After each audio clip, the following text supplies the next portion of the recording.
We are now live. Good evening, everyone. Welcome to the Santa Rosa City Schools Board meeting for June 10th, 2020. And we will begin with the Pledge of Allegiance together. So we would all stand and face the sunset, perhaps, or the flag, if you have one. I pledge allegiance to the flag Flag of the United States of America and to the republic for which it stands, one nation, under God, indivisible, with liberty and justice for all. Justice for all. Thank you.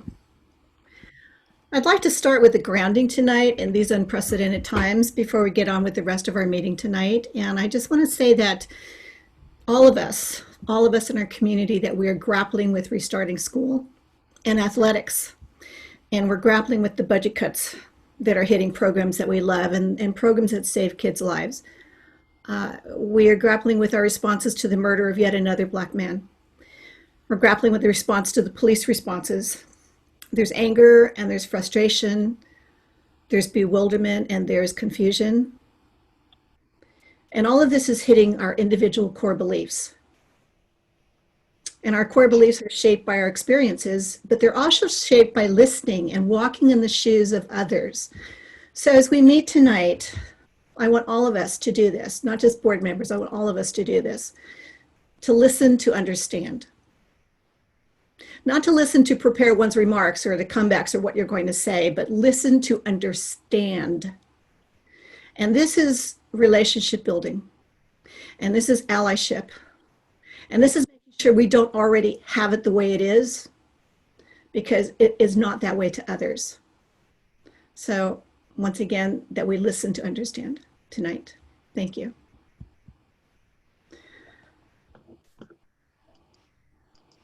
So we are moving right into item C2. And I will report on that for you, report of actions taken in closed session. During our closed session, the board acted to authorize our superintendent or designee, Assistant Superintendent Stacy Spector, to adopt resolution number 2019/20-76 regarding the reduction or elimination of classified services by the equivalent of 3.0 FT. Pursuant to district rules, regulation, and ed code for the 2020-21 school year. Moving on to agenda item C3, items considered in closed session for action in open session. There were 3 items, and the first one was case OAH 2020-050239, and I need a motion for that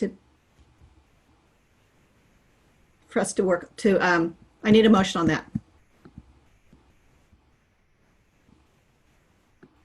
Board members. Can you state it, the number again one more time, please? 2020-050239. I'll entertain a motion on passing that. So moved to approve 2020-05239. 050239. 050239. Second. Clarification, what case number is that? Is that 2018-19-05? No, this is the one, President Fong, this is the OAH settlement. oh, that was in C2.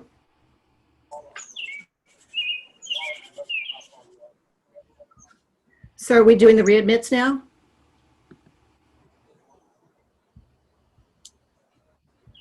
No, Assistant Superintendent Mazier, that was OAH case. Right, the number you did was an OHA case, not the readmit cases. Yes. So that was motioned by Jill McCormick. Second. Clerk De La Cruz. Can we have a vote, please? Is that Melanie who's going Hold to? on a second, Ms. Fong, Superintendent Kimbrough. Stop. Okay. The case numbers are not correct because that's a different case. You are doing the readmits B5, correct?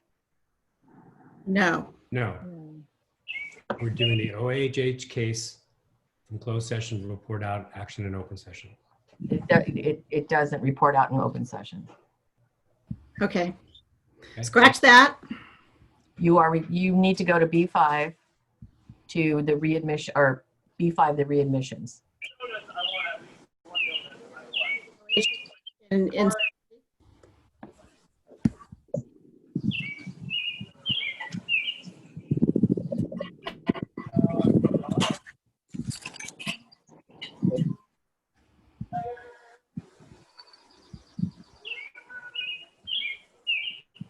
President Fong, Director Medina has his hand up. I was asking you a question, Diane. The B3, we don't need to bring it to C3? No. Okay. Director Medina? I wanted to make a motion that we accept the recommendations on case number 2018/19-07.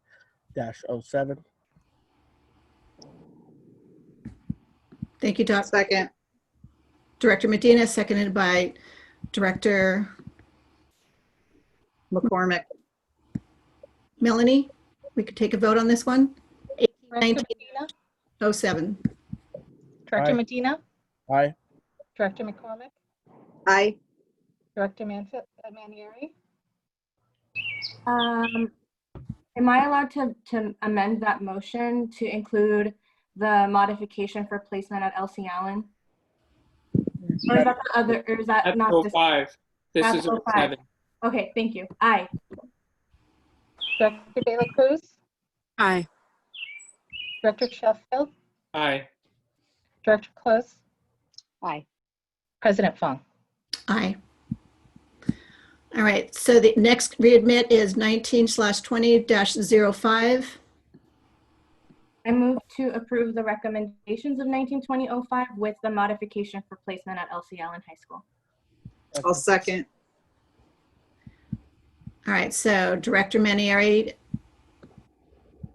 called for that motion with the modification for placement, and it was seconded by Director McCormick. Director Manieri, Aye. Director De La Cruz, Aye. Director Sheffield, Aye.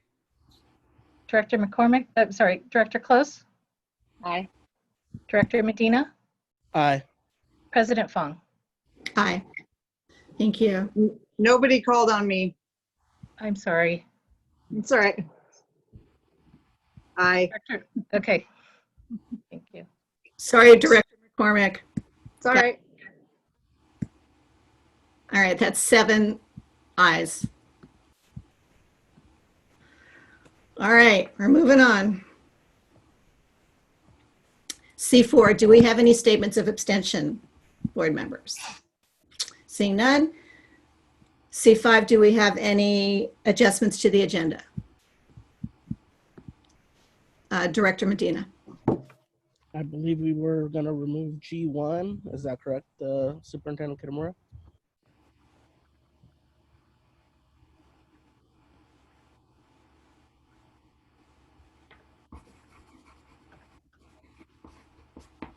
A minute.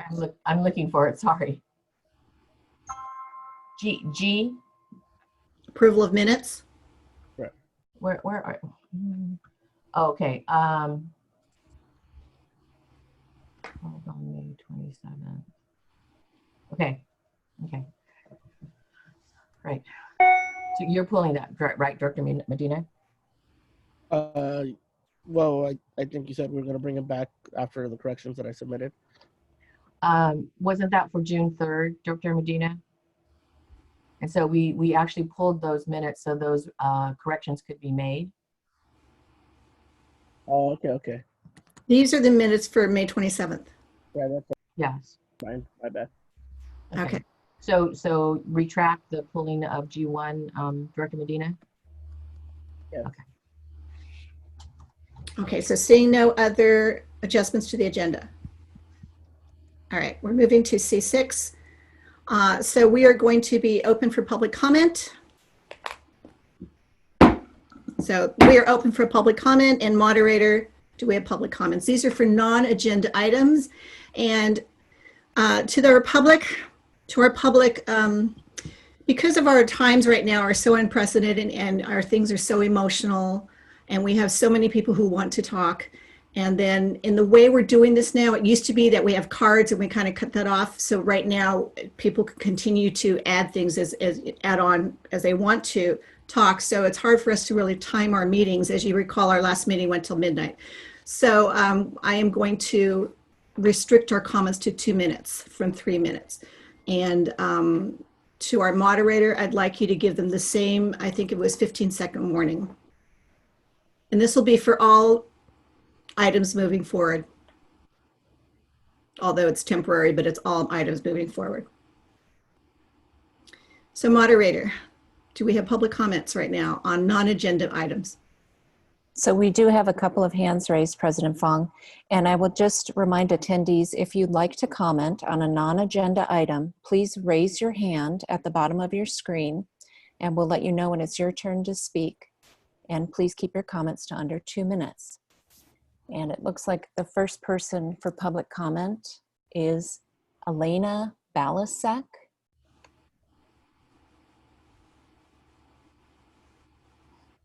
Hello, my name is Alina Balasik. Can you hear me? Elena, we can't hear you, really. My name's Alina Balasik. Can you hear me now? Yes. And Fong. I can hear you. If there's any way that you can get closer to the microphone, that would be great. Okay. Is that better? Hello, members of the board, fellow educators, parents, and students. I'm speaking tonight to share thoughts on the importance of physical education. It has come to our attention that our PE update to the board has needed to be put off for the past 5 years. And with conversations about how to move forward with distance learning and plans for return to school, it seems people may be relying too heavily on their own experiences from their school days in PE to inform their decisions on our future. Instead, we'd like to share with you what our district is doing in physical education so that we may better prepare for what is to come. We're hoping to share the perspective that there is extreme value in physical education, but specifically during this pandemic. Physical education has come a long way from what many of us recall from our childhood. If you look at our California state standards, you'll see a better reflection of kinesiology, the study of human movement. This skill set helps prepare our students for an active, healthy lifestyle, embracing all the benefits that come with it. We are attempting to prepare our next generations to make conscious, mindful decisions about how they treat their bodies. We all only have one body, and it is up to us to learn how to appreciate and respect it. Physical education may be the only subject dedicated to our district's wellness goal. Please know, Santa Rosa City Schools PE teachers can do this in person and through distance learning. Even with the possible strict return to school protocols, physical education can be done and is essential to the health of our students. Will it look like it did 15 before seconds. the pandemic? No, and that is okay. Thank you. I hope that another colleague will continue these points. Thank you. Elena, did you get to say everything you wanted to say? It will be continued by one more speaker. All right, thank you.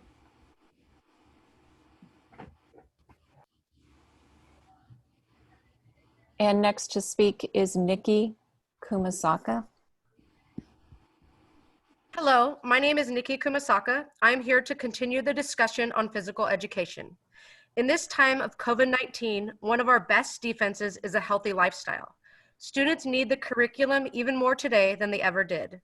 According to Healthy People 2020, our mid-course review suggests mental health of our 12 to 17-year-olds is getting worse. Physical activity can make an impact. This study also demonstrates an improvement in physical activity rates, highlighting changes in schools and PE have had an effect. Even with this improvement, the national obesity rate is still at 15%, making inactivity itself a risk factor to preventable and chronic disease. We know lifestyle choices begin young. We need to continue to prioritize student health, both physically and mentally. Physical education classes are a great vehicle for this. Specifically, at this time of COVID-19, according to the Doctors of Everyday Health, exercise reduces specific COVID complications. Dr. Rhonda Patrick has found studies indicating there's an association between COVID mortality and vitamin D deficiency. Spending time outside could help alleviate this. Lastly, when planning our return to school, please know that our teachers see value in our outdoor spaces. UV light helps sanitize, winds help blow air particles, and online courses are very much doable. If we do go to distance learning, we ask them when you plan what items to give our students, we make room for a ball and a jump rope, at least for our elementary students. Just like a Chromebook, just like paper and pencils, a ball and a jump rope would go a long way supporting physical literacy, of which has many links to academic learning and supports outcomes of improved mental, emotional, and physical health. Physical education teachers are flexible, creative, and ready to take this on. The 15 seconds. The two speeches you heard tonight were prepared by PE teachers representing elementary, middle, and high school. Thank you for your time. Thank you, Nikki. Did you get to finish your thoughts? Yes, thank you. We have one other public comment, I believe. Actually, President Fong, we see no further hands at this time. We can make a last call. If there's anyone else who would like to comment on items that are not on the agenda, please raise your hand now. And if you called in on a phone, you can raise your hand by pushing *9.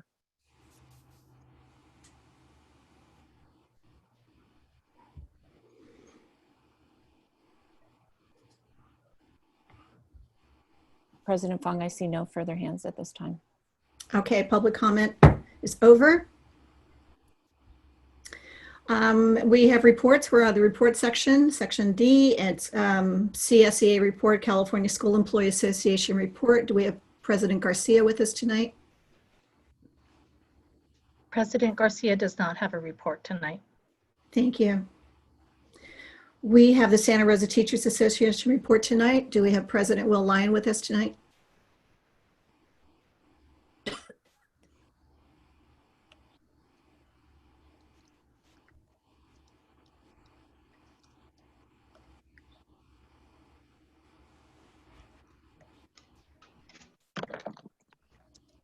Hey, everybody, can you hear me? Hello, yes. All right, all right.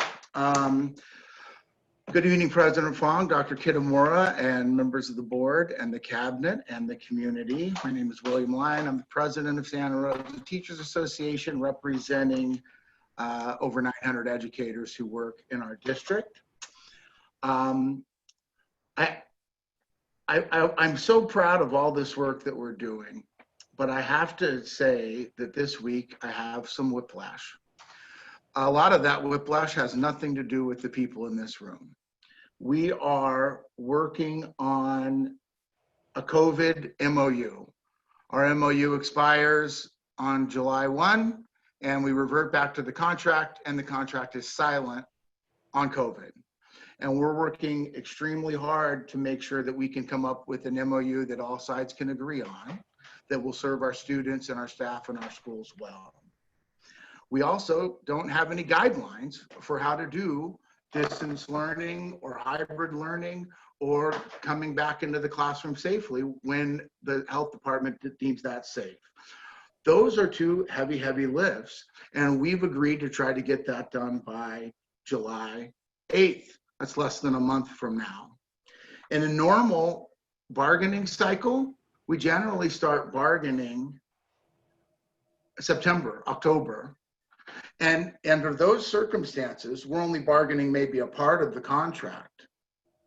And it's hard to get that done by May, and sometimes we fail and we don't get our contracts bargained in time.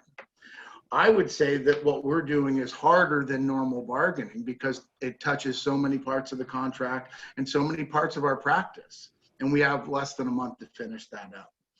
At the same time, we are tonight discussing cutting $8.1 million, as I understand it. Again, whiplash, right? We got the May revise and then it's rejected. We don't have a state budget. We don't have any guidelines from the county about how to do the COVID work. And still, we have over 200 people on subcommittees that have put in thousands of man hours to begin the work so that when we get the budget and then we get the guidelines, we're not starting from scratch. And they are doing really, really good work. I'm so proud of the teachers. I'm so grateful for the administrators and the cabinet. All of that, I mean, we should be patting on ourselves on the back for the lifting that we are already doing. Thank you for that. And thank you for everybody who's participating in it. It's hard. We had 50 teachers show up yesterday to a Zoom meeting at 3:30 in the summer. It's amazing. It's just amazing. And all of those things are things we can't control. Those are parameters that are sort of set by the virus and set by the laws and all that stuff. This is the whiplash part. On top of all that, in the last week, I've heard school board members talking seriously about other projects that are also heavy, heavy lifts. Consolidating school districts, adding more graduation requirements, redrawing attendance boundaries to eliminate segregation, address segregation, I don't know what the verb is, segregation, desegregating our schools, and severing ties with our school resource officers. You may be underestimating how heavy those lifts are and the bandwidth of the teachers and the staff who would be tasked with lifting those. I'm overusing the metaphor, but it's a lot. That's an awful lot. I just want you to be mindful of that. I'm not saying that any one of you are wrong for having those opinions or expressing them. I'm not saying that any of those things shouldn't get talked about. Some of those things have absolutely not been talked about enough to move forward. That doesn't mean we shouldn't talk about them. Doesn't mean that you're, I don't want to invalidate the reasons why you bring it up. I think we have very real problems that need to get addressed. But in order to make solutions that solve those problems, it takes a lot of time and a lot of people. And there's a whole bunch of us that would be doing that work that are pretty busy. I think I'll leave it there. I'm not trying to admonish you or shame anybody who's trying to meet the moment, a very real moment. I mean, I think history will bear out that this year will be every bit as important as 1968 was in terms of civil rights. You know, the work that's happening there is important, and we should meet that moment. We also got to take care of COVID. So I have an agreement with President Fong that if I shelf my comments on a particular agenda item, that I can speak later to that item. And I want to reserve my right to speak on the ethnic studies report that's coming up. But I'll just say this to it. We absolutely should move forward with ethnic studies. We have to do it with a plan, and we have to fund it appropriately so we don't get it wrong. Every one of those things that I listed, there are real consequences for getting it wrong. My sort of prayer at the moment, I don't know if prayer is the right word, yeah, I'll go with prayer, is that we can do all of our work in a way that we write COVID guidelines and MOUs and do that work in a way that we have 0 deaths in our SRCS family. That's weighing on my soul heavily, and that's a top priority for us. So please understand if I'm not the only one feeling whiplash because of all those things. Thank you for listening to me about it. Thank you, President Lyon. We have a relationship building and communication improvement process committee report. Yes, good evening, everybody. We've changed this from the LMC to this working group that includes CSEA, SRTA, board members, and administration, district and site administration. We've decided to place this on the agenda and provide reports to it because it's the real work at hand around communication and around the processes that are described in the title. And so Dr. McCarty has attended his first return to school committee to observe process and give us feedback. And so when we meet as a group again with the board members and the members of that committee, he can report out our progress on working together in terms of communication and some of the things we talked about at that first meeting. And so just really briefly to let you know that he is continuing to work on this agreed upon committee and process as a result of the TA. And that we will hear from him once he has a couple of more meetings that he's been observing. So. Thank you, Dr. Kitamura. And would you please give us your superintendent's report? I will. I'm happy to do that. So today I did have a meeting with Dr. Mace and the other superintendents, other 4 superintendents that represent the committee that works together with Dr. Harrington.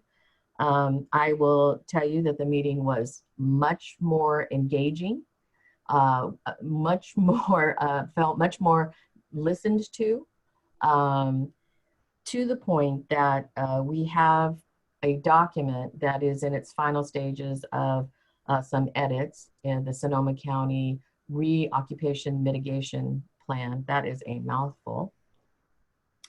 There are some specific areas that are of grave concern to us to even move forward. And I think, you know, President Lyon described some of the heaviness of what we need to get through in order to open schools. But there was great movement from public health with our committee, with the document around transportation, face coverings, and social distancing. So transportation, given, and we remember when I said this the last time, given social distancing in the realm of what has been provided, we would need to increase routes from 89 to 261, somewhere around there. Pretty much virtually impossible. So with some modifications, you'll see coming out some changes that we can make in order to make transportation a little more doable. Face coverings, it is stated and was asked about specifically about children under 12. And it was stated specifically that children under 12 are not required to wear face coverings. Children under 2 do not wear them at all. It is absolutely do not wear them. And we asked further about clarification of anybody older than 12, and it is required that older than 12 do wear face coverings. So those were some definites that we hadn't gotten before, and so I appreciate that clarity. Social distancing is at the 6 foot, 6 foot between students. And so Deputy Superintendent Edson and his staff are going from room to determine how many students and what the capacity is for those rooms. And knowing that that 6 foot is still something that we need to look at in terms of teacher contact. There is a duration clause in here about 15 minutes and being closer to that than that 6 feet. I also think that there will be some times where there may be a little bit more than 6 feet and there may be a little less than 6 feet, and that we have to work together to come to a solution on that in order for all of our students to have some time of distant in-person instruction when we get to hybrid or when we move through the stages. So those are some very positive moves. The final document is slated to be finished Friday. So we as a county and a 40 school district entity will have a document to work from to create our own plans. And I will tell you, and I will say this publicly, that I am gravely concerned about 40 districts going off and doing 40 different plans. It's going to wreak havoc with our families. It's going to wreak havoc with teachers who have kids in one district but teach in another district. And I think those are all factors we have to consider. And on top of that, the union and the CSEA, SRTA, ensuring that we do have an MOU and that we are looking at work conditions and changes to those. So I agree with Will, with President Lyon, it's a lot, but I think with us working together, with our committees working together, and I tell you, they are doing some fantastic work. It's just wonderful to have stakeholders who are involved be able to voice their experiences, their thoughts, and their ideas And we're heading on that path on time so far to be able to provide the board a plan on July 8th. So I'm going to say some more during the item with regard to the Wright District rather than during this time. So I'll hold off till then. But for now, that's my report for tonight. Thank you, Superintendent Kitamura. And I just want to say on behalf of the board that we are so grateful to this committee of 200, probably plus, for doing Plus now. heavy work. And everyone I've been talking to and everyone I've had my voice out, I've kept referring to this group because it really is people who are involved in the work, the teachers, the administrators, parents, I believe Student Voice as well, to make the path by walking and being smart about it. So thank you. Very grateful. Okay, it's time in our meeting for a board president report and also for director's reports. And tonight we have decided that we are going to read a letter together that was written by board members that we want to share with our community. And we talked about it last week, and this is in response to the killing of Black men, people of color, at the hands of police. And this is our response, and this is going to out to our community. And it's so important to us, we want to read it out loud. We will read it in Spanish, and we will read it in English. And I'm asking Director Medina to start us off.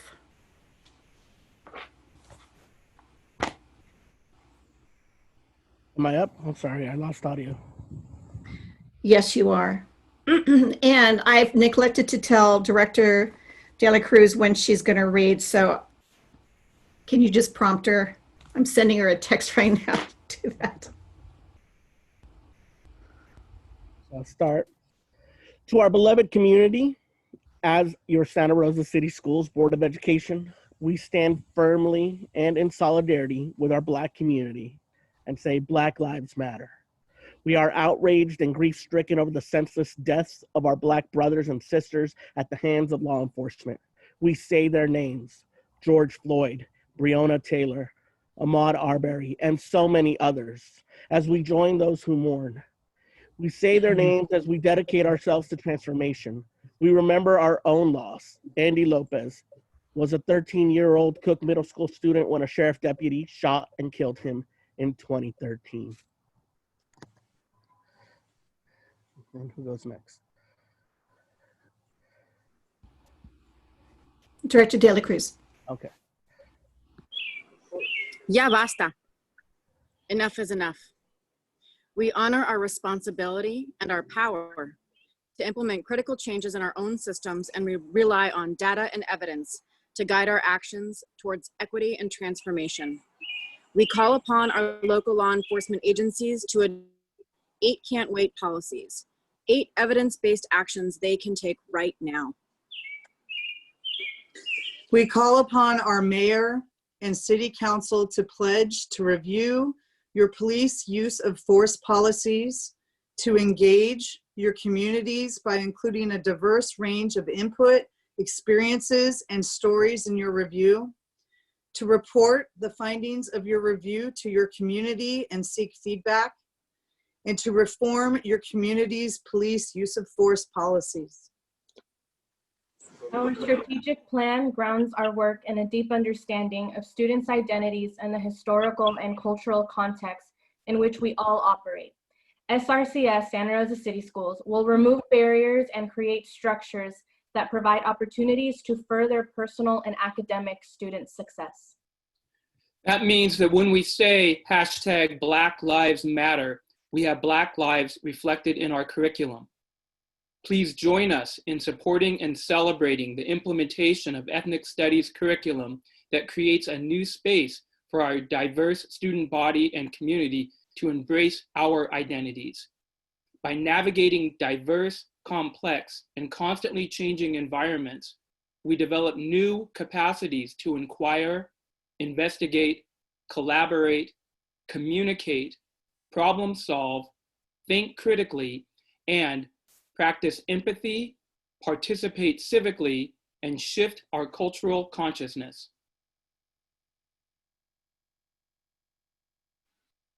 We harness our collective emotion to work harder together with you and our students to prioritize equity and access. Together, by naming and responding to the injustices that create alienation and separation, we contribute to our community health and we create solutions that reflect us all. We invite you and our students to co-create in the world in which we want to live, where we are all safe, free to express themselves, have the strength to speak up, and act to further justice and equity.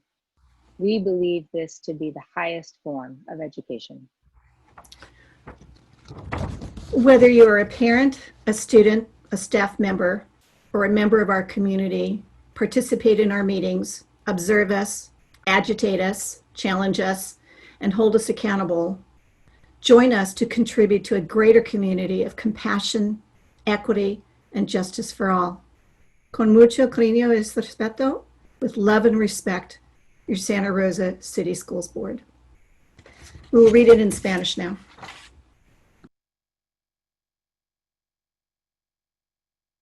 Omar, unmute. Yeah, it helps to unmute. Okay. Para nuestra querida comunidad, como la mesa directiva de su distrito escolar, Santa Rosa City Schools, y de la superintendente, nos mantenemos firmes y solidarios con nuestra comunidad afroamericana, en diciendo Black Lives Matter. Estamos indignados y afligidos por la muerte sin sentido de nuestros hermanos y hermanas afroamericanos a las manos de la policía. Decimos sus nombres: George Floyd, Breonna Taylor, Ahmaud Arbery y muchos más. Al mismo tiempo que nos unimos a los que lloran por sus muertes y nos comprometemos con la transformación, recordamos nuestra propia pérdida. Andy López era un estudiante de Cook Middle School de 13 años cuando un ayudante del sheriff le disparó y lo mató en el 2013. Ya basta. Enough is enough. Honramos nuestra responsabilidad y nuestro poder de implementar cambios críticos en nuestros propios sistemas y confiamos en los datos y evidencia para guiar nuestras acciones a la equidad y transformación. Haremos un llamado a nuestras agencias policiales estatales para que implementen las políticas de #8can'twait, 8 acciones basadas en evidencia que pueden implementarse en este momento.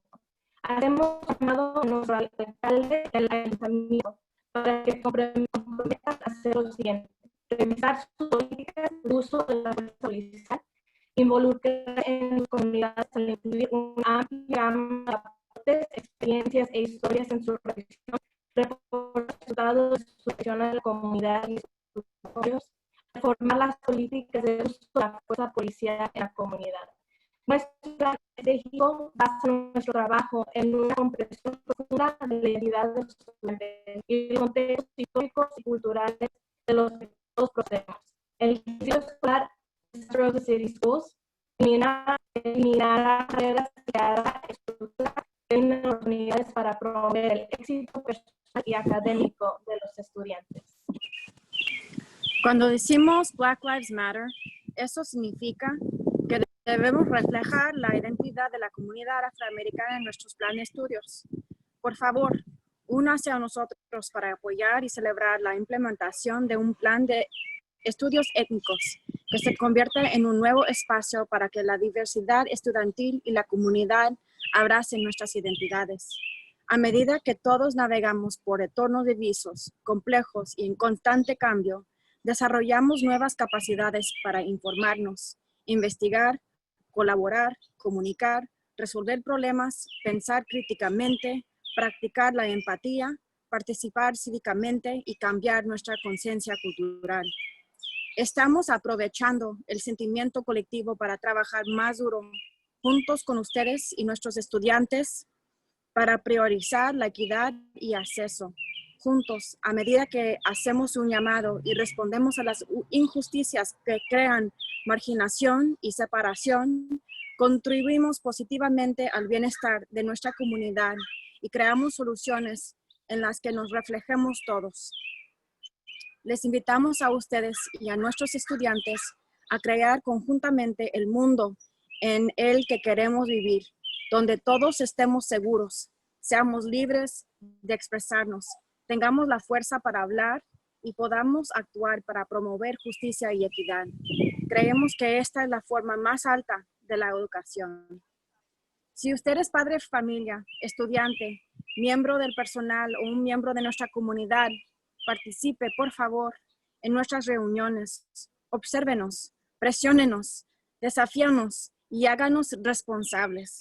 Únase a nosotros para contribuir a crear una comunidad general con mayor compasión, equidad y justicia para todos.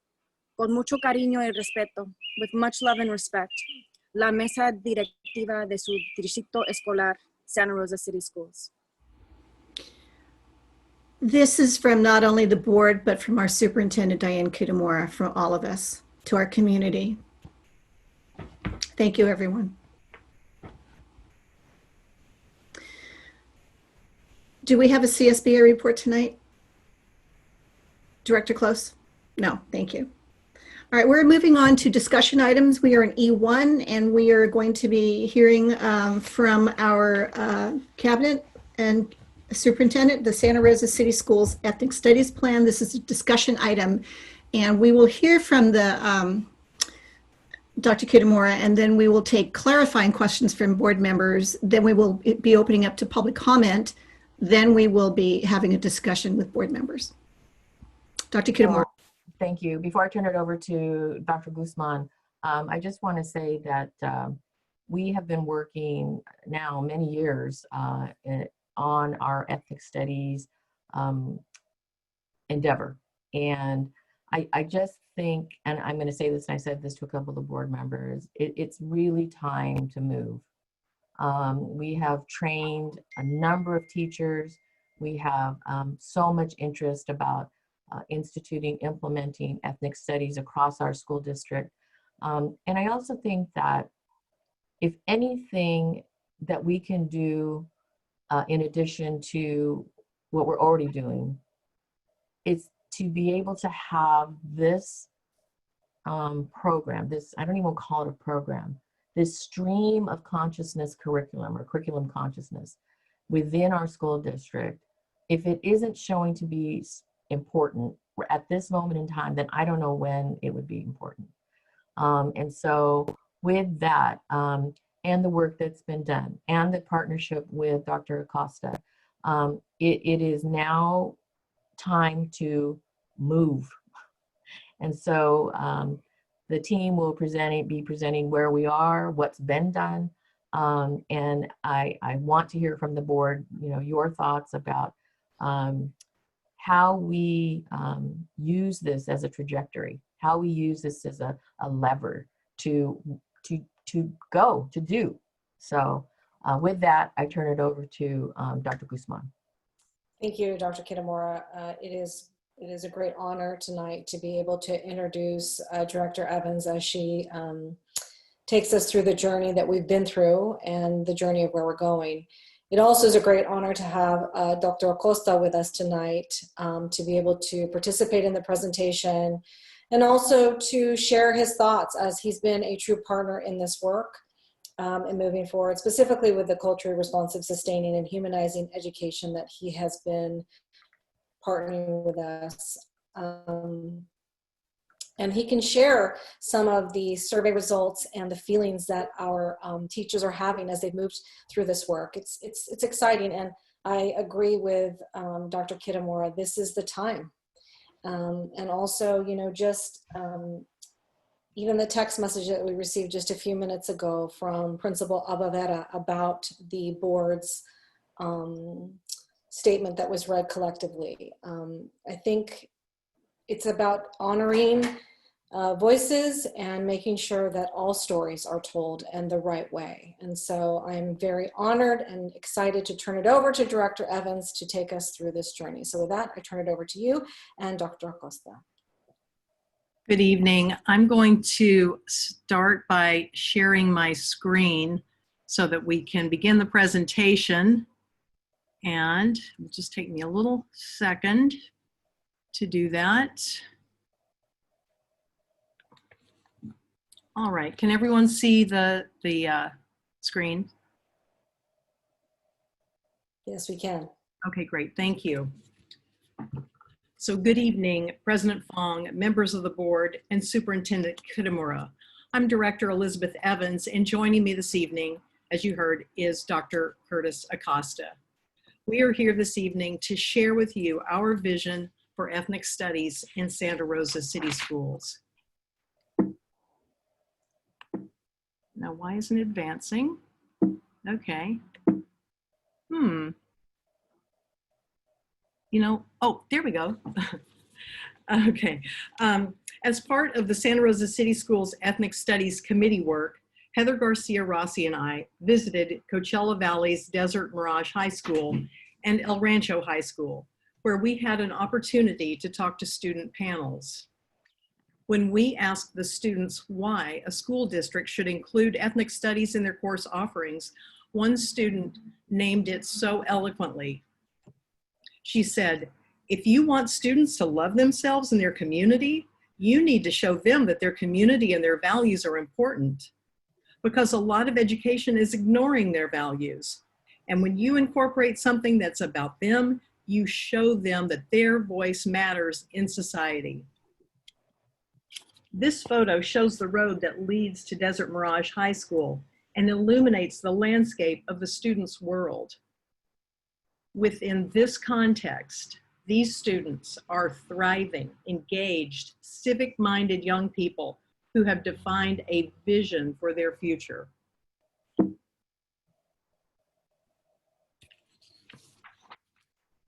So in this report, when we talk about ethnic studies courses that so empowered these students, we mean classes that deconstruct categories of race, ethnicity, gender, sexuality, class, and nation, that honor the cultural wealth of historically underserved groups and promote collective student agency. What would ethnic studies bring to Santa Rosa City Schools? How might ethnic studies help us improve graduation rates and other markers of student success? As a liberatory, student-centered pedagogy with a focus on community participation and multiple perspectives, ethnic studies promotes a reimagining of education that seeks to address the disparities in outcomes for communities of color and indigenous peoples. That reimagining is reflected in the board's mission, vision, and priorities.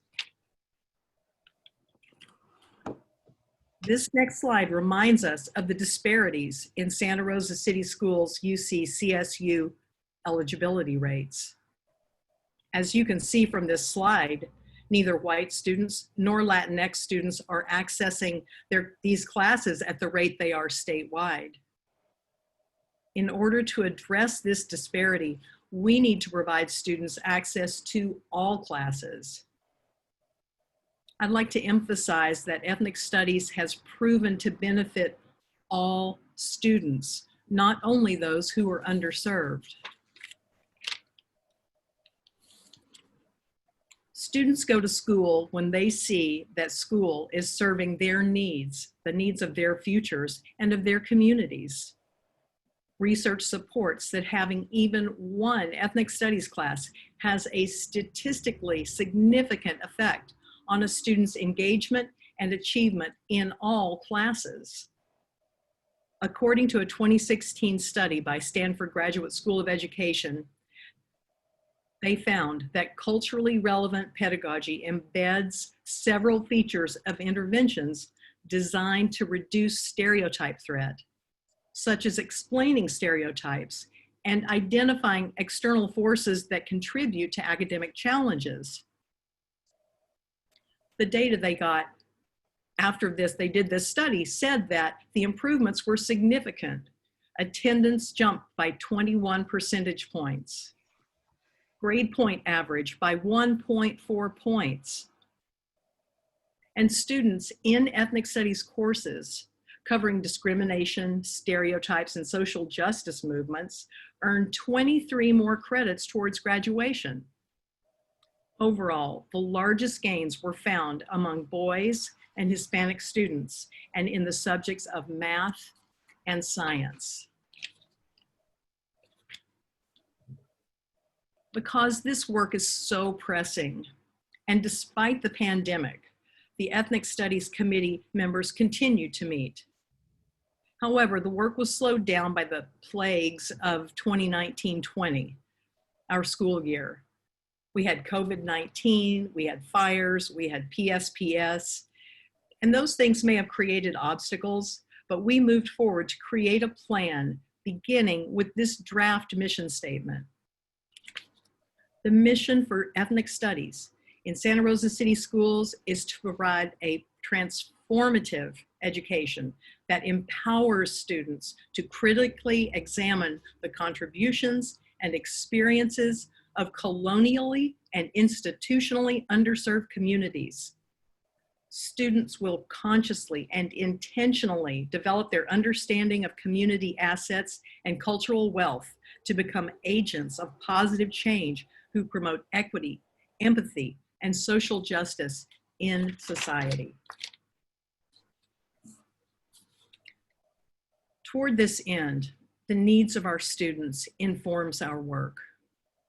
Our CRUSH workshops with Dr. Curtis Acosta, the secondary collaborative curriculum design group focused on social justice and ethnic studies, the ongoing meetings by the Ethnic Studies Committee, our visit to Coachella Valley and El Rancho school districts, our work with district teachers, and our participation in the statewide Ethnic Studies Advocacy Group show that everything we do is intentional and coherent and designed to grow a culture that will prepare our students to respond to the cultural crossroads of our time.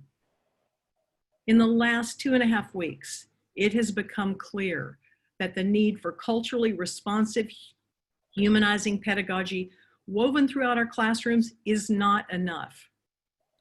Our current political climate calls out for our educational system to explicitly teach all students the histories and interactions of institutionally underserved communities and empowers all students to dismantle injustice. On June 5th, the Santa Rosa Teachers Association Executive Board voted in favor of a mission statement for a caucus headed by Heather Garcia Rossi, paving the way for interested teachers to wrap around the genesis of our program. Further, 93.1% of this year's CRUSH survey respondents expressed an interest in participating in an ethnic studies K-12 track. There's a longer document with more details in your board packet that shows the depth of our equity work this year and our preparedness to move forward with ethnic studies. I want to point out to you that in our collaborative curriculum design group this year, every comprehensive high school was represented, and we worked in the subject areas of science, social studies, English language arts, and world languages to create interdisciplinary units of study based on the teaching tolerance standards for social justice. Ethnic studies courses are a way to build engagement and skills in K-12 education. They provide relevant opportunities where students see themselves as successful learners who deserve a place in every classroom. As Jose Lara, Vice President of El Rancho Board of Education, points out, that belief is a gateway to higher education and future opportunities.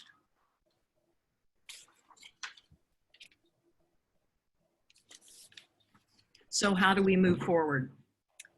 First, we would like you to adopt our mission statement.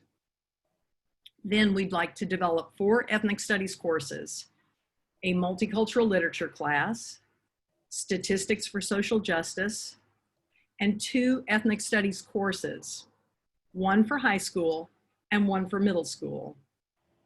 We plan to pilot statistics for social justice at Elsie Allen High School this fall. The other 3 courses we would submit for approval in the fall with the intention of including them in the master schedule developed in spring of '21 for the 21-22 school year.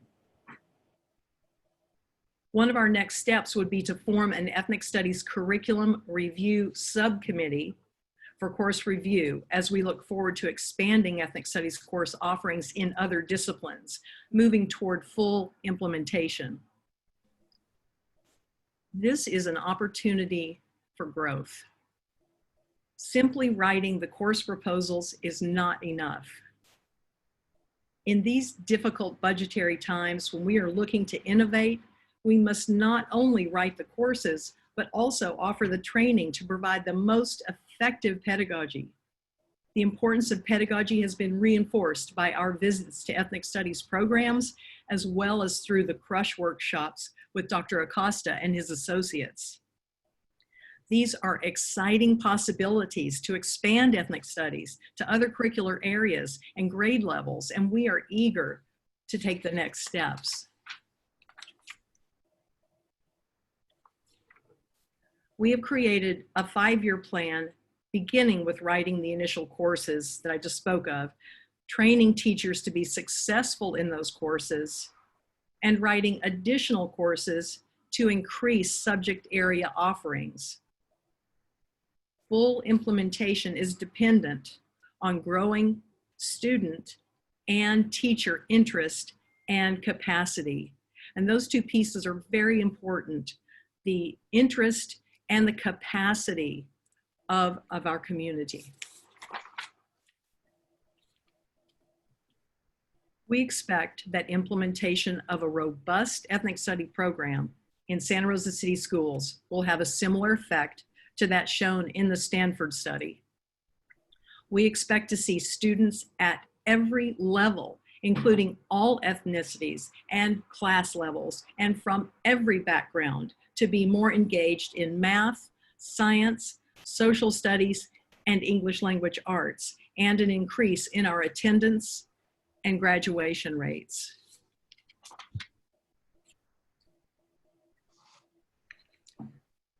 This is how we would move forward. Our goal is to offer ethnic studies K-12, beginning with secondary year-long ethnic studies classes. Initially, these courses would not become a graduation requirement, but would count for core credit already included in the 220 units required for graduation. As we grow in capacity, there are various models we can look to for scheduling.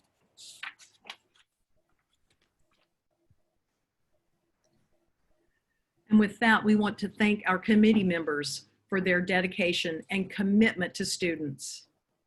The committee has included teachers, administrators, counselors, SRTA members, parents, community members, Santa Rosa Junior College professors, and Sonoma State University professors.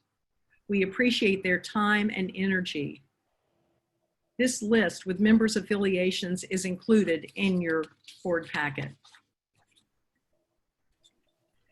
As we get near the end of our presentation, we want to make sure to include in Lakesh and the foundational idea that if I do harm to you, I'm harming myself.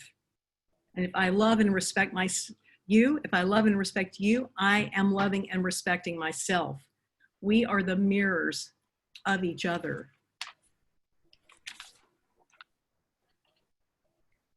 Our goal is to actively implement a vision of social justice, focusing on eliminating inequalities motivated by race, ethnicity, class, gender, and sexuality.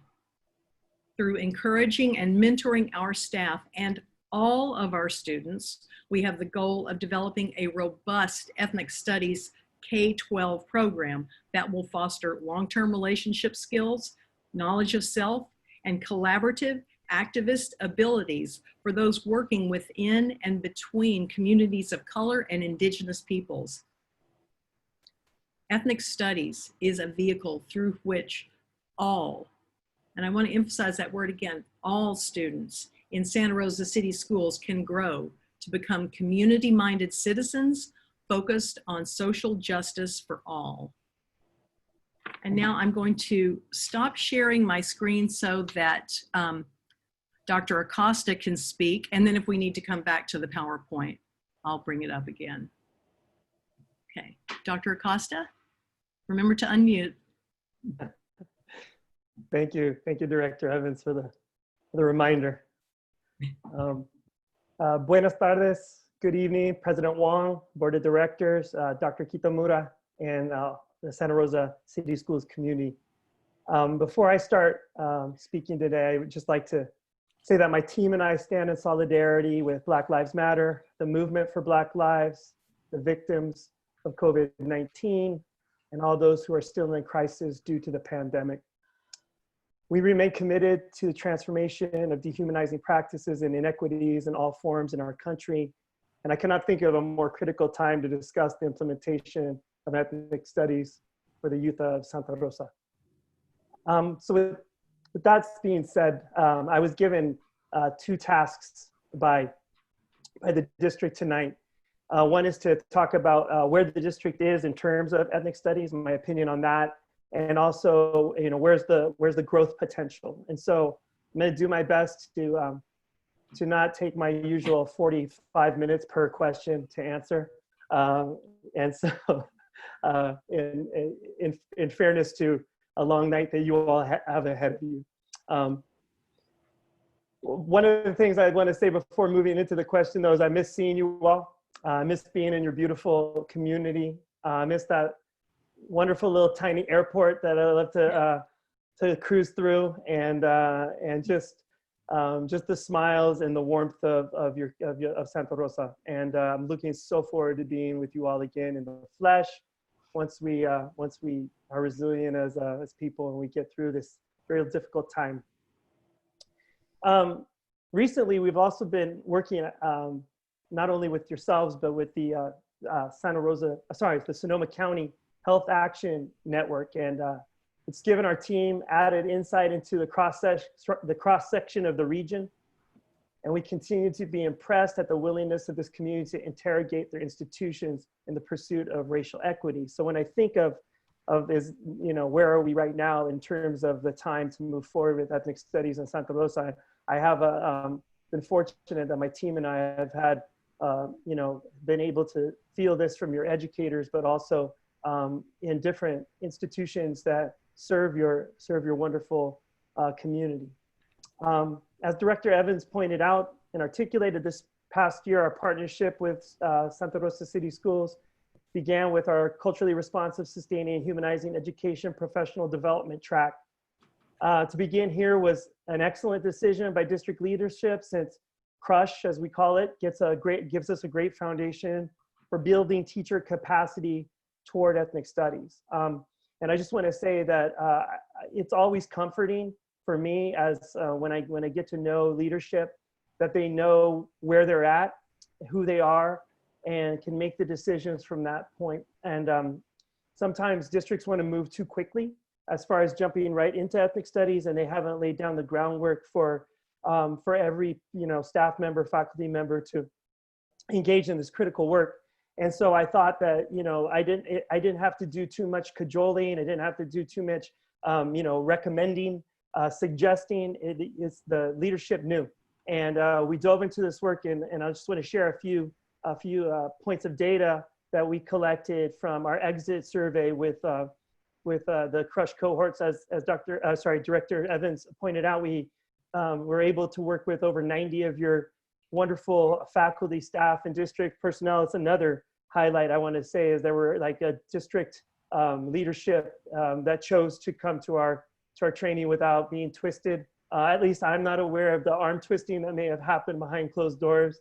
I know some of the board of directors also popped in from time to time. It just shows you the commitment, and it's how it's holistic in your organization, in your institution. It's really, really exciting when being the facilitators of content, to see that kind of energy and that kind of investment across the board.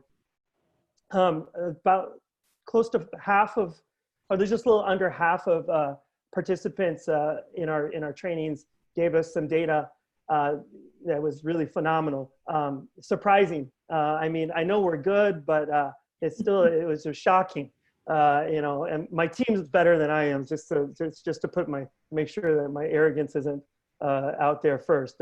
Anybody that's seen some of my associates, Miriam Romero, Dr. Orlando Carrion, that you know exactly what I'm talking about. 100% of our CRUSH participants that responded to our survey said that they would recommend CRUSH training to a colleague. And what that shows us is, you know, as far as ethnic studies, is that it's exciting because it illustrates an overwhelmingly positive relationship with our approach and trust in the direction that we're headed together. In addition, over 90% of the participants are interested in an ethnic studies track. So if you would ask me in my wildest dreams what I would have hoped for, I would have said somewhere around 75%. You know, and then if you would ask me, you know, what's more realistic, I would have said for the people in the room, those 90 that I know intimately, I would have said about 60%. And that's not because it doesn't show that investment or that excitement. It's because the reasons for this is many educators still conceive ethnic studies as a standalone social studies class in high school and not an interdisciplinary educational approach that can be applied to any K-12 classroom. However, I'm proud to say that the teachers in Santa Rosa City Schools who we worked with this past year, they did not fall into this trap at all. They see it clearly. They know it's a lens. They know it's a pedagogy. They know it's interdisciplinary. They see it as the K-12 issue. And they would be, they'd be upset if we were trying to just pigeonhole this probably into just to speaking to a social studies perspective only. So that was really, really exciting. In raw numbers, that's about 30, which is already a full cohort. And that's just from the response that we had, those who responded to the survey. So we know there's more out there in the folks that we were able to work with who didn't have the chance to respond. And we know there's probably more out there in the general Santa Rosa City School teacher population. So it's super exciting to know that we have this kind of departure point. You know, again, everything going back to that question, are we ready? I think the numbers are speaking for themselves. And so with that being said, it pretty much, you know, it affirms what we knew or confirms what we knew, my team and I, before we asked the participants to fill out the Google form, and that is, you're ready. And so with that being said, where's the growth potential for Santa Rosa? The plan that Director Evans and Santa Rosa City Schools leadership bring forth to you tonight is much more robust and comprehensive than where the current statewide plans are. I think that's really important to highlight. For example, the ethnic studies requirement that is being formalized in Sacramento is only for high school students. And I've been told, I've been participating in statewide webinars over the course of May, teacher preparation, educators like myself, ethnic studies teachers, advocates, just the who's who, if you will, and including state representatives, the who's who of on top of this study. I'm sorry, on top of this, the current state implementation of this requirement. And what they've been telling us is that after this is ratified, and they're hoping for that to be completed by the end of 2020, calendar year, that the middle school and elementary school guidelines are soon coming. You're already ahead of that. The plan that you have is beautiful in that respect. And so you have a plan before you that it has this flexibility and adaptability required to create ethnic studies in the image that Santa Rosa youth and the community need it to be. It is a commitment to every child, todas familias, y maestras, maestros, every educator in your district.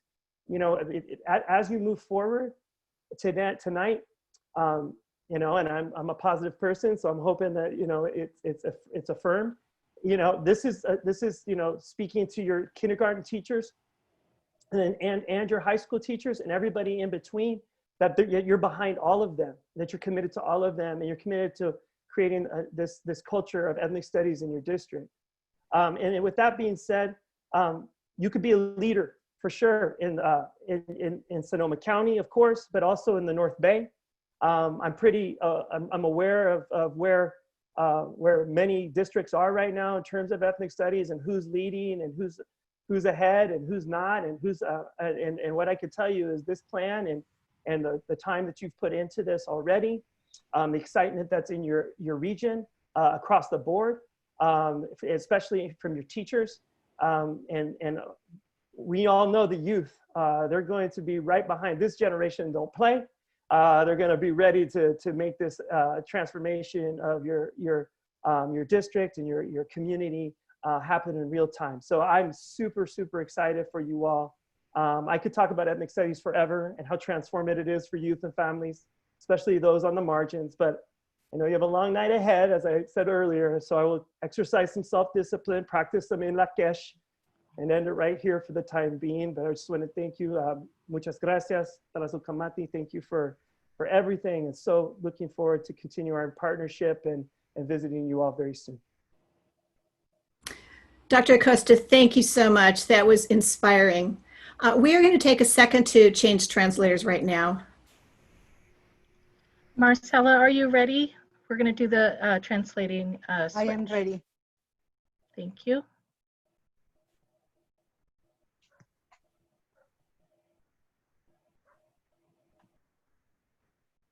I need to change the channel. Just a moment. Thank you. Okay. I'm back. Thank you. Thank you, Melanie. We are Thank updated. Director Evans? Yes. That is the end of the That was, presentation. yeah, that was the end of the presentation. And if at some point you need me to bring the PowerPoint back up, I can do that. And I know you have many other attachments on the that we have looked at. Clarifying questions from the board members at this point, and then we'll open up to public comment. Director Medina, and then Director McCormick. Thank you, President Fong. Thank you, Dr. Acosta and Ms. Evans, for your presentation. First, I just want to start off by sending out a congratulations to the Santa Ana School Board for adopting an ethnic studies graduation requirement at their school board meeting last night. I bring that up because I want to make sure that you all know that for our next board meeting, I'm proposing that we incorporate an ethnic studies graduation requirement that falls in line with AB 331. That's not included in this presentation. I only just sent it in, but something that I wanted to add in terms of this presentation and our journey to where we're at right now and why I'm doing this. I don't know if any of you saw the post that I did on Facebook around this board meeting, but I put a quote on there that said, "Justice too long delayed is justice denied."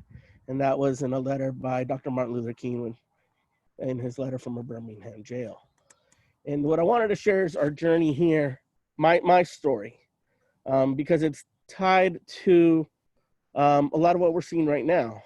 You know, back in December of 2012, it's when MBOP started their campaign towards zero tolerance here in San Jose City Schools. And from there, you know, we organized a campaign, and eventually our district, we adopted the restorative school discipline model. That happened in October of 2013. Then in October of 2013, that's when Andy Lopez was shot and killed by Deputy Gelhaus. What that there initiated was us in the community that same month after reinvigorating the work for the Latino Student Congress, right, in Sonoma County. That stemmed from the activism and the energy from youth responding to the death of Andy Lopez. And within a year of that, we had the Latino Student Congress going. In September of 2014, we had a presentation to Latino Student Congress on ethnic studies. That was followed by our first interaction with San Jose City Schools related to ethnic studies. On October 1st of 2014 was when I emailed then Superintendent Socorro Shields bringing up the issue of ethnic studies. And so that led to the creation of the Education Task Force Committee and campaign for ethnic studies here in Sonoma County, targeting Santa Rosa City schools. And that started in March of 2015. Effectively, we were able to create a committee. By November of 2015 was when the Ethnic Studies Committee here with Santa Rosa City Schools met. There was board members, administrators, teachers. I think it was Genevieve Littlegrand, Santa Rosa Middle School teacher, who was the chair of that committee.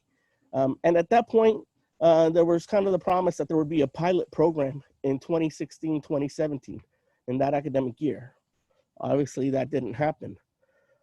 We kept on going. The committee met with several board members. And then by November of 2017, we ended our campaign after having met with all the board members, and we kind of received the commitment by the 2019-2020 school year, there would be a curriculum set, right? And obviously that didn't happen. There's reasons and delays that were caused, but we're here now a year after that. And for me, the point is that I'm tired of waiting, right? And that's why I'm proposing that ethnic studies requirement. One of the things that I noticed in looking back at everything, at no point has there ever been any official direction from the board. We've never officially taken any vote or provided any guidance to any committees saying, you know, what should happen with ethnic studies, you know? And I think right now, I hear this discussion of adopting this mission. So I'm curious as to when is that gonna come to the board? Given the fact that I'm asking for a proposal at our next board meeting, I would like for us to take some sort of action on adopting this mission, hopefully by the next board meeting. But action is what I'm asking for from us to then guide everything that happens. The other thing in terms of, I'm curious about this multicultural literature class.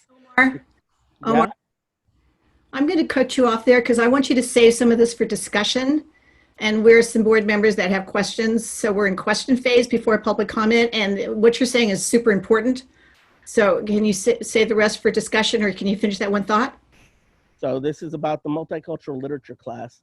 It sounds like it's going to be some sort of like class that obviously incorporates different cultures. And so I'm wondering, like, a lot of the models that I've seen and that I'd prefer are like, you know, just a focus courses like a Chicano literature or, you know, African-American literature. Are those part of the plan?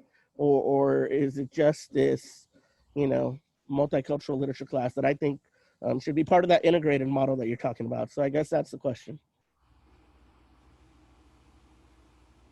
So we thank you for that question, and yeah, this has been quite a process to get where we are today. Our idea around the multicultural literature class, and I don't really like that title, multicultural literature. You know, the term multicultural is so outdated. And really what we're thinking about is a class that can really touch on different groups of people. You know, there's no reason we couldn't decide to do a specific Chicanx literature class or an Asian literature class. Really, we're in the stages of trying to figure out what's the best way to go forward, and we wanted a class that was going to be in English so we could branch out beyond just social studies. We wanted to have ethnic studies as an elective at high school, an English class, and we thought the I'm going to call it multicultural literature right now. A literature class would be useful, and then the statistics for social justice, and then an ethnic studies elective at middle school to start off. But I'd be interested in your, you know, as we move forward, I would love to have your input on all the work that we're going to do. We're going to need, you know, we're going to need your input, because I know you have a lot of knowledge and awareness and experience. Well, one of the other things that I saw in the presentation was, I think, you know, I forget the exact term, but it was like underserved students, or, you know, that it wasn't just necessarily directed at those, but I think just the fact that that's in there, to me, as it relates to ethnic studies, you know, when I was first exposed, I think it was in '93, I was a 9th grader, I had a 3.83 GPA. I know that because it's in the newspaper. But but it's needed by everyone, not necessarily just because, you know, oh, they're struggling, they need ethnic studies. It's more, for me, it's about an identity and who you are. I don't see that necessarily reflected within the mission. I think in the mission, one of the things that I want to see, it's about student empowerment, self-empowerment. The mission is really broad, and to me, the most impactful thing from my experience about ethnic studies is that self-reflection and the development of my identity and empowerment of who I am. And I think that needs to be part of that mission, and I don't know if that's ever come up as part of the discussions in the committee. I would hope so, but I'd like to know, because if I look at what I would like, or what I would love to see out of ethnic studies, I want some radicalized students that are going to be critical thinkers. I want some Black power, Chicano power students coming out from the radicalization of the education that they get from that. So, you know, I'd love to know if that's been part of the conversation. Mm-hmm. Well, so much of what we talk about is the need for student agency and creating students who can be activists in the world, that they can work to change the world. And also we did point out, and maybe we didn't say this clearly enough, that this is really about all our students, our white students, our brown students, our Black students. It's about everyone, because we've learned that everyone benefits from ethnic studies. So there's that piece. And then the other part is that, you know, we really need to build our program based on the capacity and the interest of our teachers. And that's another piece, and our students and our families and our communities. So that'll be another piece that we will gather information from our community and from our teachers and of course from the board, so that we can be the most effective and also create the most powerful program that we can.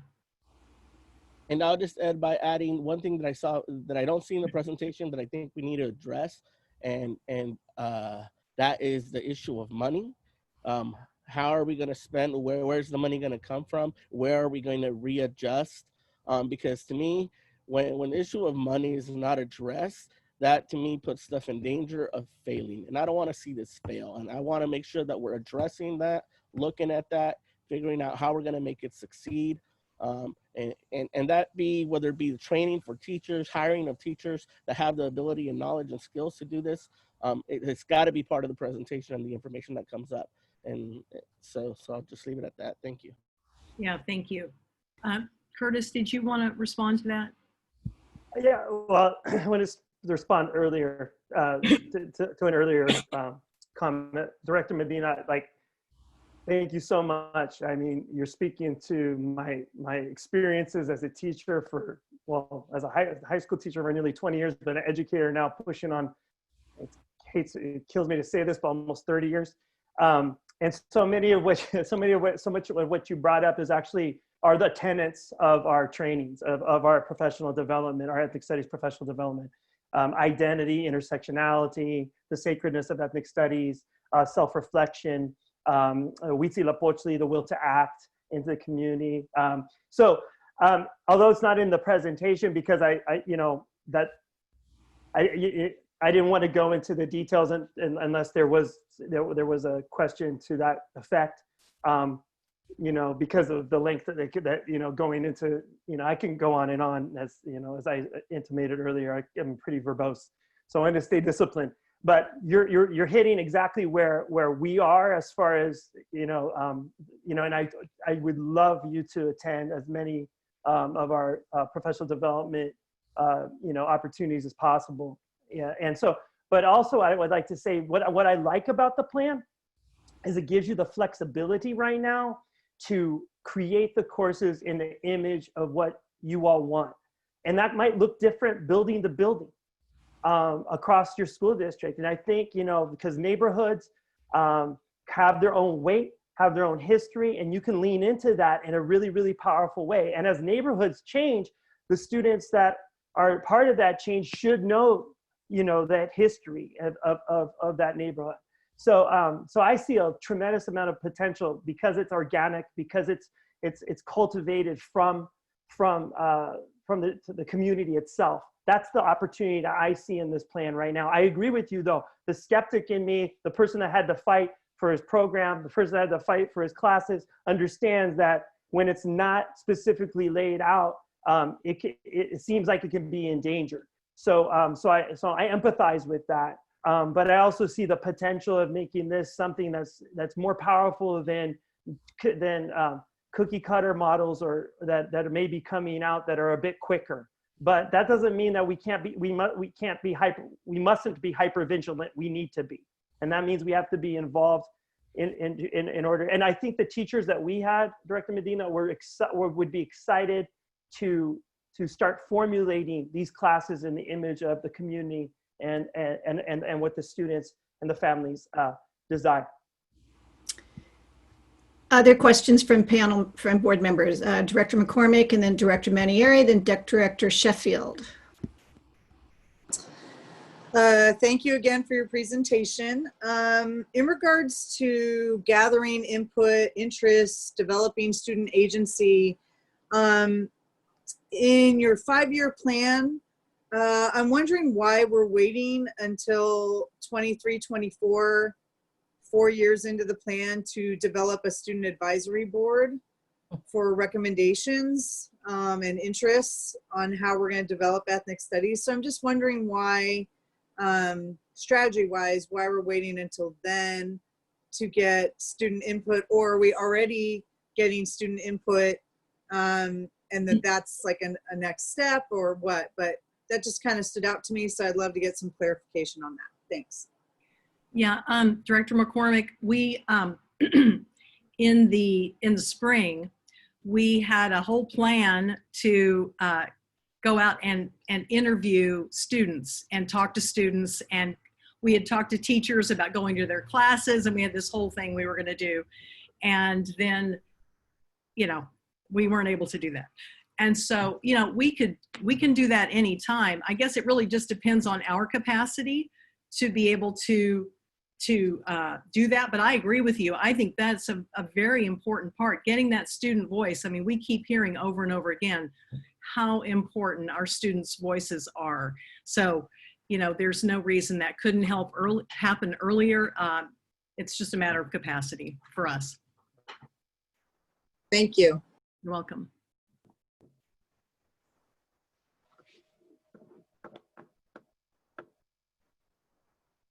Director Manieri, I think that was next. I think so. Thank you again for the presentation. My Wi-Fi is a little spotty, so if you guys can tell me if I'm cutting in and out, I'll just turn off my camera, and that should help. I'm wondering, Director Evans, because I'm really struck by Dr. Acosta's statement that SRCS could be a leader in Sonoma County and in the North Bay. And I feel really similar to Director Medina in that, like, the faster the better, essentially, though I know that we need to take time to implement something as important as this and think through it thoroughly. I'm wondering if, I wasn't able to find any board policy on ethnic studies, and I'm wondering if we've in the past had some sort of resolution affirming or supporting ethnic studies, something that could really model this curriculum for other districts in Sonoma County and in the North Bay, so that if they're interested in doing something like what we're doing, that we could be a resource for them. Thank you for that question, Director Manieri. We have not had any board policy ourselves. I did find out, and I'm still trying to get the skinny on this, I did find out that Santa Rosa High School actually had ethnic studies in 1972 and 1973. And Tony Negri taught the ethnic studies course. And so I'm really hoping to talk to him to get some information about how that course happened, and, you know, where the heck, I mean, who knows where the course description is, but we ourselves did not have an ethnic study. We don't have that in our board policy. We've looked at other districts, and sometimes what they'll they'll just say within their list of courses, it will just say, you know, we will have ethnic studies, or we will have ethnic studies as a graduation requirement. And they don't locate it in a particular subject area, just which allows for more flexibility. Thank you. I'll save the rest of my comments for discussion. Okay, thank you. Director Sheffield, were you next? Yes. And then, Thank you, Director Evans and Dr. Acosta. I am very excited that we're having this discussion, that we're moving forward. I have a lot I'll bring up discussion, but a couple of questions that I had, just sort of echo Director Medina's concern about making sure that we do this correctly with our resource allocation and dollars, any opportunities that you can think of where we can seek outside funding sources. This is really bold. This is really bold for the Bay Area. This is really bold for the North Bay. And, you know, on so many other issues, it's oftentimes us, the largest school district, to get the ball rolling on this, to get the attention of the rest of the community, that this is a really important issue. So maybe you could talk a little bit about, or maybe this is for our next meeting discussion, if Director Omar is going to bring up a proposal that we look at dollars so that we can have a discussion on you know, the value of what this type of investment that we'll get out of it. That's my first question. Obviously, if we're going to have professional development, it's going to cost money. I don't know, you know, I can't give you an exact figure, but we do know, and from everything that we've learned from talking to people, excuse me, that having the support of consultants such as Dr. Acosta and his associates, who have just been marvelous for us, as well as the support of higher education. A number of districts that we talked to partnered with their local university to develop courses, to get teacher training. So and we're so lucky because we have Sonoma State, we have the junior college. So, you know, it will take some planning and it will cost some money to train people, but we want to make sure that our teachers really feel prepared to teach ethnic studies in their classes, in their classrooms. I want to address this as well. I think that we definitely have some resident experts in ethnic studies at both Sonoma State and Santa Rosa Junior College. And we need to utilize that expertise even more, in my opinion. Here's the beautiful thing about the strategic plan that you created as a board. You set priorities, and it's exactly what we need to do as we implement something as critical as ethnic studies. And so the funding and the priorities go together. This is a priority of the district. This is a priority of the board. So there are going to need to be decisions made about funding because it is limited. But everything that I see from the board, everything that I believe in as the superintendent of this district, is that ethnic studies is at the top of the priority list. So that has to be, as we look at our LCAP, as we look at our title dollars, ethnic studies needs to be and will be at the top of that priority for funding. For funding. Thank you. I don't know, Omar, did you want to add? I had one second question, but go ahead.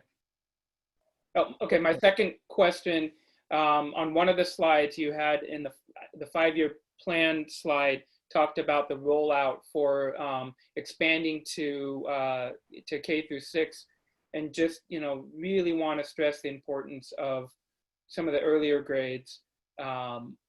You know, and it doesn't, you know, if you could talk, Director Evans, about this timeline for K through 6. The slide was a little bit vague, so you know, I know that we're kind of inventing or building as we're going along, but you know, I just think in the times that we live in, the K through 6 grades need a lot of attention as well. So if you can talk about that timeline, thank you. Yes, thank you so much for that question, Director Sheffield. we really believe that this is a K-12 program, and that I think in one of the slides we said the earlier the better. You know, the sooner we can start working with our teachers and our young students, the better. Dr. Acosta and one of his colleagues, in particular, Miriam Romero, she works with him and helps train people, teachers. She's also an elementary teacher, and some of the curriculum and the pedagogies that she has shared with our elementary teachers has just been marvelous.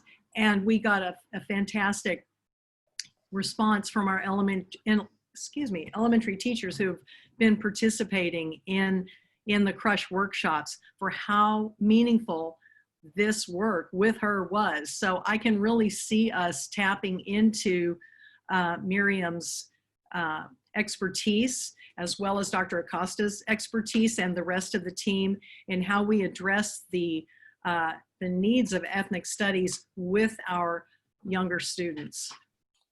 I'd like to add to that as well, if I may, especially with you approving the CCD units just a few months ago, knowing that those units are really interdisciplinary and also continuously growing and moving. It's an opportunity really to infuse this into those units and really lay that foundation. So I'm very grateful that they have been adopted at that elementary level. We cannot minimize those CCD units at all as a district. It is so different than any other district, not to be dictated by a textbook company, but that we own and live that curriculum is huge, which why it's going to be an easier insertion of ethnic studies into that at the elementary level than it will be at the secondary. And I would bet that it'll be earlier than we think, than that timeline. Yes, and I'd just like to follow up on that, because I don't know if you remember in the presentation, we mentioned the collaborative curriculum design team at secondary who focused on social justice and ethnic studies lessons for secondary. We were in the process of wrapping up the work with that team of people. It was about 14 secondary teachers, mostly high school teachers. And then, then the school shut. And so then we weren't able to kind of wrap up, but that is something that's really on our mind. And we want to expand that into the lower grades. And it's perfect with the elementary CCD work that's been done. I mean, Director Dillon has done a fantastic job of kind of blazing the trail of the CCD units. And I could really see us working with that with ethnic studies. Director De La Cruz. So just joining in the thanks to you all for your amazing work. I was really lucky to sneak into a couple of the Crush trainings, and they were beautiful, and I was super grateful for your work. One of the things that I wanted to follow up on that I really loved, actually, Dr. Acosta, that you mentioned, is that this isn't as easy as handing over somebody a binder and saying, here's how you do, and just go. Oops, my internet connection unstable? You guys okay? You are unstable and you're breaking up. Okay. And so one of the things that's really still breaking up. Give me a thumbs up when you can Make hear out me. saying. Sorry, my iPad is losing power faster than it's charging, and so I'm on my kids' Chromebooks, and we can all see how distance learning goes.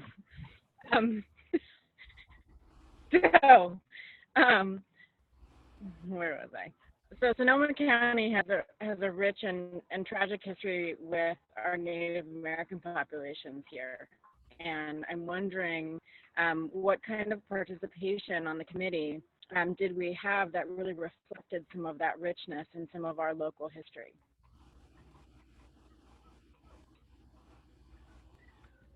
I'm going to try without the camera. Is that better? Elizabeth, was Ms. Billy on the committee?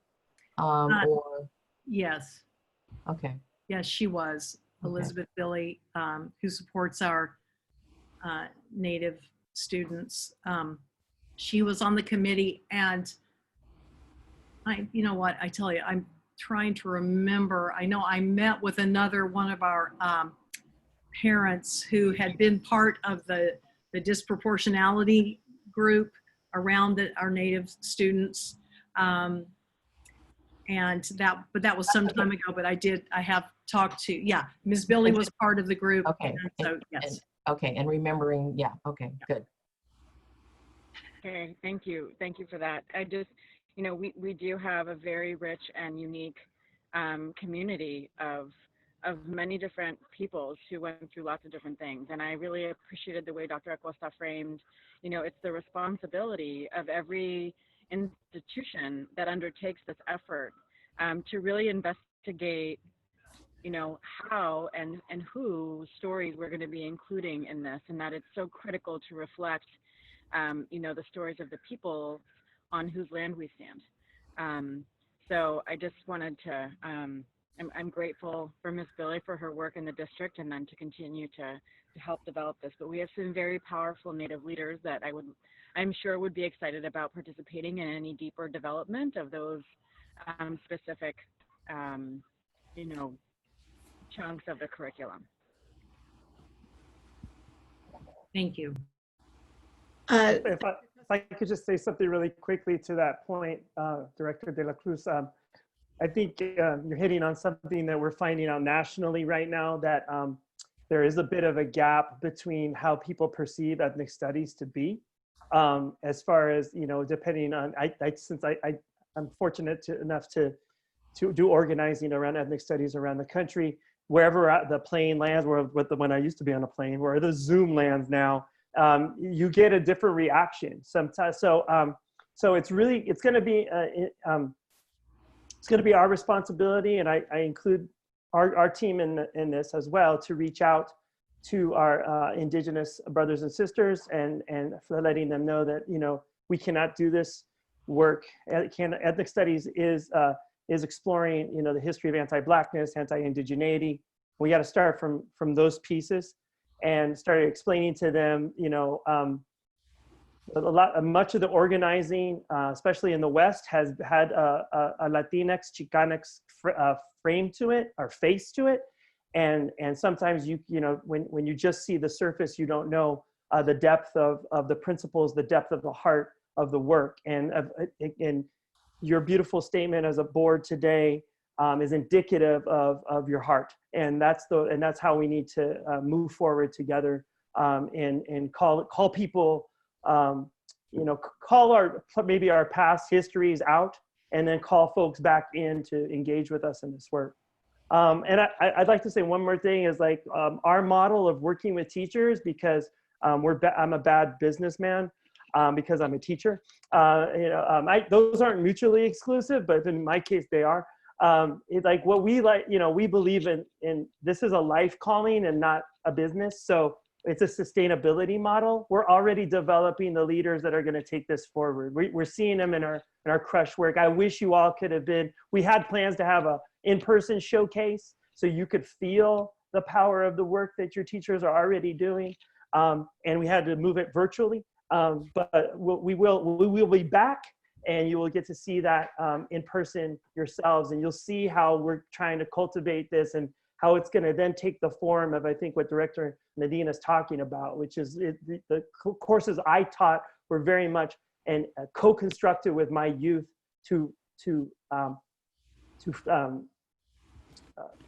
not symbolize, but just be grounded and cultivated from the very earth of the west side of Tucson, right? Our neighborhoods, our barrios, and it had that connection. And I see that that's the way we roll with our work, and that's the dream I have for you all as well.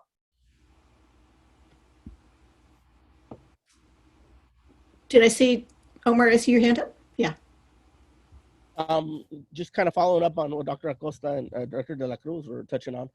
I think, you know, one of the ethnic studies, or specifically Chicano studies programs that I look to and like the most is that at CSU Northridge, their Chicano Studies program. And one of the important requirements that they have there is a community involvement component. And I think in course development, having some sort of community involvement or engagement component would be important, something that should definitely be a priority. Secondly, Dr. Acosta brought up growth and potential, long-term of the program. And I think that we do have to look at our partnerships with our local institutions of higher education, whether it be the Santa Rosa Junior College or Sonoma State. One of my concerns with Sonoma State is, my experiences over the past 2 decades, their ethnic studies programs there have been weakened over time. I think developing a partnership allows an opportunity to strengthen those programs.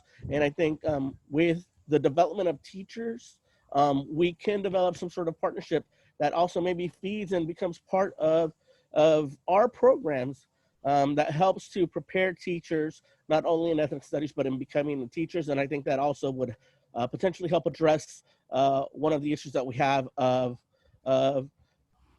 recruiting and hiring teachers of color. So I think looking at developing those partnerships and maybe engaging them further in our ethnic studies programs with the goal of also helping strengthen them. And I think as time goes on, hopefully other districts within the county become a part of that and become part of that program. So I'd like to ask that you take that back to the committee. Absolutely. Board members, I am going to move us to public comment since we can't keep from discussing because we're all very inspired and passionate about this. And I want us to hear. So I want us to remind us to go back to listen to understand. Let's listen to public comment. We have 7 people and 8 people. So again, we're at 2 minutes. I also am going to invite our SRTA president, Will Lyon. He was also on this committee and he would like to weigh in. So President Lyon, we're going to let's see, moderator Melanie, can we let him in as a panelist? Sure, I'll do that right now. President Lyon, are you ready? I know this is a surprise to you.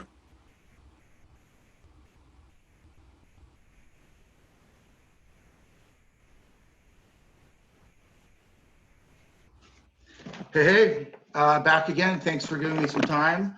I'll try to be graceful with it. Thank you for doing this. I don't want to bury the lead. Every teacher I know thinks ethnic studies is important and we need to move forward, including me. So I have some concerns and some suggestions, but it is not intended in any way to deflate the balloon or to otherwise, pour cold water on this or pick your metaphor. I follow those who've already said we have to fund this because it's not a $0 proposition. If you don't fund it, what you're really doing is taking away from other electives or other classes, or it'll be a bad program. Without any funding, you could decide right now, every sophomore English class is an ethnic studies class. Done, check mark, done, we win. There isn't anybody I know who thinks that's what we're gonna do here. But how much better than that is it gonna be? Funding is a matter. If you gave 2 sections to each secondary school for those electives that we talked about, the English and the math, they're kind of double dipping. They're gonna get math credit and English credit. We still have to train those teachers, but those elective courses, each section is about $20,000. So if we have 11 secondary schools and they each get 2 sections, it's $440,000. That's a lot of money. If we don't fund it and say, listen, we're going to give everybody your section allotment plus 2 more, make it 3 more. I'm good with that too. What you're really doing is saying some principal in a year or 2 from now is going to have to decide whether or not to cut manufacturing or photography, right? And we need to give those teachers enough time to learn about ethnic studies so they can build their own ethnic studies photography class. So the money matters. Thank you for those of you who brought that up. We also have a lot of resources that have been mentioned. We have a director, we have a TOSA, Heather Rossi, who is a super mega champion for this, and she's the right person to be helping lead on that. I want to talk about CRUSH for a second. Dr. Costa and the crush are the real deal. This is the type of professional development that when teachers go to, they leave excited about, and it scratches the exact right itch that we need to move forward. But we should be paying him too, right? This is, whether he's a good economist or not, he's a professional educator. And we have to factor that in, and it's not $0.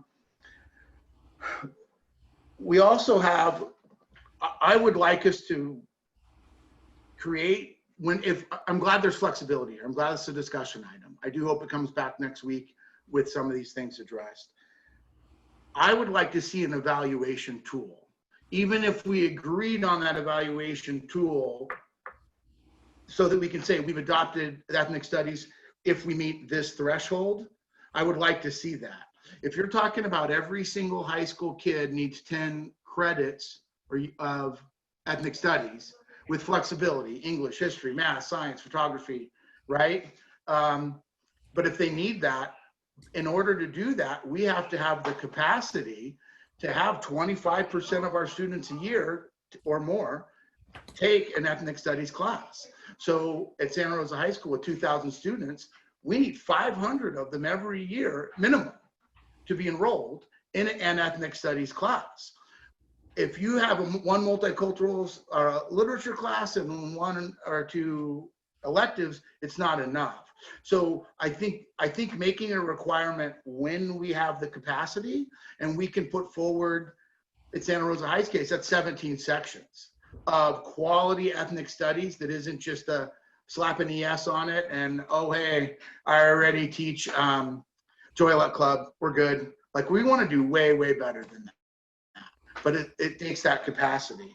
The last thing I would ask is that there is some flexibility, that the timeline that's there, that if we get there and we evaluate it and we're going faster than we thought, great, let's go. If you give us everybody 2 sections and there's a school that can do 3 or 4 or 5 sections because they got it, green light, do it.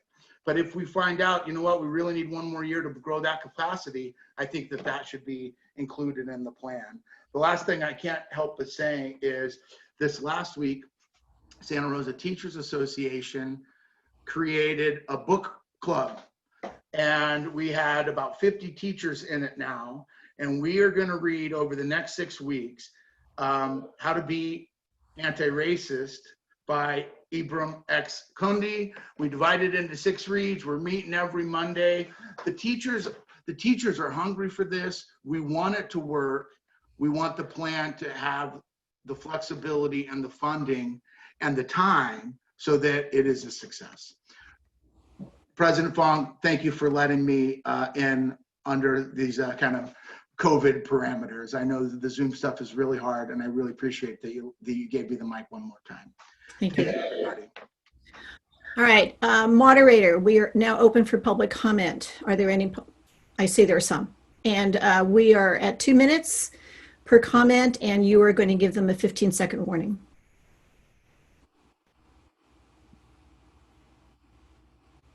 That's correct.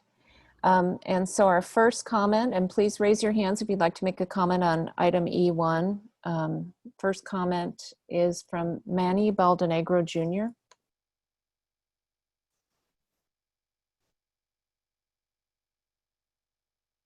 Please unmute your microphone.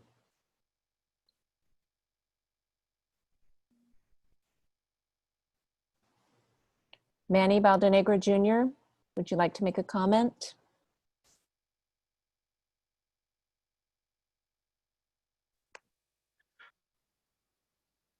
Hold on one second. Hold on one second. I was away from having gone to UCLA and been a part of what is now a Chicano Studies department. I understand and know the importance of having ethnic studies for all of our students, and seeing the value of what a department can bring to a university like UCLA. It's imperative that we continue to move forward. And you have a lot of people in the community who can provide their expertise in different areas, including myself, having been an undergraduate with political science and Chicano studies. I commend the board for moving forward on this, and anything that I could do to support and help you have my support. Thank you. Moderator, we are going to stop for a translator switch. Sorry, I forgot. Dan, are you ready to make the switch? Yes, go ahead.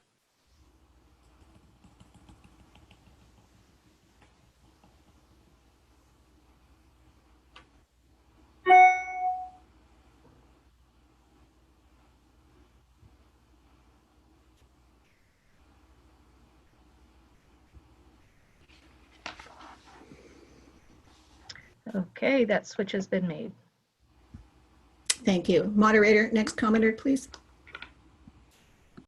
The next comment is from Maura Ryan.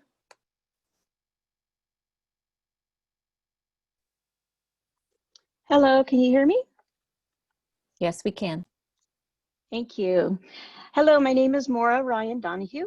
I applaud the board, Superintendent Kitamura, Assistant Superintendent Guzman, and Director Evans for moving forward with a proposal for an ethnic studies program for Santa Rosa City Schools. It's a crucial area of study, long overdue, whose addition can only benefit the whole of our community, so yay. However, in reading the PowerPoint slide defining ethnic studies, it says that the, quote, field of study focuses on theoretical and political questions regarding the social construction of categories of race, ethnicity, gender, sexuality, class, and nation, and mentions that, quote, ethnic studies pedagogy humanizes all people by honoring the cultural wealth of historically underserved groups, by critically analyzing systems of oppression, unquote. While I certainly understand and agree with an emphasis on race and ethnicity in an ethnic studies program, to also include the underserved oppressed groups of gender, sexuality, and class in your definition makes me beg the question of why disability was excluded. Graduation rates for people with disabilities are considerably worse than those listed in the presentation. I would ask the board to study and review the work of Dr. Douglas Bainton regarding the history of how disability itself was used as a justification for inequality and to oppress people of color and women historically. I will forward to the board one of Dr. Bainton's articles to illuminate this.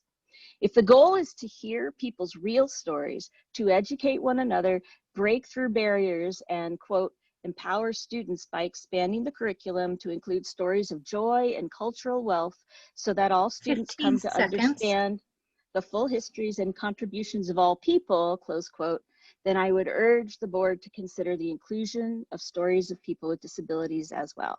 Thank you very much, and I'm very pleased to see this come about. Thank you, Maura. Thank you.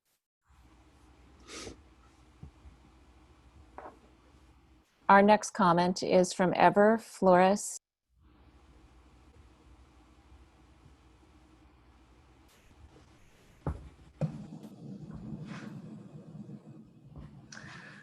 Hello, can you guys hear me? We can. All right, so as someone said, my name is Ever Flores. I've been the Adelante director for the last 20 years. The Adelante program serves, migrant populations throughout Sonoma County. And I just want to say that I truly applaud the idea of implementing the plan of an ethnic studies program. Making ethnic studies an integral part of K-12 schools makes sense in Santa Rosa, as our city is home to a large and diverse student population. I believe students of color account for over 55% of Santa Rosa City schools. Given Santa Rosa's growing diversity, it is especially important that students learn about the various racial and ethnic groups in our own city.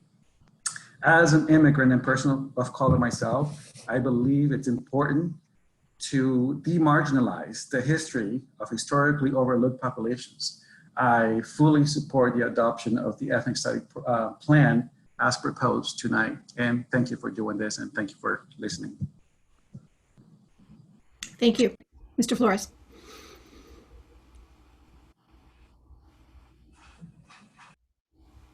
Our next comment is from Emma Zavala. Hi, good evening. Can you guys hear me? Yes, we can. Thank you to everyone that is here. Superintendent Kitamura, Dr. Costa, and everyone from the panel. Bienvenidos a todos ustedes, los padres de familia que nos están escuchando. Muchísimas gracias. My name is Emma Zavala. I teach Spanish for Spanish speakers at Santa Rosa High School. I've been there 15 years. I came here when I was 10. I didn't know English. And I see my kids, I see myself. And every time, every year for the past 15 years, they've always asked, Savannah, how come they don't teach classes for us? And I've always asked them, what do you need to teach a class for you? And they always said, we want ethnic studies. We want something that we can relate to. We can say our stories. You know, not just tell you that you understand, but we need to tell it to everyone. And in my class, every break and lunch, every year for the past 15 years, I've always had a range of kids from A through Z with disabilities, non-disabilities, Native Americans, African Americans, Latinos, you name it. The kids come into my class. For some reason, I don't know what it is. But I'm always grateful to see them, and they're eager, they're hungry for answers. They have questions, they have ideas, they have comments, they have everything that they just want to say it. And it's okay to say it in the class and not be judged and not be questioned and not have anything to do with, you know, being afraid. They want to speak. They want that. They're hungry for that. And I'm so grateful that this is happening now. For so many years, it has started, and for some reason, it hasn't gone past anything. So thank you so much to every single one of you that have put all your 15 efforts seconds. into providing this. And I can't wait to be part of it, because that also includes them and includes me and includes our Latino, Latinx, and our parents, our community. This is what we're here for. This is what teaching is also all about. So thank you. Muchas gracias a todos ustedes. Ms. Zavala, I want to thank you for your service. I hear so much about you from parents and students, your dedication, your ability to connect kids. So as much as you thank us, I turn it right back onto you and thank you for everything you've done.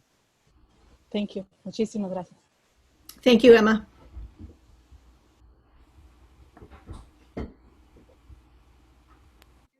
And the next comment will be from Tim Zalinardo.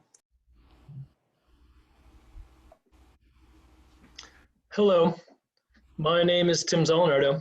Good evening, Superintendent Kitamura, President Fong, Board of Education, Assistant Superintendents, Director Evans, Dr. Acosta, and President Lyon. I want to begin by thanking the Board of Education for its ongoing service to our community, especially in the current times.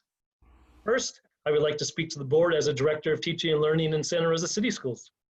I want to recognize the hard work of my colleagues and peers on the Ethnic Studies Committee. Most importantly, they have been unwavering in their commitment to engaging students with pedagogy and curriculum that demands that students can't help but want to speak back to both. Secondly, I want to speak as a parent of students in our district. The Belief in Ethnic Studies curriculum embodies the board's mission, vision, and priorities in practical daily classroom practice. Most specifically, priorities 1, 3, and 5. It helps youth develop self-loving and aware identities. Thank you for that. Finally, I want to speak to the board as a community member and as a middle-aged Caucasian middle-class male.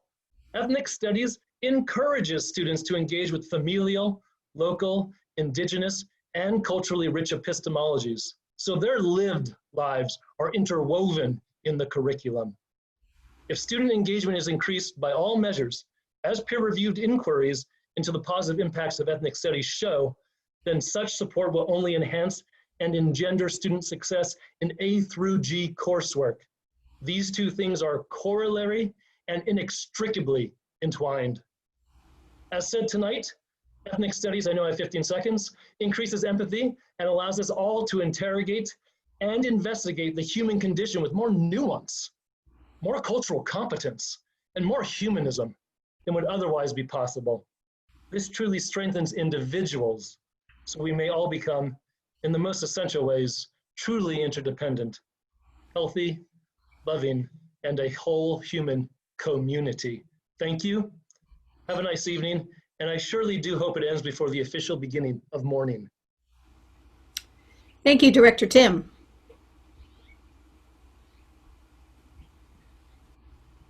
And our next speaker will be Greg Hauser. Good evening. Can everyone hear me?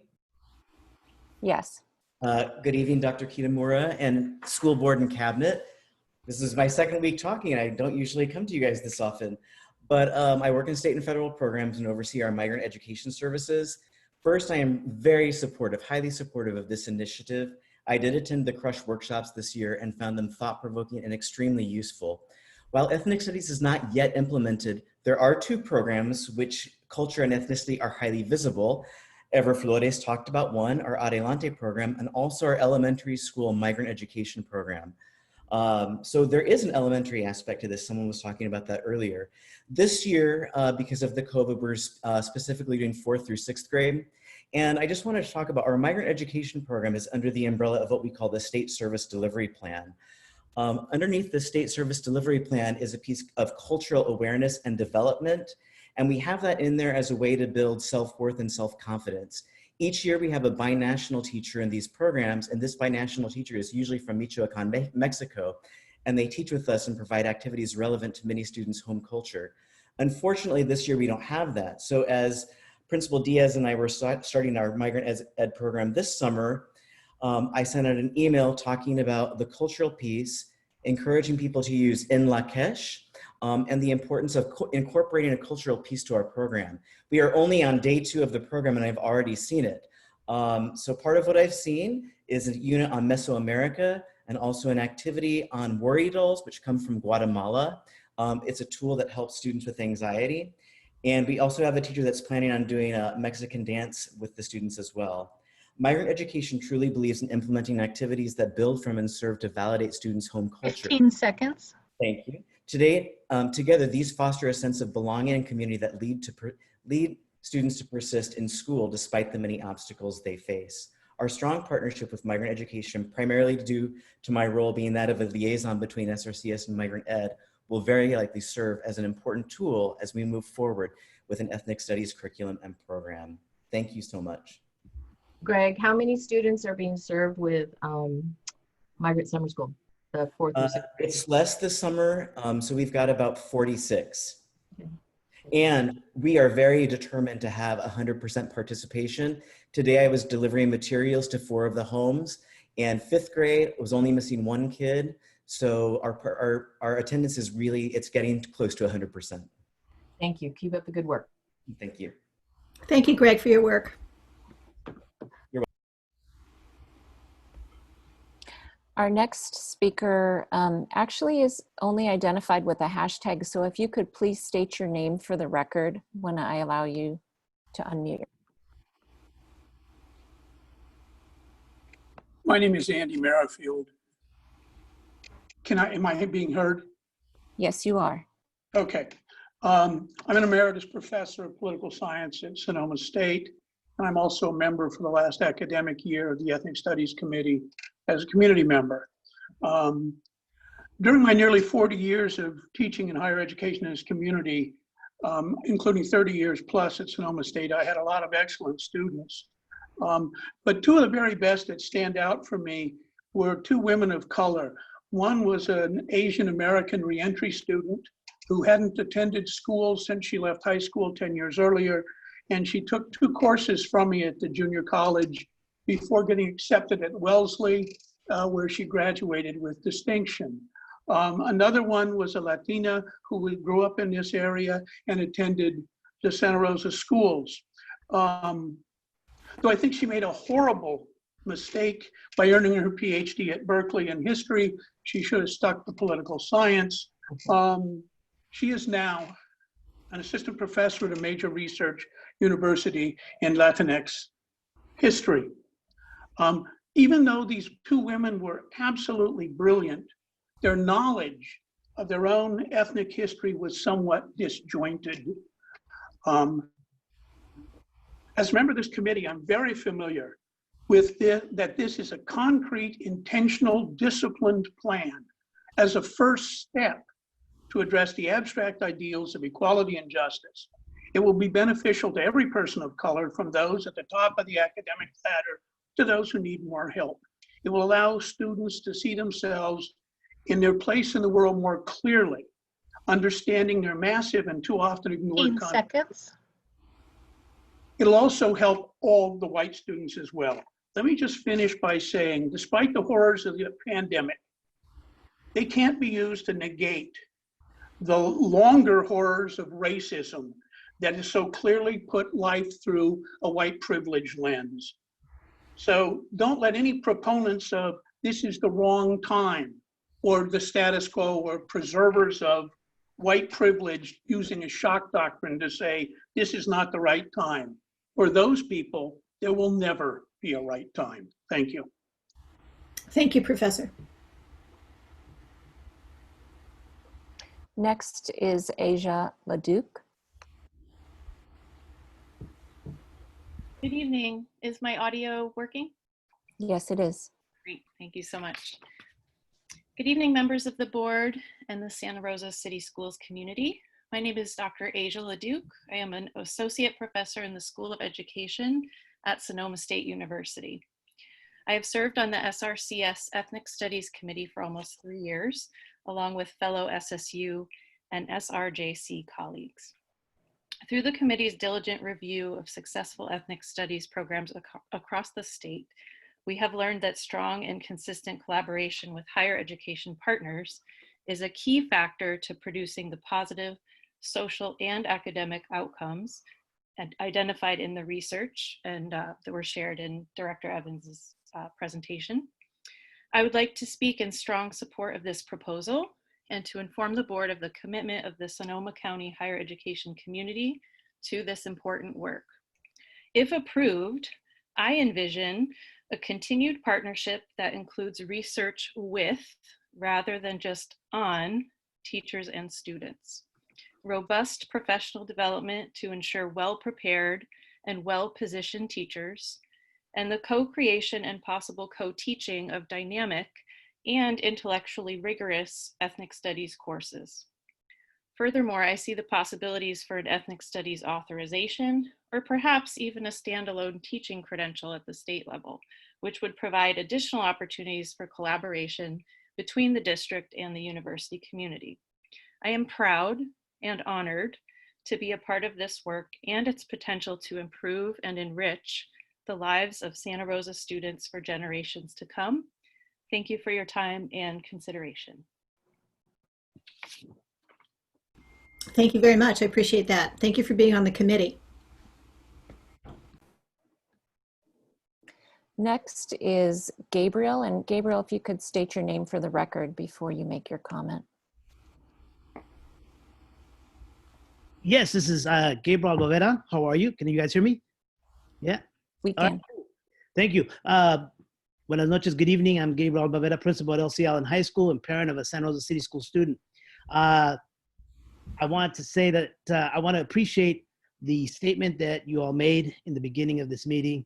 The last time I felt that move was back on November 6, 2012, when President Obama was elected. So thank you for that. I really refreshing.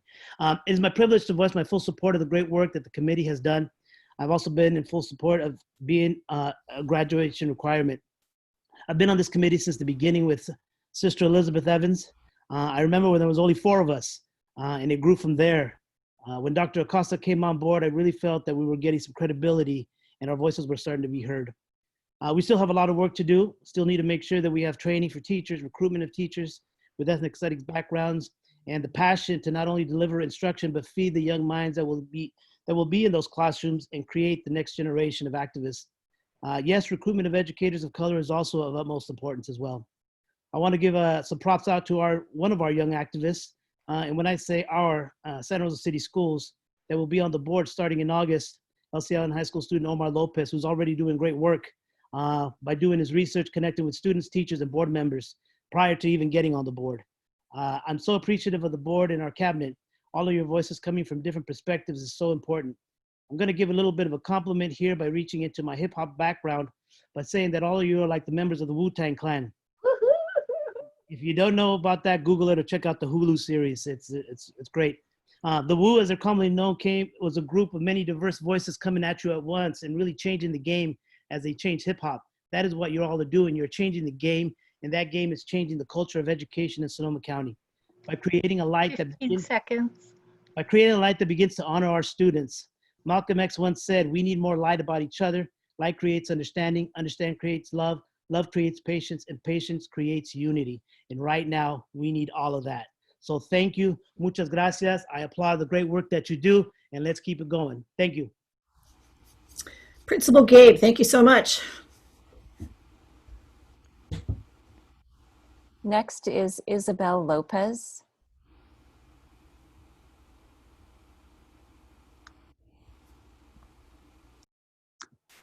Buenas tardes, directores.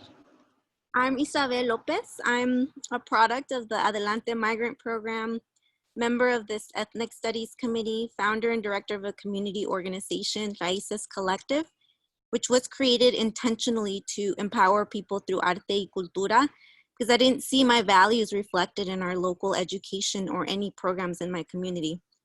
You say you want to reflect back Black Lives Matter in the curriculum.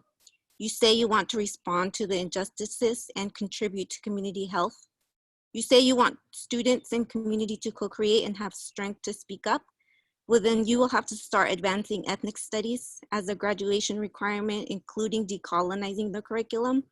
You have the power to do some of that today. This is the time to be bold. Listen to the young people speaking out against racism, the ones thirsty to know the truth of the roots.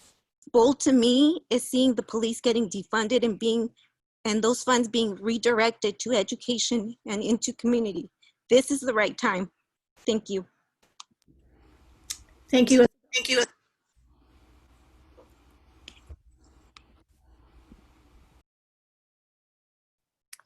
And next is Melissa Debray.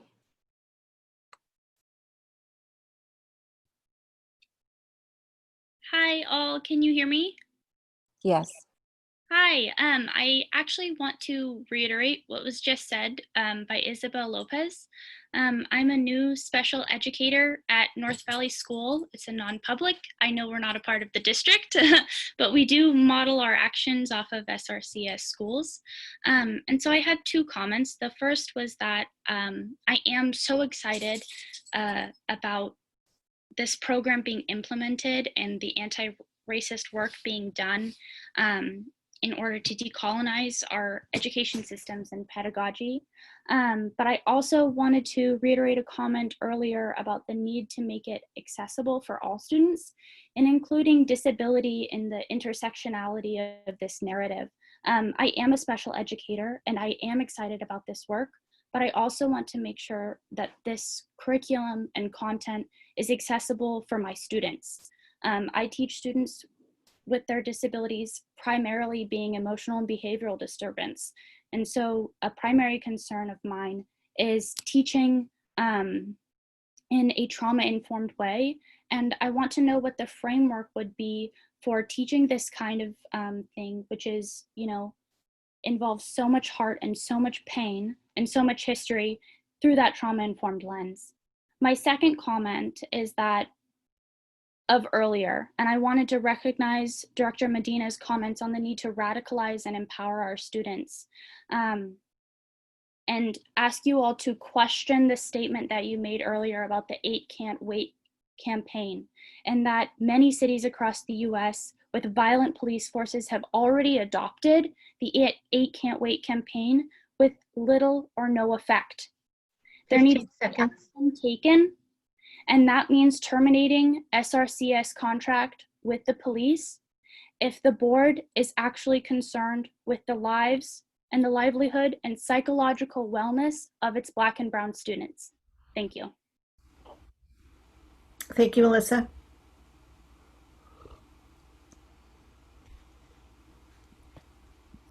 Moderator, do we have any more comments? This is the last call for comments. Any other comments on item E1, please raise your hand. The next to speak is Herman. Now he is gone. So the next to speak is Manny Morales.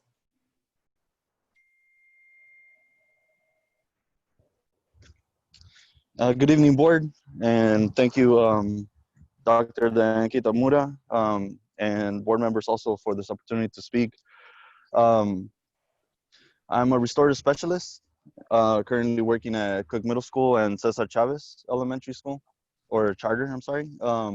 And I just wanted to weigh in and talk about the impact that the opportunities for professional development have provided, especially for me who I struggled with just continuing my pursuit of higher education, but also understanding some of the conditions that restricted me. And I can't help but think about others who were in my position or who never had an opportunity to pursue higher education for different circumstances and abilities. So I really want to support what we're doing. I also understand that we're so late in the game, and I think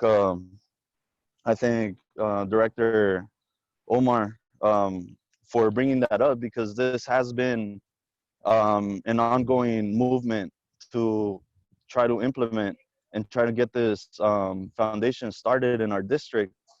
And I hope that we take action. I do think that if we're working towards changing the narrative and supporting answer and resolve some of the injustices that are happening in our community, it starts with our education, and it starts with making it accessible to our youth. 15 seconds. Yeah, so thank you for this opportunity, and I just want to say that I'm in full support of ethnic studies. Thank you. Thank you, Manny.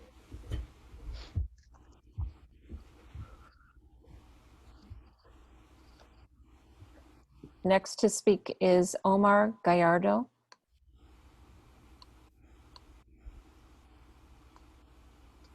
All right, I think I'm unmuted. Yeah, I wasn't going to speak. I'm over here watering my plants, but I've been listening to you all, and it's really great to hear this conversation moving forward. Or I hope it's moving forward. I encourage it to move forward. Thank you for, I'm sorry to skip over just the protocol of acknowledging you all, but I'm pretty excited of what's going on.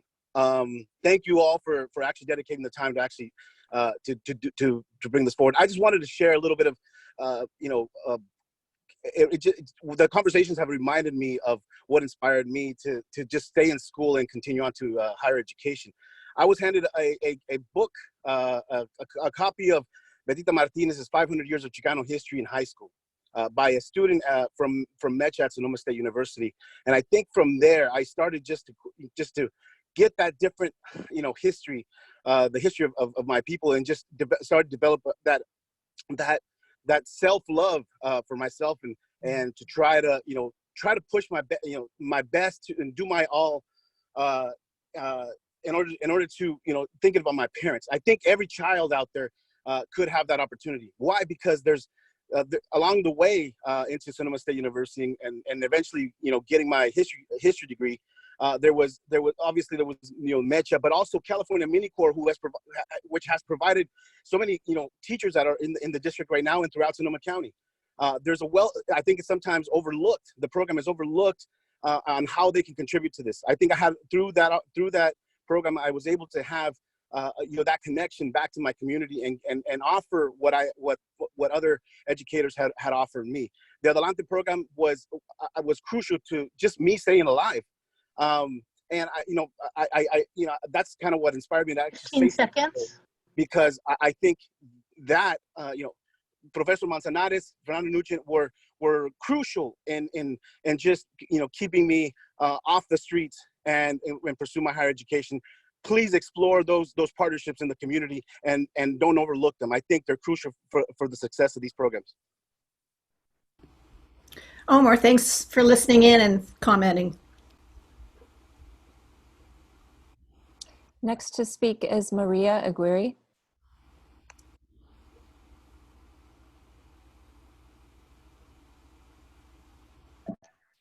Hello, this is Maria Aguirre. Can you hear me? Yes. Yes. Well, I'm just jumping in, but I'm so excited I couldn't just stay watching the discussion. And many of you might know me from my 5 years of interpreting for special services, and now I moved into a new hat as a special ed teacher working at LC Allen. And I'm just so excited to be part of this effort because I have been entrusted with 4 classes, and all my students were mainly Latinos y Latinas, and 1 Vietnamese and 2 Native American students. And I would love for us to have a curriculum that speaks more to their identity and their heart, and that brings them into their empowerment, but also into the respect for all the cultures that make this great nation.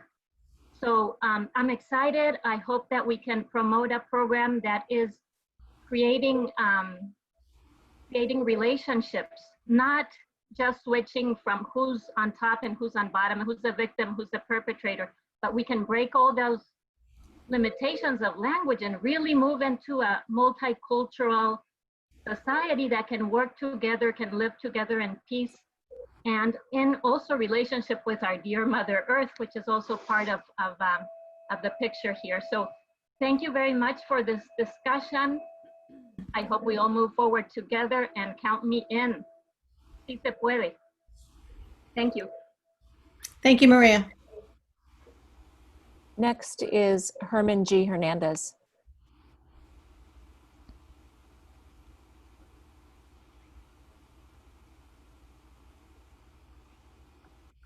Herman, are you unmuted?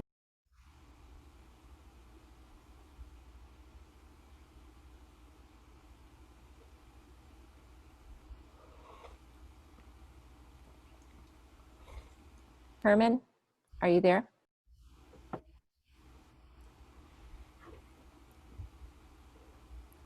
Well, we'll probably have to go back to Herman. Can't hear you right now. Next is Ronald Lopez. Oh, hi, this is Ron Lopez. Can you hear me? Yes. Hi, my name is Ron Lopez. I'm the department chair of the Department of Chicano and Latino Studies at Sonoma State University, where I've been teaching in that department for the past 15 years. I've been participating with the committee to develop the ethnic studies proposal for this meeting. And I fully support this, and I would like the committee to be fully aware that myself and other members of my department and other departments are fully behind this effort. We're willing to contribute our knowledge and expertise. And I speak both for myself and for some of my colleagues who I know will also help. I completely support the introduction of ethnic studies into Santa Rosa schools. My children also attend, and please let me know in whatever way I can be of assistance or can contribute to this effort.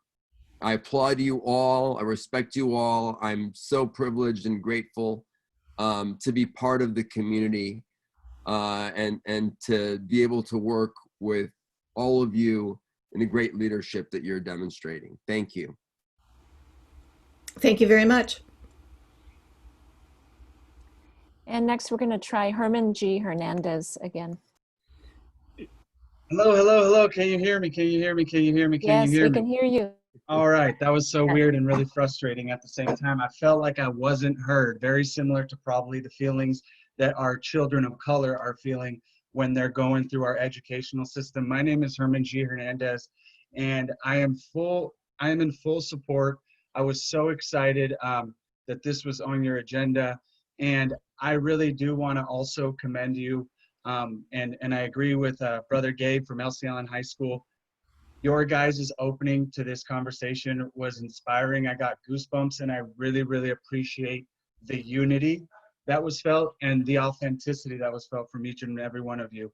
But one of the things that Elizabeth knows how I feel about this. I share Trustee Minieri's frustration or just comment of, why is it taking so long? Why are we still talking about what are we going to do and forming all these committees? But if one of the things that I want to mention right now is if you've never gone to the California Latino School Board Association, you should definitely put that in your board's professional development. That is where I first heard Dr. Acosta speak about En Lakesh, as well about ethnic studies and his battles in Arizona. And that was almost 4 years ago. And that has inspired me. I had no idea that this whole realm of education existed. But some of the things that I've learned over the last 4 years of going to that conference is there's LGBTQ history class. That's A through G. Women of color literature for English, A through G. Environmental justice for science, A through G. History of Chicano-Chicana teatro, that's an elective, A through G.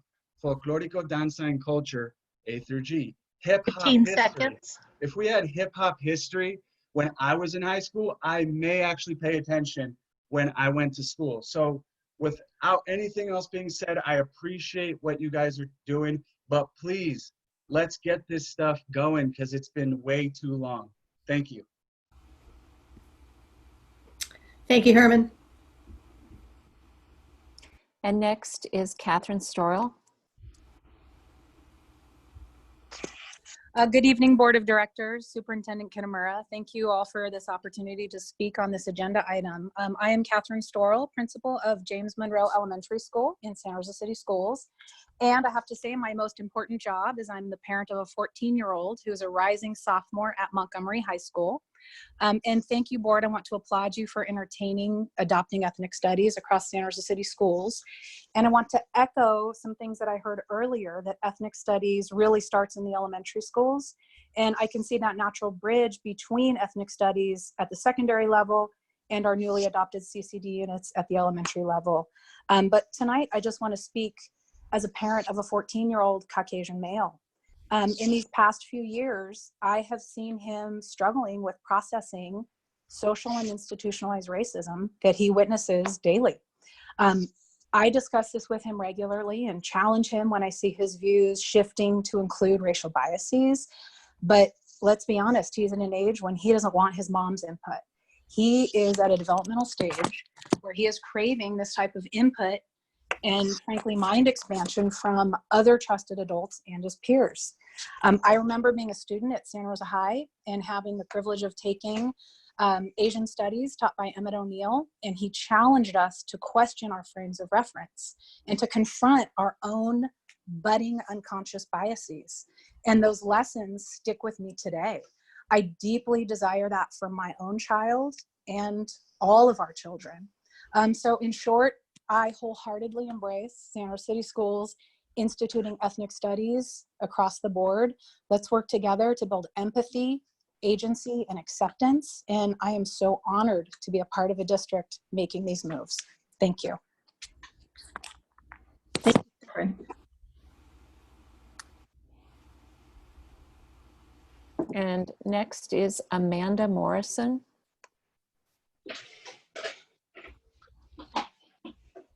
Hi, everyone. Thank you, Dr. Kitamura and the Santa Rosa City Schools Board. I'm like Ron Lopez. I'm one of the ethnic studies professors. I'm part-time at Sonoma State. And thank you to Omar Medina for giving props to the work that I was one of the members and then chair of the task force, the Education Justice Ethnic Studies Task Force with North Bay Organizing Project. And as I recall, it's been years now, we met with every member of the board, and I'm looking at y'all now, and woo, it's a lot more diverse now. It's a whole crew, and that is good to see. I remember at the beginning of our struggle, we had a screening of Precious Knowledge featuring Dr. Acosta, and there was a big turnout. This has been a long struggle, so I kind of want to echo Omar that that's the context of struggle. But it seems to be flourishing now. And I want to echo Dr. Ron Lopez. We just had margaritas before this meeting, and we were both like, hey, we're in. If you want to train K through 12 teachers, we are down. We have local expertise and knowledge, and I'm really enthusiastic about that. I work at SRJC as well, and they have no ethnic studies department at SRJC. It's so frustrating. And so in that sense, y'all are ahead of the game. I'm usually a cultural critic and a little bit of a downer, but I'm feeling really optimistic tonight. I also appreciate the curriculum that's going to develop around statistics for social justice. I think math is one of the biggest areas of inequity and oppression for our students. And we have some local PhD level professors of color who may 15 seconds. Who may be available to help you develop that curriculum that teach at SRJC. That's another resource, as well as the model of Napa Valley College's partnership with the local high schools. They actually have the community college offering the ethnic studies classes, at least maybe in the beginning, in the high school. So that's something you may want to explore, and I'm happy to help you explore that. Thank you. Thank you. President Fong, there are no more hands raised at this time. Thank you to all our commenters. It's really obvious that we have a lot of support and a lot of people with a lot of experience and a lot of people at our other institutions who are here, not only on the committee, but ready to weigh in and help. All right, so I'm going to bring this back to the board for our discussion. And who needs to say something?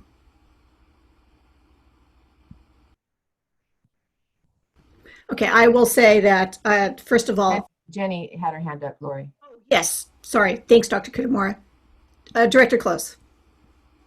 Sorry, Jenny. That's all right. Thanks, President Fong. Thank you, Dr. Kitamura. I appreciate going first. I'm gonna go off video after this, but I wanted to make sure I got to talk about this on video. And I really appreciate all the work that's been going on with Crush and the report today. And I'm going to be pretty short on this and just say, yes, we need ethnic studies embedded K through 12. I want to acknowledge the callers today. We had a lot of great personal comments, and that really helps. Acknowledge the comments made by Herman G, who reminded us that there can be all kinds of A through G courses around ethnic studies and also around other marginalized groups. And the caller who, thank you, reminded us to think about people with disabilities in our discussions and plans. So thank you for that. Now, I think as you, if you're a board watcher, I think you all know that I'm a big believer that when civil rights issues or matters of racial justice are at issue, that this is a board level policy issue, that we have a moral duty to eliminate structural racism and create equitable access to opportunity whenever we can. And so I think this is one of those situations. Now, on one point, I disagree with Director Medina tonight, and that's that he said that he couldn't remember any board direction on this going back. And I've been on this board for a while, and I can tell you that there's been consistent board direction since I've been on the board in 2012 saying, we need ethnic studies, and the administration goes out, and I'm not sure what happens, but I think that it's met with some resistance. And then we get sidetracked by something. Like fires or something else, but it's met with some resistance. And so I think that this is the time where the board needs to kind of push the pace and really support the administration and in the work that it's doing, and our teacher champions out there who are working. Now, Director Medina is correct that there's been no vote, and I'm hoping that we can vote on ethnic studies soon. And I'm hoping that it could be even a little bit stronger than what I think is presented here tonight. I agree with Director Medina that this needs to be a graduation requirement. We need to acknowledge that most of our graduation requirements right now could be classified to some degree as white male studies. And we need to change that. So we need to push the pace on this. And I think the only way to do that is to say this needs to be a graduation requirement.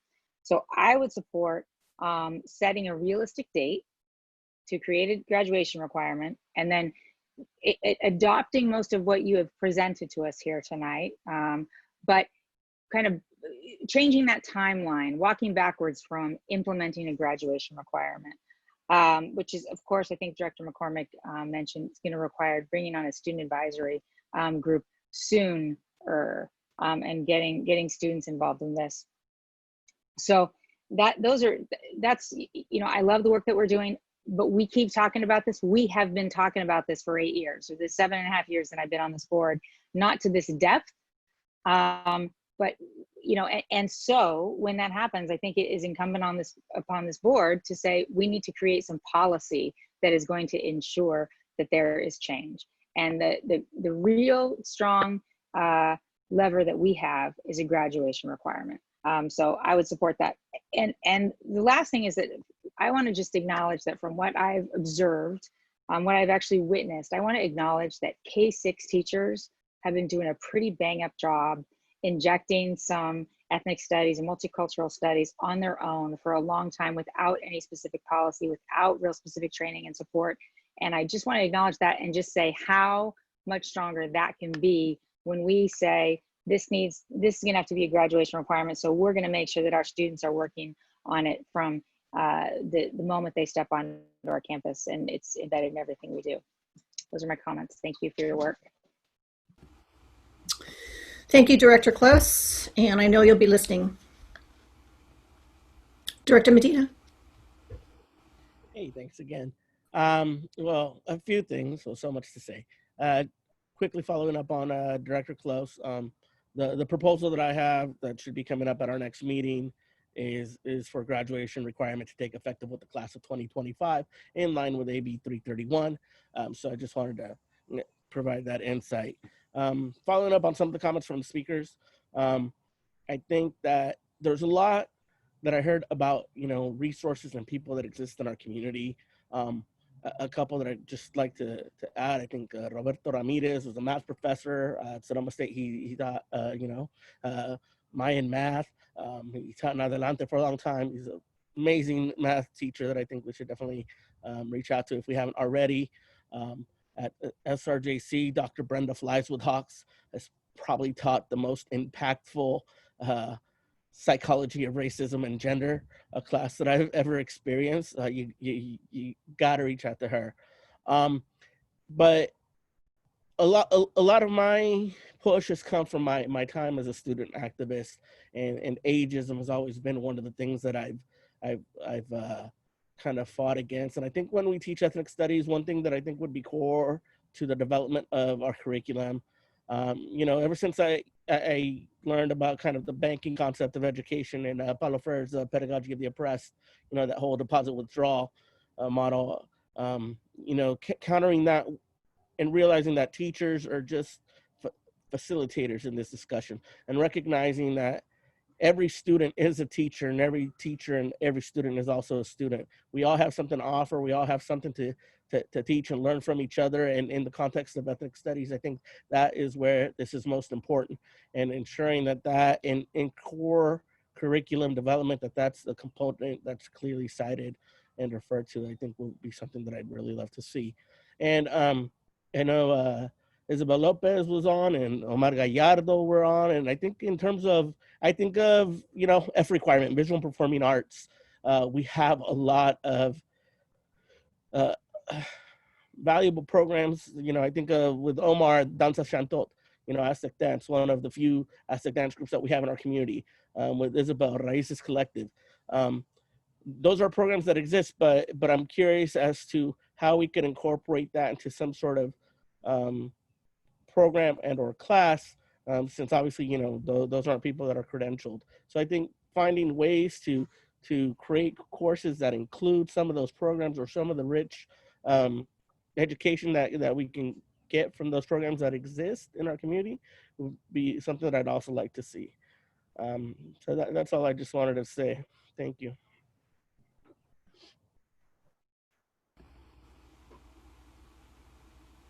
Thank you. Director Sheffield. Thank you.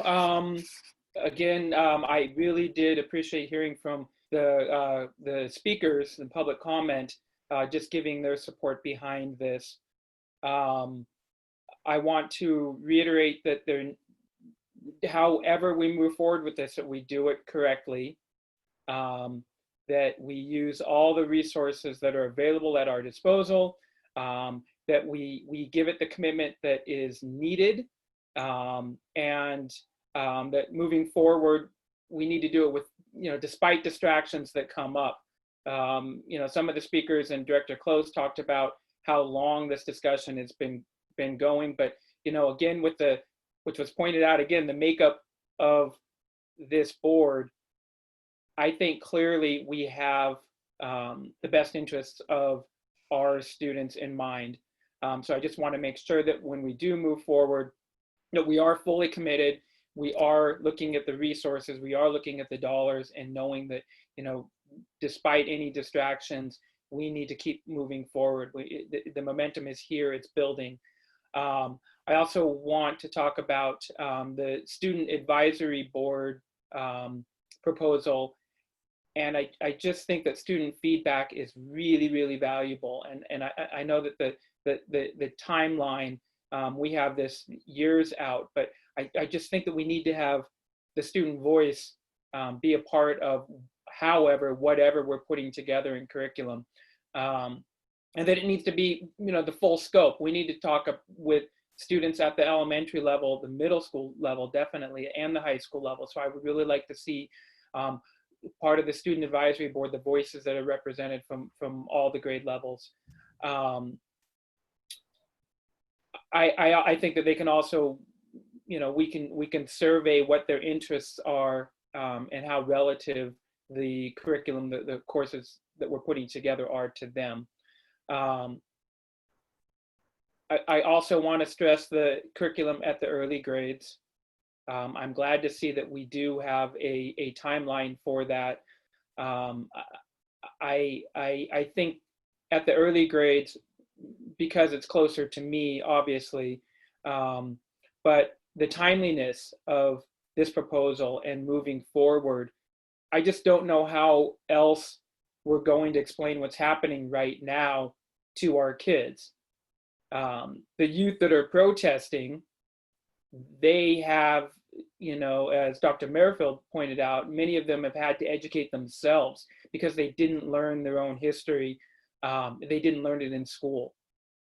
And they felt lied to and cheated. And a lot of this is coming out in the messaging that we're seeing as part of the Black Lives Matter movement. I think for our kids' sake, we need to give them the critical and analytical tools that they need to help them rationalize complex issues like economic inequality, like blatant and subtle acts of racism, deportation and detainment and unjust treatment of immigrants, incarceration of people of color, sexism, homophobia, differently abled, and on and on and on. I am very much looking forward to our next discussion on this. Omar, you're doing so much. You come with such wealth of knowledge and history in your own background. Your proposal, I think, I just applaud you for pushing this forward with a policy that has teeth in it, a resolution or whatever we're going to see come forward in our next meeting. And again, just that we continue to move forward despite disruptions and distractions. Thank you. Thanks, Ed. Director De La Cruz.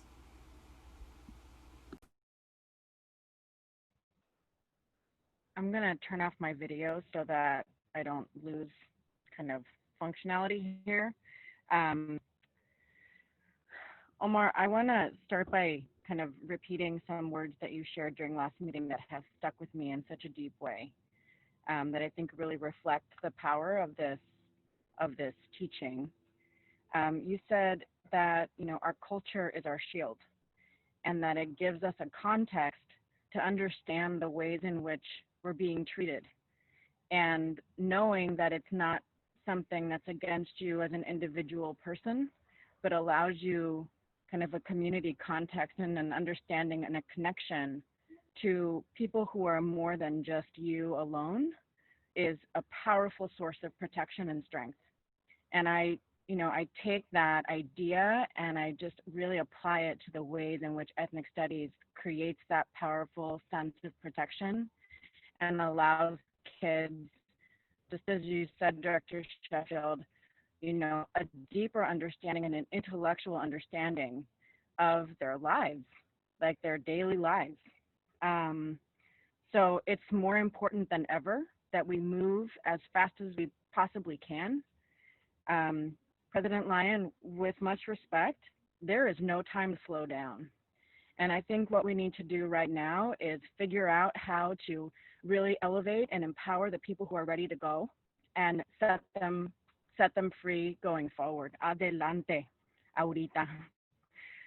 This is not a zero-sum game. This is not a disinvestment in something else. This is a critical investment in a foundational understanding for our kids to succeed and for all kids to understand how we're going to live together in a little bit more peace than we are right now.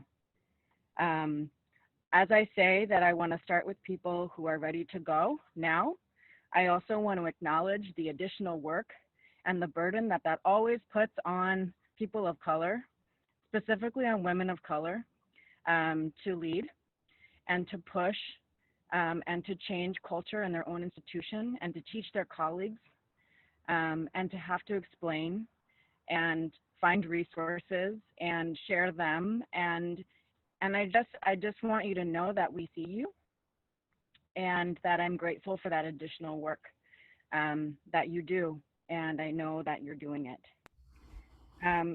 Principal Alvarera, I literally have never received a greater compliment than to be compared to Wu-Tang.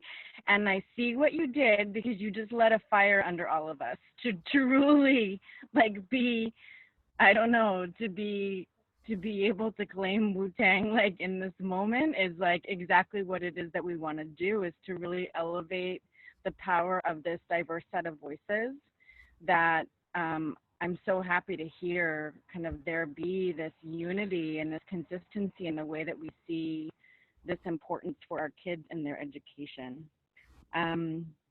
So yes to graduation requirement, yes to being consistent with legislation, yes to being a leader in the North Bay, yes to being a leader in this county.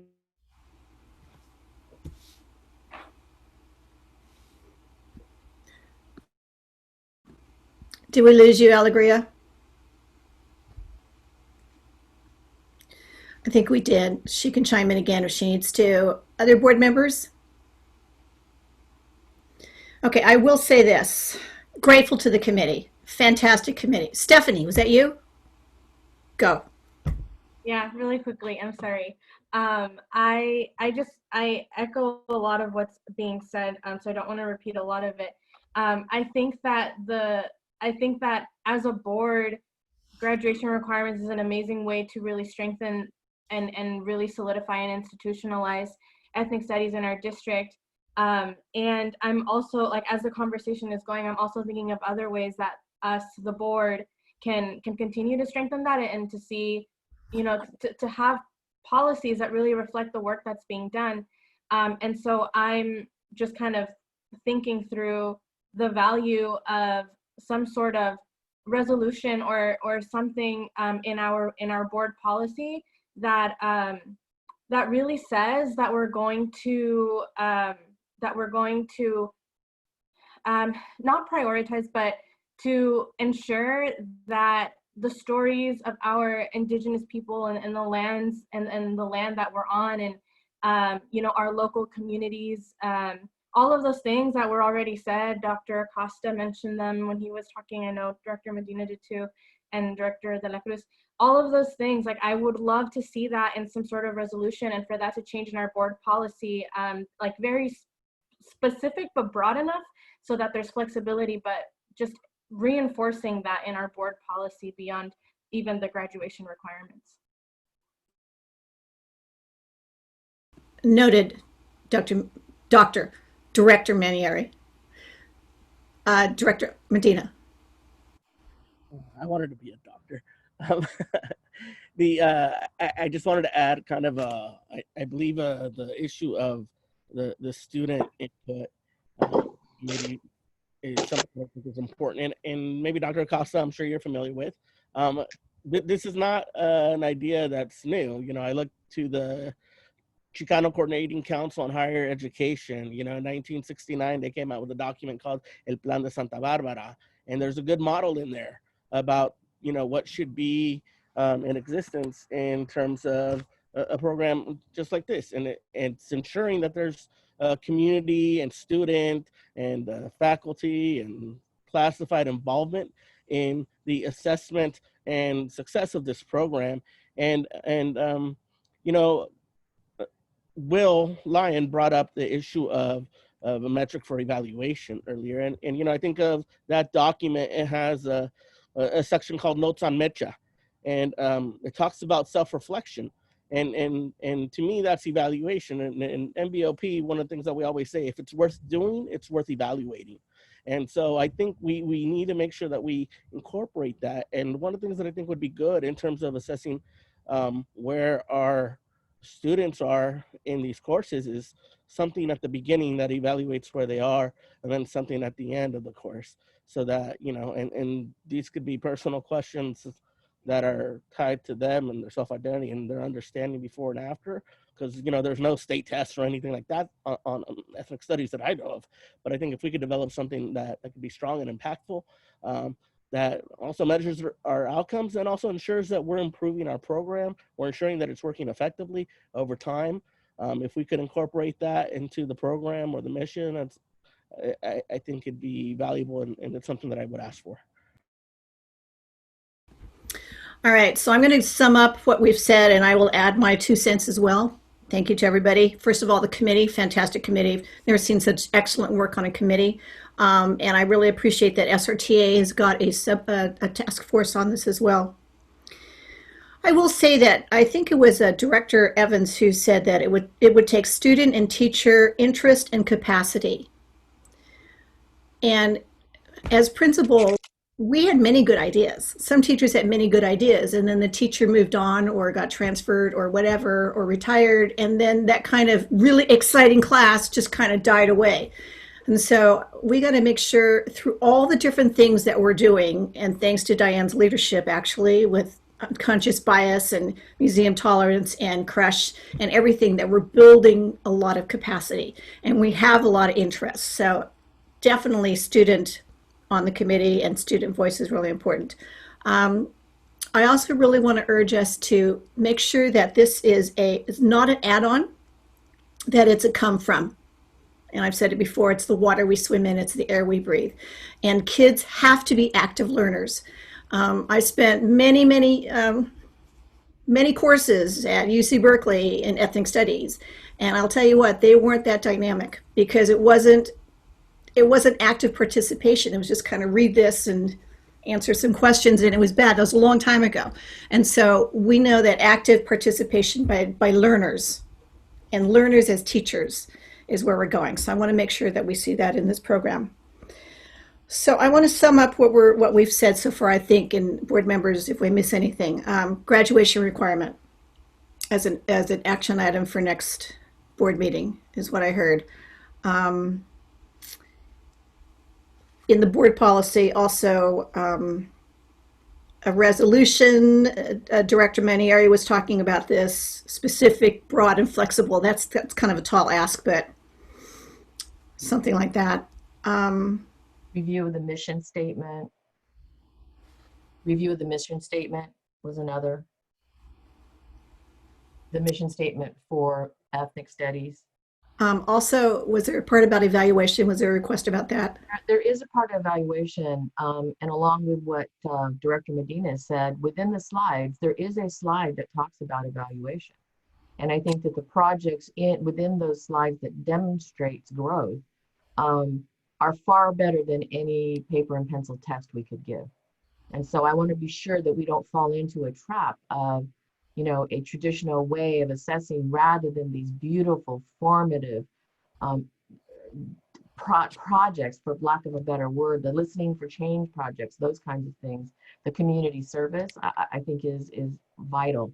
And that those be the measurements of success. And I remember stories from Dr. Acosta about his students and what happened out in the community with his students who had taken, you know, had been a part of ethnic studies. So, and it was my question. It was my question too about student advisory that I talked to Dr. Guzman about, that I'd rather have that sooner than later. Just my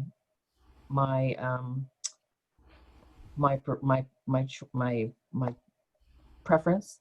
Loud and clear about disability. Students with disabilities are differently able, and so I think that that's something. And you know, let's not forget about funding. So we will delve into that and the priority of that. I was trying to tag team with you, President Fong, about what kind of a sum up and what I remembered through the item. And I have one more, but I don't, if you have something else, I wanted to go ahead and say it. Funding will always be an issue, but if this is our come from, and if this is in our LCAP, and if this is part of our mission and vision, then we are going to make sure that this happens. I think I finally stabilized my connection. Can I just add in? Yes.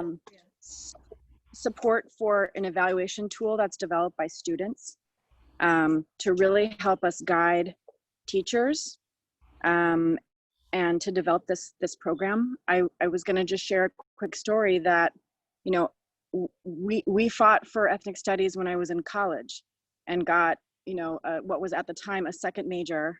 That was, the victory was won too late for me to actually major in it, but my sister 5 years later did. And recognizing that students lead and that student voice in this development of this program is so critical. And so I just really want to echo all the calls for evaluation and for student advisory and for student voice to really have a very central place in the development of the program. Okay, I think we have it. I think we need to close. We need to change interpreters. We need a 5-minute break. But Omar, would you like to say one last thing? Yeah, I was just going to add, you know, earlier it was brought up that there was ethnic studies at Santa Rosa High School, I think in the early 70s. And it was, I think in 1970 that they had their first Mayo Club, Mexican American Youth Organization. And that makes me think that as we develop these student advisory groups, try to connect with the existing clubs that may exist on campus, BSU, Metra, whatever it may be, and have them be part of that. Yeah, Omar Lopez, our new student, he is so involved already and is going to make those connections. I want to thank Director Medina for bringing forward the policy. I shared with him that I think he's found a job together working with me on policy. He did a fantastic job. You did a fantastic job in the way that you laid that out. And so I'm excited for the board to see that next time. The second thing, the last thing I'll say, because I just can't not say this, but this is also the opportunity that President Fong talks about every chance she can get someone to listen to her. And that is to not think about ethnic studies courses as a 100-year-old project. They don't think about them in periods and rows, but think about them as integrated and within the way we do education. And so the idea of we're going to take away courses to put this course in, we shouldn't think about it that way. We need to think about it much deeper and much broader as an integral part of how we teach. So there, President Fong, I said it for you. You didn't have to say it. And then finally, I want to thank Dr. Acosta for being here tonight and continuing to work with us together. I wish as I entered kindergarten that I had a Asian studies class, because I did not know who I was. I thought I was Mexican, I thought I was Japanese, and I thought I was white. I had no clue. And it affected me for the rest of it, for a long part of my life. So I thank you for that. We will bring this item forward at the next meeting. And I'm going to look at a resolution, Director Montieri. I'm going to see, I know there's things out there that we can pull from. And so if I can invite you to maybe take a look at that and help me, I'd like that. I'd like to, let's take a stab at it. Thank you, Diane. Thank you, Dr. Acosta. Thank you, Director Evans, Assistant Superintendent Guzman. And Diane, just to talk about who you were, I thought I was going to be a Black Panther for a long time, ages 18 through 21, and kind of worked out, kind of didn't. All right, we are going to take a break for 5 minutes, and while we're breaking, we will be changing interpreters. So see everybody back at 9:12.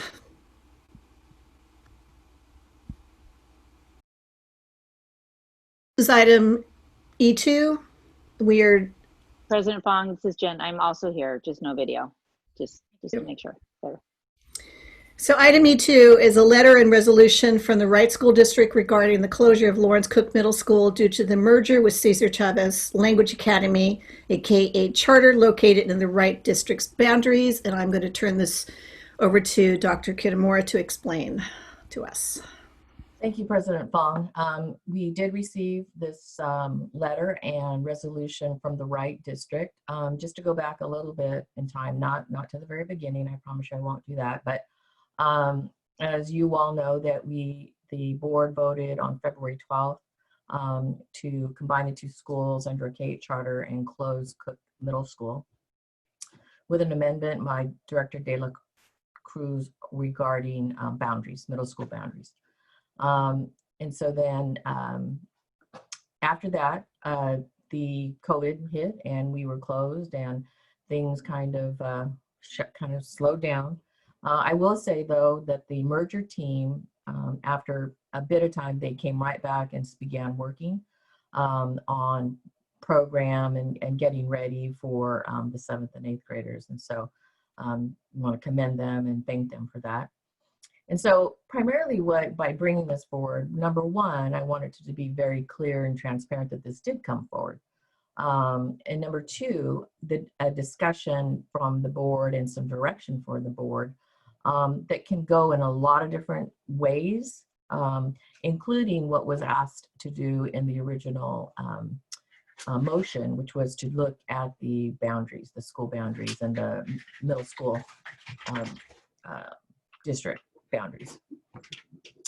I think that from the email, the resolution and the letter, there came about some information, so to speak, from the Wright District around kind of the discussion around the letter and the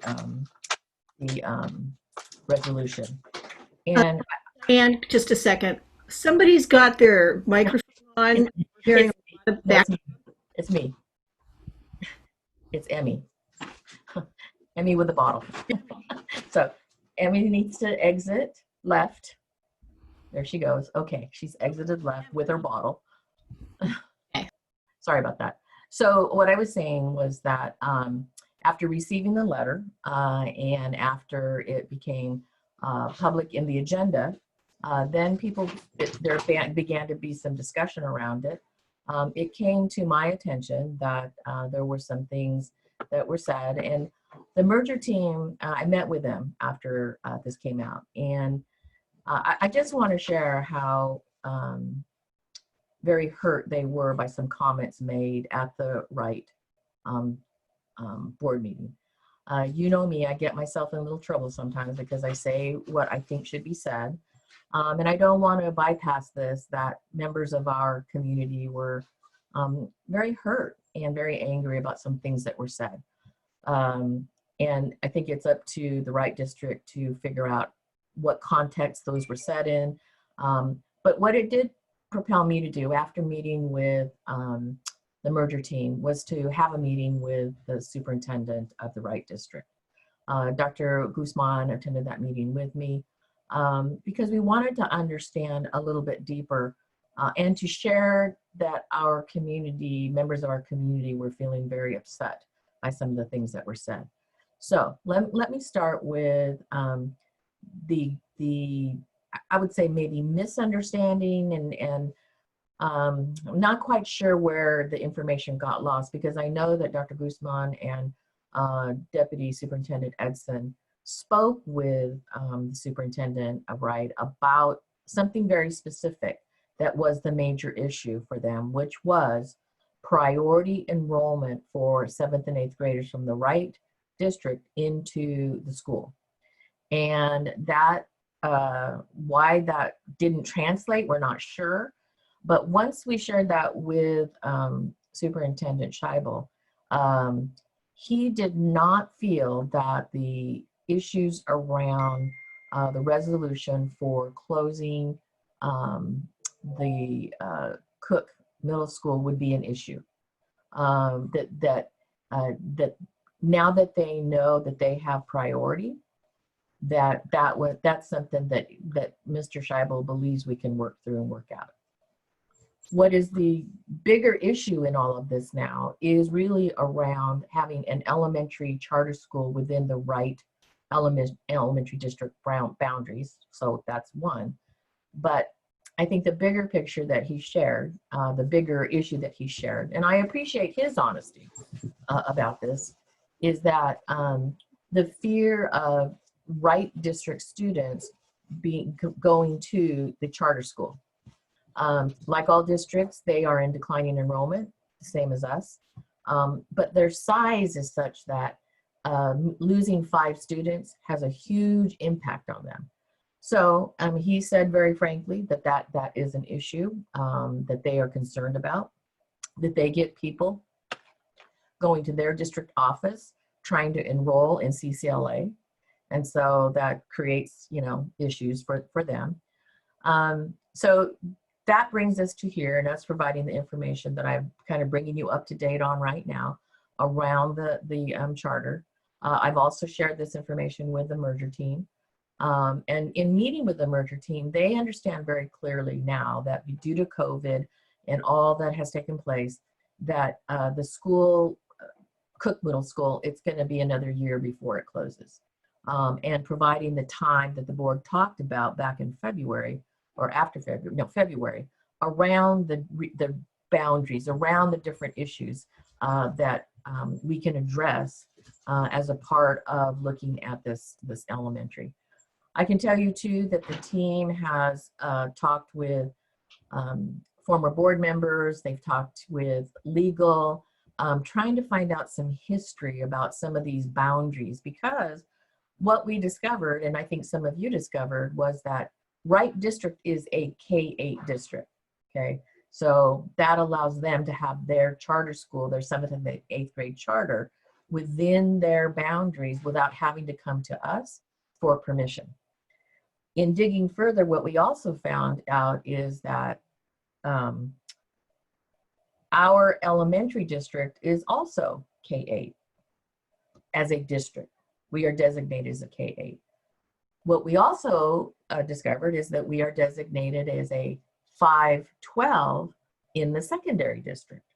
So legal counsel is looking at all of those scenarios with regard about how we move forward. And luckily, we do have some time. 2023 is when the charter is up for renewal.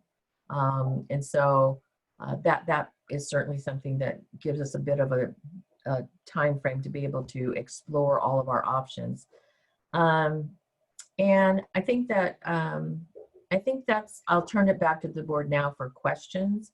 And I know there's probably some direction that the board would like to present to us. I would say at this point, if we could keep it and think about it through a policy lens, I think that's going to be in our best interest. Just not knowing kind of what direction we're going to go and what the response could be from the Wright District, my advice or my recommendation is let's keep it at the policy level as much as possible. So I turn it back to the board for questions. I see Director Medina's hand up first. Thank you. So on them being a K-8, us 5 to 12 and K-8, again, I know that information comes from the CDE profiles on the that the state has, but I'm curious when it comes down to like the legal, like the stuff associated with AB 1505, if that's the actual reality or if there's something different. I would like to see, the original charter for Wright and us, or where that's truly defined, because I really don't think that information is accurate. With that said, I think, listening to what they said in their board meeting and looking at what they wrote in their actual letter and policies, I think Omar, there's a lot of contradictions. Omar, we're going to keep questions. Yeah, I want to have questions, public comment, discussion. Okay. That's your question. Do you have another question? Well, the first question, Director Medina, the first question was around the actual write-up in the charters. Did I get that right? Correct. Like, is that information just from what is on the California Department of Education profiles, or is that the actual legal stance? This is a K-8 district for, like, you know, the charter of right. Right. Okay. And that is one of the areas we are addressing with legal. Okay. Other questions, Director Medina? I'll save it for comments. I have a question, President Fong. Alegria? Yeah, Superintendent Kitamura, can you tell us when, like, what the timing is of legal getting us that information? Deputy Superintendent, did you get a time frame from our legal counsel?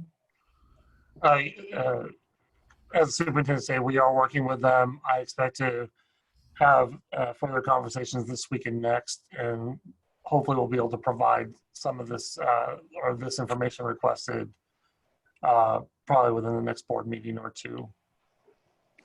Okay, great. Thank you. To Director De La Cruz and Director Close, there's a raise hand little button on the side. If you click on participants, and I'll look for your raised hand if you don't want to verbally butt in when somebody, just use that. All right, so I see no other questions, and I'm going to moderator. Do you have any public comments? Yes, I do see a hand. That would be Jill. I just want to be clear on this. So according to this letter and resolution that Wright unanimously passed, they would not approve of us closing Cook and hosting a charter in their district.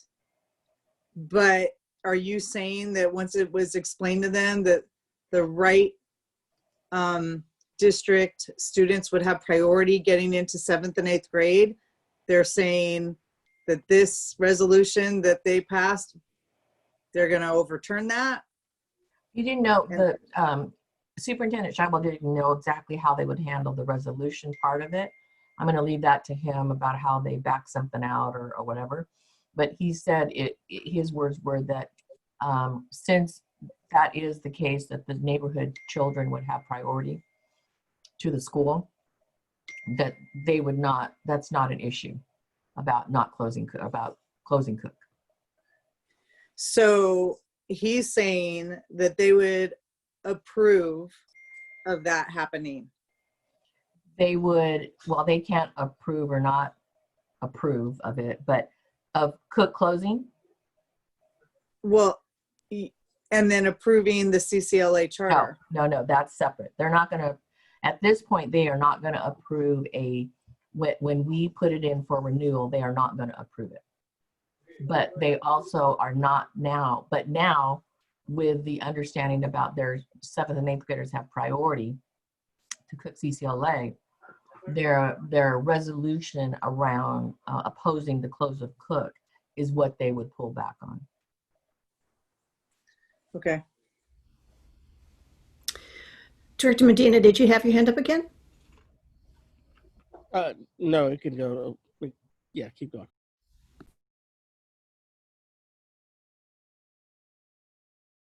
It is 9:30. Can I have a motion to extend our meeting? Move to extend the meeting to midnight. Second. All those in favor say aye. Well, we have to have a roll call vote. Aye. Aye. It doesn't have to be roll call.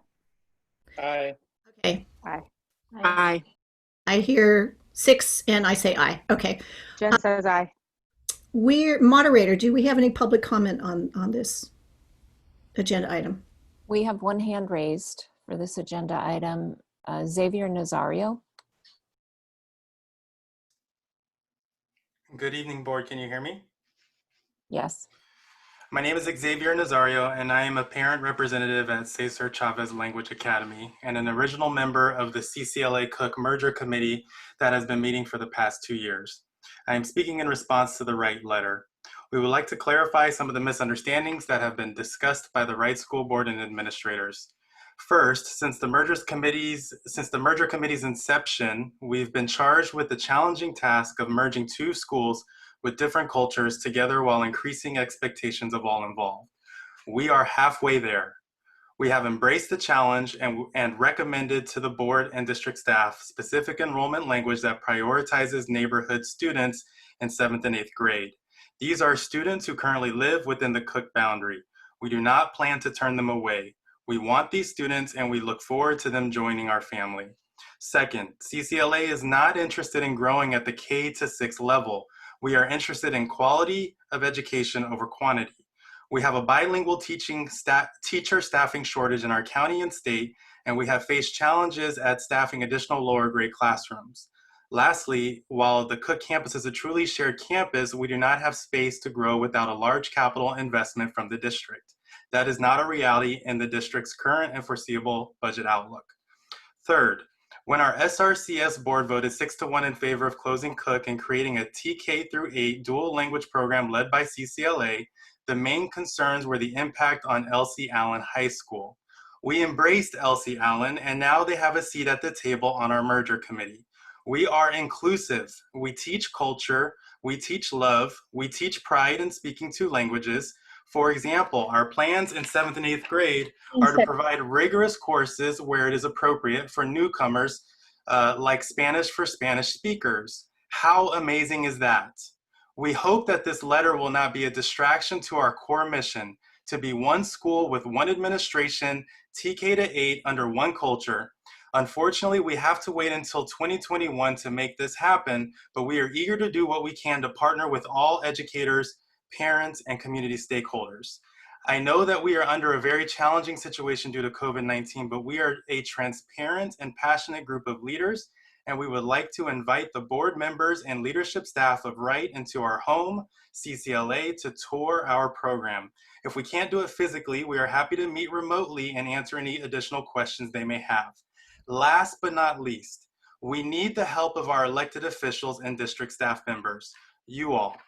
We need your help in communicating and advocating the great things on the horizon for CCLA and Cook once we have merged.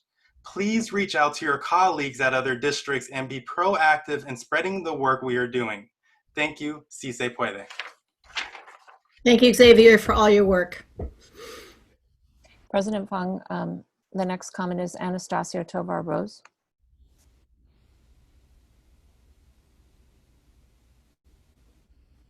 Good evening, board members. Thank you, President Fong. Thank you, Superintendent Kitamura.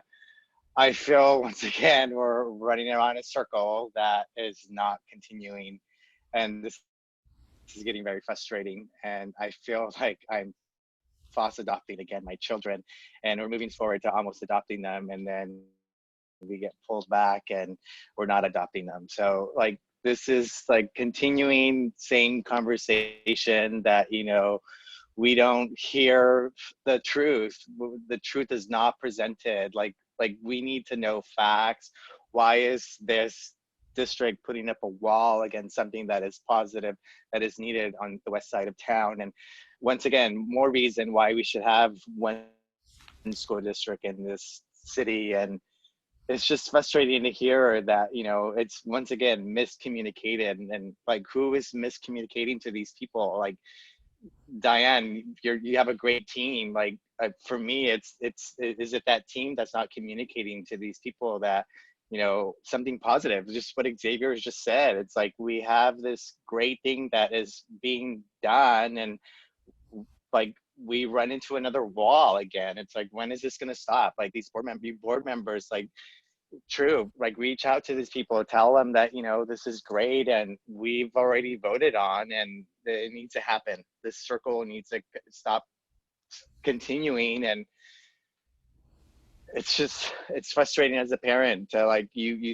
take 10 steps forward and then you're just exhausted. And once again, you're told that this might not happen again. So I see Se Puede, and we need to make this happen.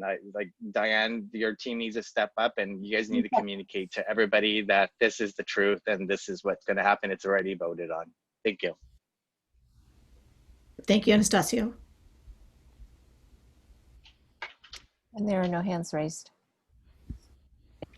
All right, so with that, it's open up to the board for discussion.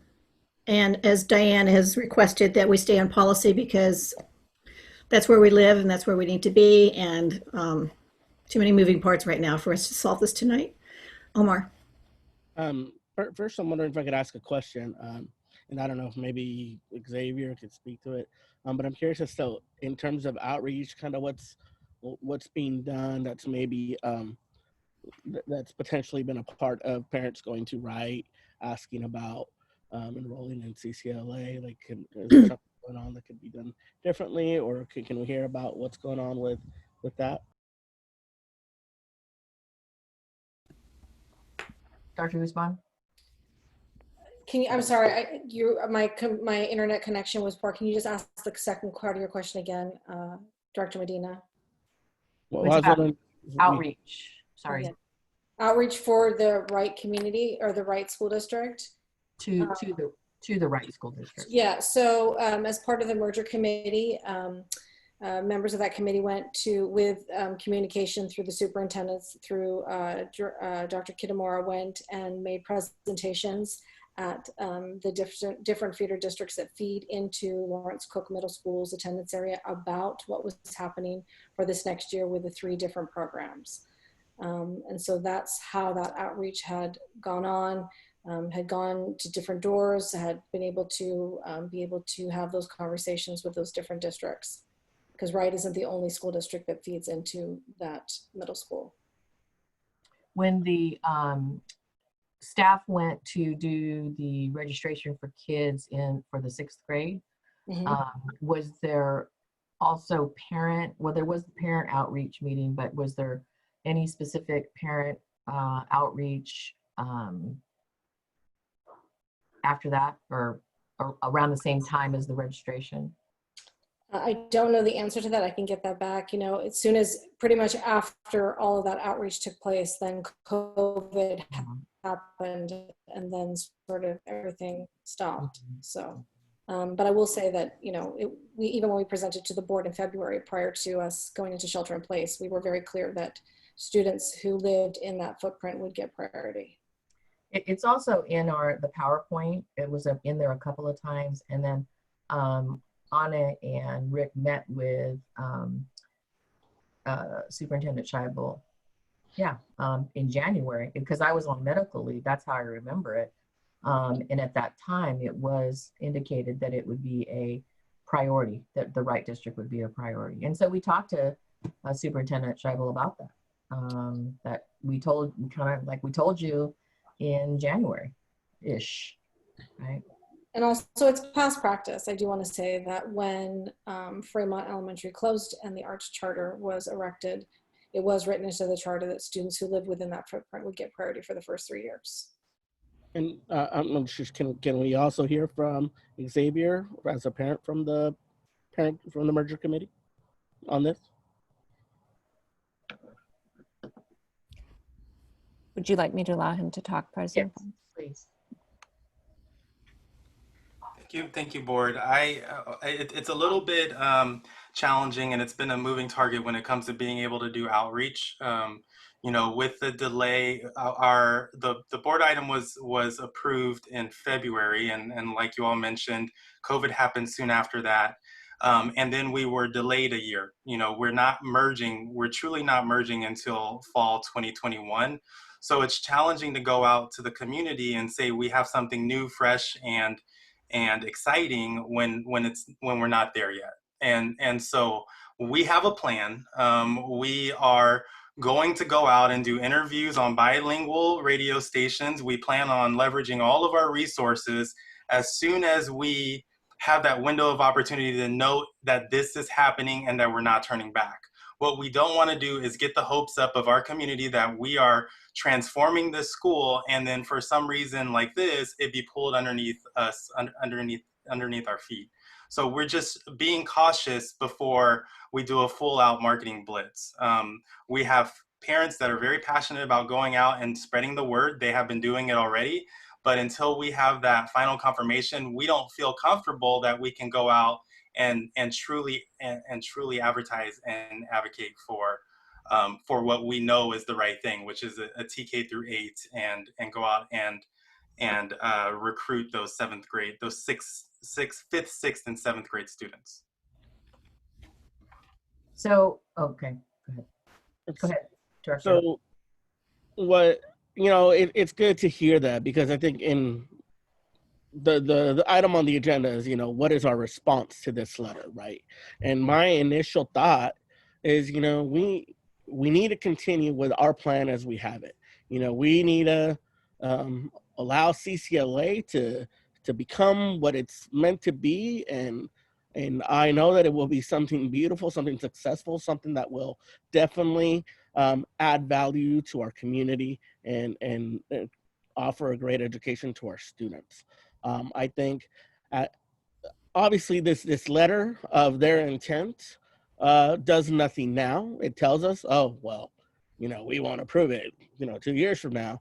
But I think that from a political perspective, if we build something great and beautiful that the community values, then they would have to, deal with the political backlash of trying to break something down at that point in the future. Simultaneously, I think this is just another example or rationale for why we need to consolidate. Their main concern, if you listen to what they say and what's in the letter, they seem to contradict each other if you listen to their comments in their board meeting, right?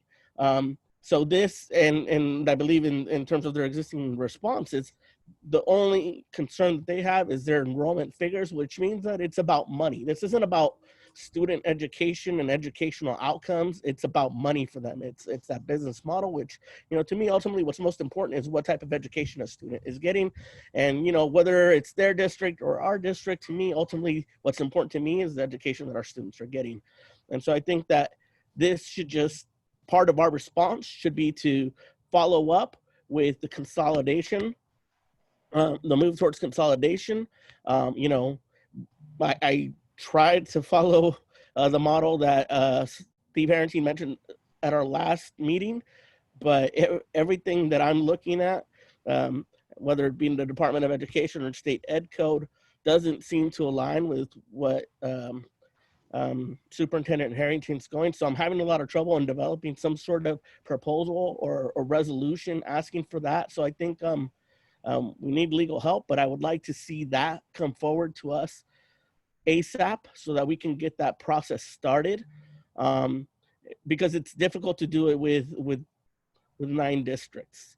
But I don't want to go into what those board members said or anything, but as we get more information from legal in terms of what grades each district is, I also want to have, as part of our repertoire, how we could respond, is looking at the Wright Charter School, which is a K-8, and they have 7th to 8th graders that are part of a charter school that, to me, are part of our district, right? So if AB 1505 is what we're looking at, then in my opinion, they would have to ask us to allow that to continue.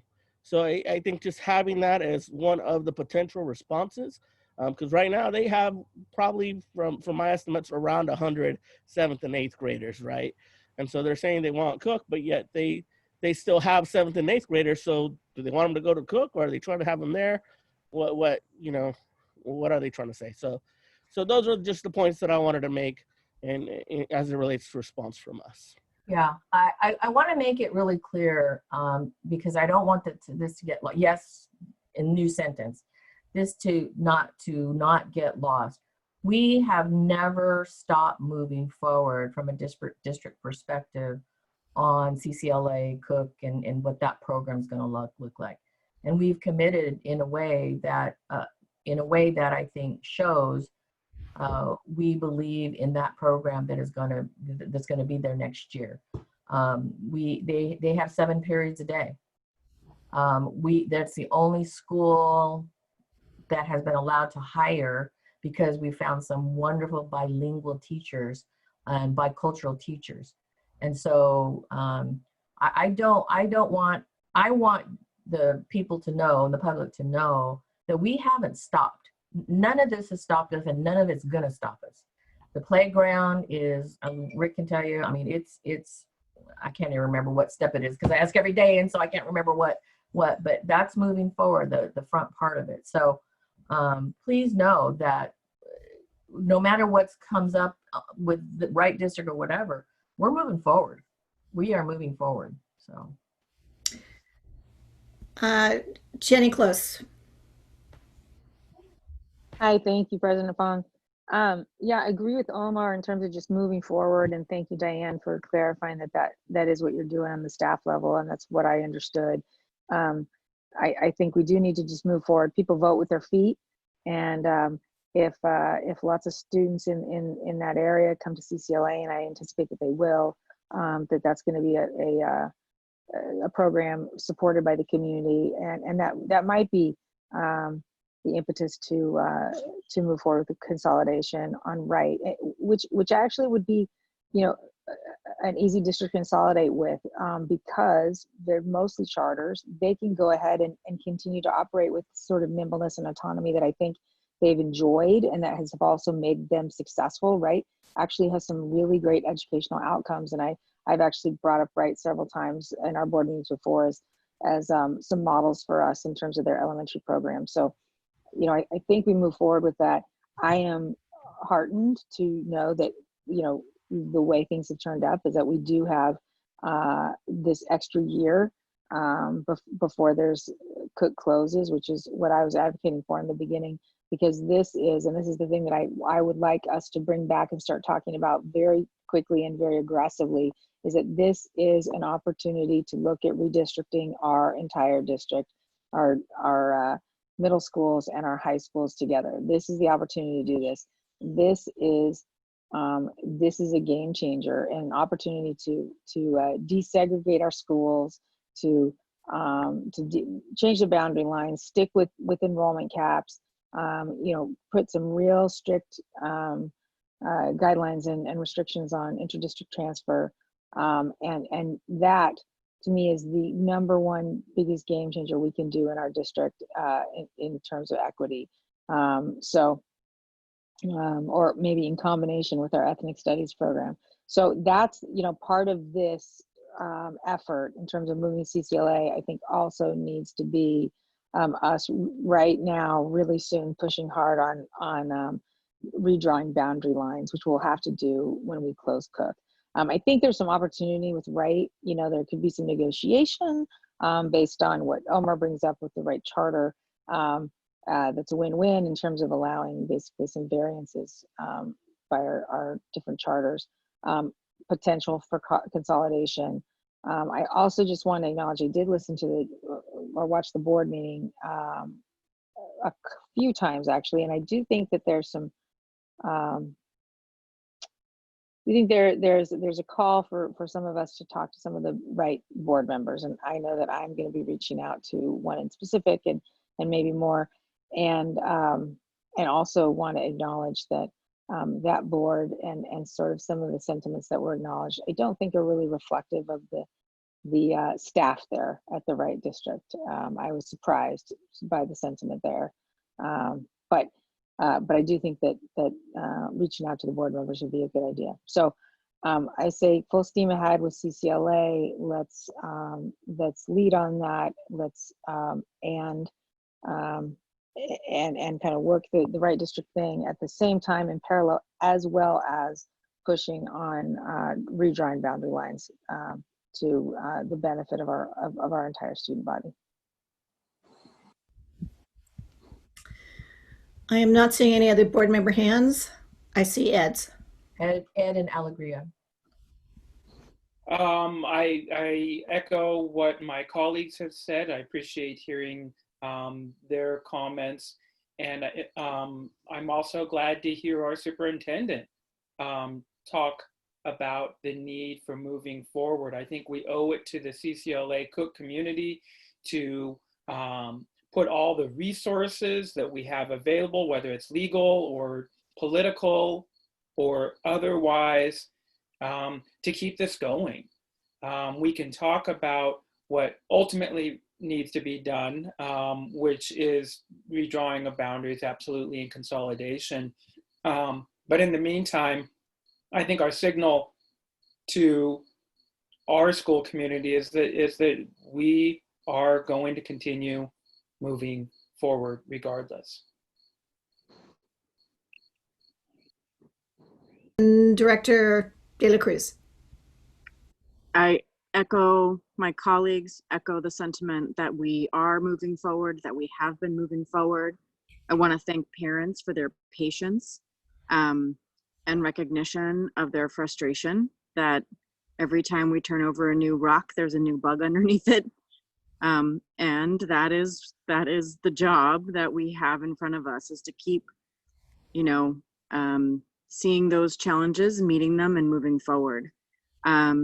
Dr. Close, I would love to join you for those meetings with our colleagues, because I do think that there, as Xavier Nasario mentioned, there's an opportunity here for us to talk about what it means to develop a shared understanding of our culture as a community that goes beyond boundaries of districts, recognizing that we have shared students, and that we have a shared dedication and a legal responsibility to make sure that those students and those parents know that we see them and that we're here to serve them, and that we're about creating community and creating a positive understanding of who we are.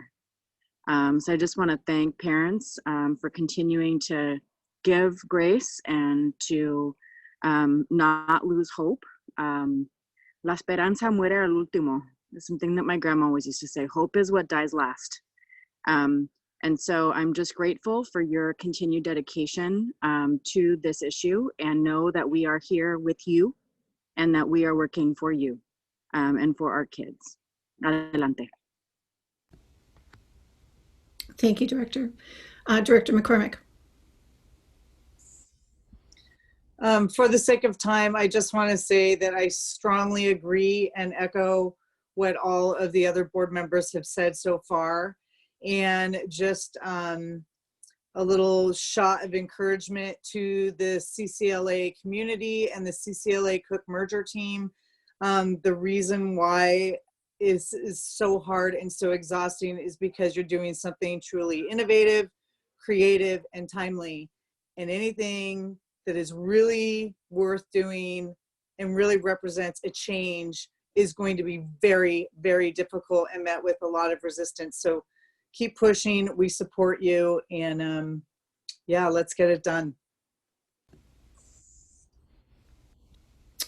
So I will close by saying this, that thank you to the CCLA team.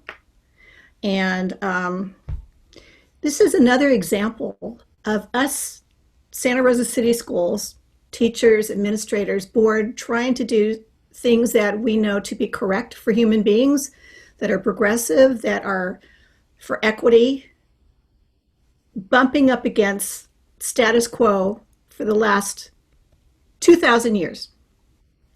150 years. And we can't allow this to stop us. We have to continue to move forward. I throw my hat in the ring with supporting CCLA and Cook. And I'm also working on the consolidation issue. I'm talking to some other school districts and actually all of the county trustees, including Dr. Harrington. So whichever board member wants to connect with me on that, let's work on that. There was a report done a long time ago. It kind of fell dead in the water. We're going to resurrect it and see what happened. There were a lot of barriers, as you can imagine.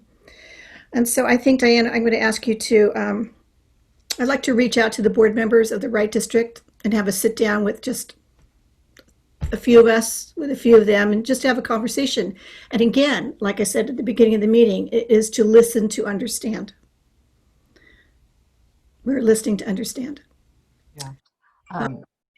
Yes, Director Medina has something. Director Medina. Following up on what you said and what I said earlier, I think on this district consolidation thing, I think what I would like is, can we work with legal to get an official resolution, to the Superintendent Harrington by our July 22nd meeting? Can we have a resolution presented to us and be part of our agenda then? So that would be my ask. I know we can't vote on anything right now, but we need to put a time to it. We need to make it happen. And so my ask is, let's get it for that meeting. And I think, We've got over a month to work with legal to develop a resolution to get the process started. So that's what I would like to see. You're asking for a resolution to our county superintendent of education that he begin to look at explore consolidation of 40 districts, or? No, just 9. My idea is the creation of a Santa Rosa unified district, right? So that's only 9 districts, right? Not all 40. So not the county, just us. Yeah. Diane, how do you think that? We will engage legal counsel in this to begin this process.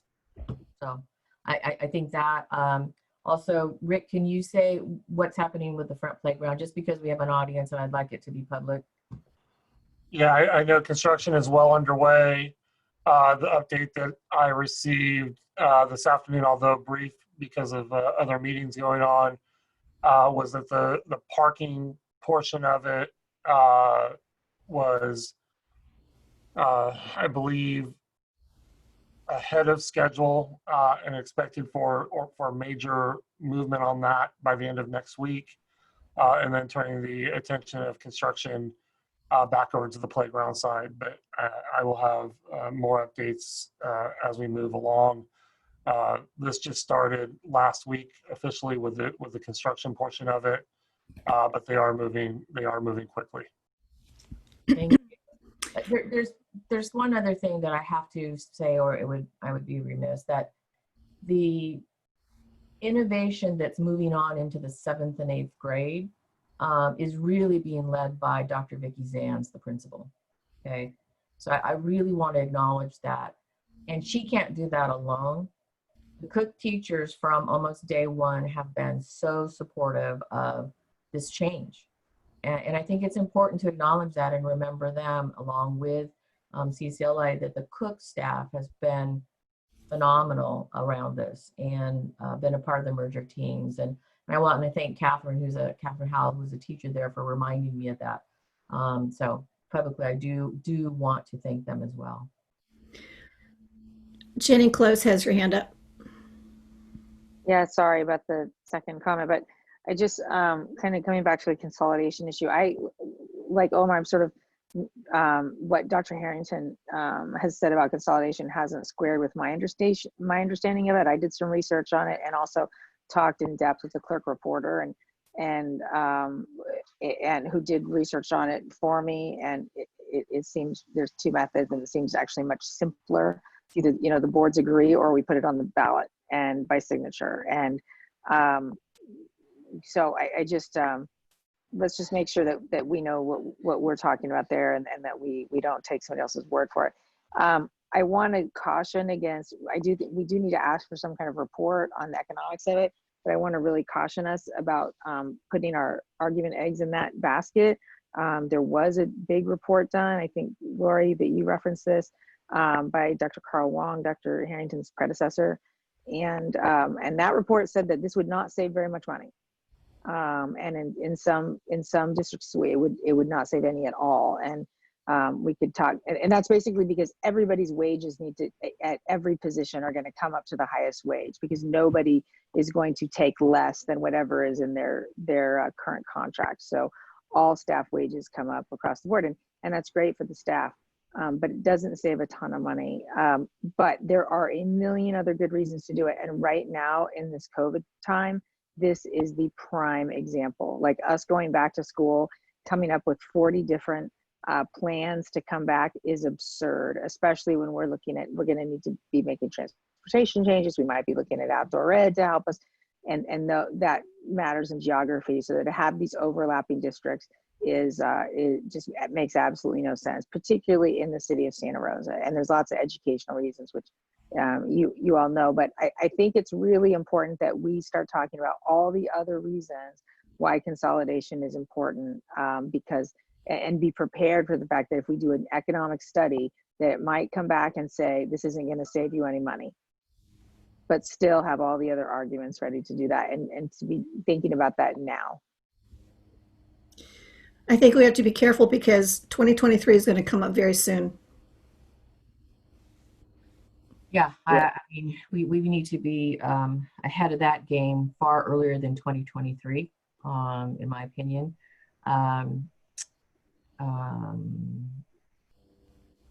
When we unified at Twin Rivers, what was the grant district, it took 10 years, and if I'm right correctly, Rick can help me on this, and the reason it finally took place was because of Darrell Steinberg. When he was in the legislature, he had to take it upon himself and champion this with all the school districts around the grant district, the elementary districts around the grant district, and that was really I think the tipping point for it being able to pass by ballot. That is correct. Yeah. The legislature helped with that? He took it upon himself. He championed the cause and talked all the districts around into that this was the way we needed to go, or the district needed to go. Director Medina? Actually, just following up on Dr. Kitamura's statement, is that in looking at all the laws, I was thinking that maybe a state level thing might be something that would be better, something specific to us within the ed code, right? Because I've seen model samples of that within the ed code of stuff like this happening. So just because of how complicated it would be to, given the way that I've seen the law written, to put 9 districts together, right? So I think the state model might be simpler. But the other thing, just given this letter that we got today, I think I also wanted to really acknowledge the work that Principal Rebecca Rocha has done, and what she must be going through with having to handle all this back and forth with CCLA parents. And I think she's done a good job at, trying to manage all these obstacles that we face. So I wanted to recognize and acknowledge her. Thank you for doing that, Dr. Medina. I was just going to say that as well. So thank you for doing that. Okay, I think President Fong, we have a long list of things that we'll be bringing back and beginning to explore and talking to legal about. It may be wise, or maybe something you could do, President Fong, is maybe reach out to Mayor Steinberg and get some ideas and help from him in terms of what process he went through specifically with regard to consolidating and helping. I mean, it was a long process. I do know that. And it was, the grant district was the high school district, and then it was surrounding elementary district all around the grant district. So, yeah. The last thing I'm going to say on this, everyone, is that I really appreciate Diane and her team for doing this, because the heavy lift right now, of course, is reopening schools and athletics and all of that, and our buildings. And this is another one. So the bandwidth is, there's only so much bandwidth, we get that, and everything's priority. So thank you. You're welcome. And also, we get rocks thrown at us now at county meetings, so. Wait. You get rocks thrown at you at county meetings? I have culture as my shield. Bring it. Okay. Okay. I love that term. I love it. Santa Rosa culture even. Okay. Thank you, everybody. We are on action item E3, Student Information System Update, Transition, and Approval of Contracts for the next 2 school years. Thank you, President Fong. Could we promote Rand Van Dyke, please, to panelist?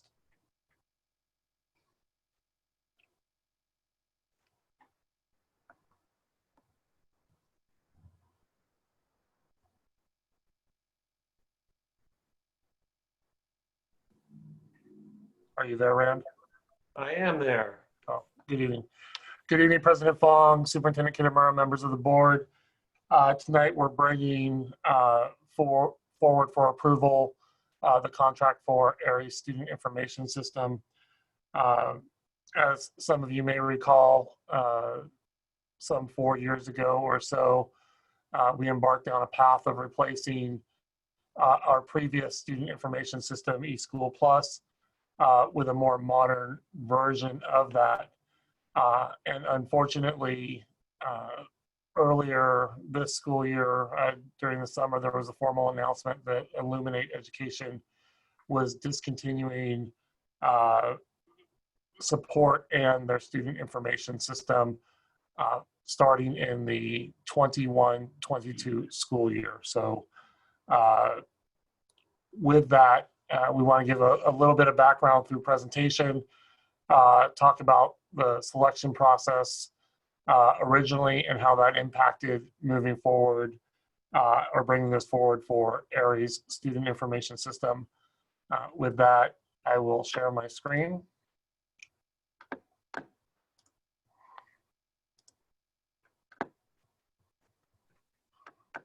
Is that up for everybody? I see it. Rick, can you just let us look at it while we change translators? Yeah, absolutely.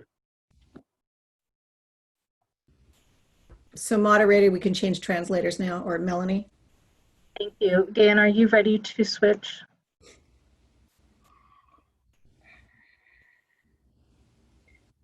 Dan, are you there? Yeah, sorry, I was having trouble unmuting because it was in full screen, but I'm okay now. You can switch. Thank you.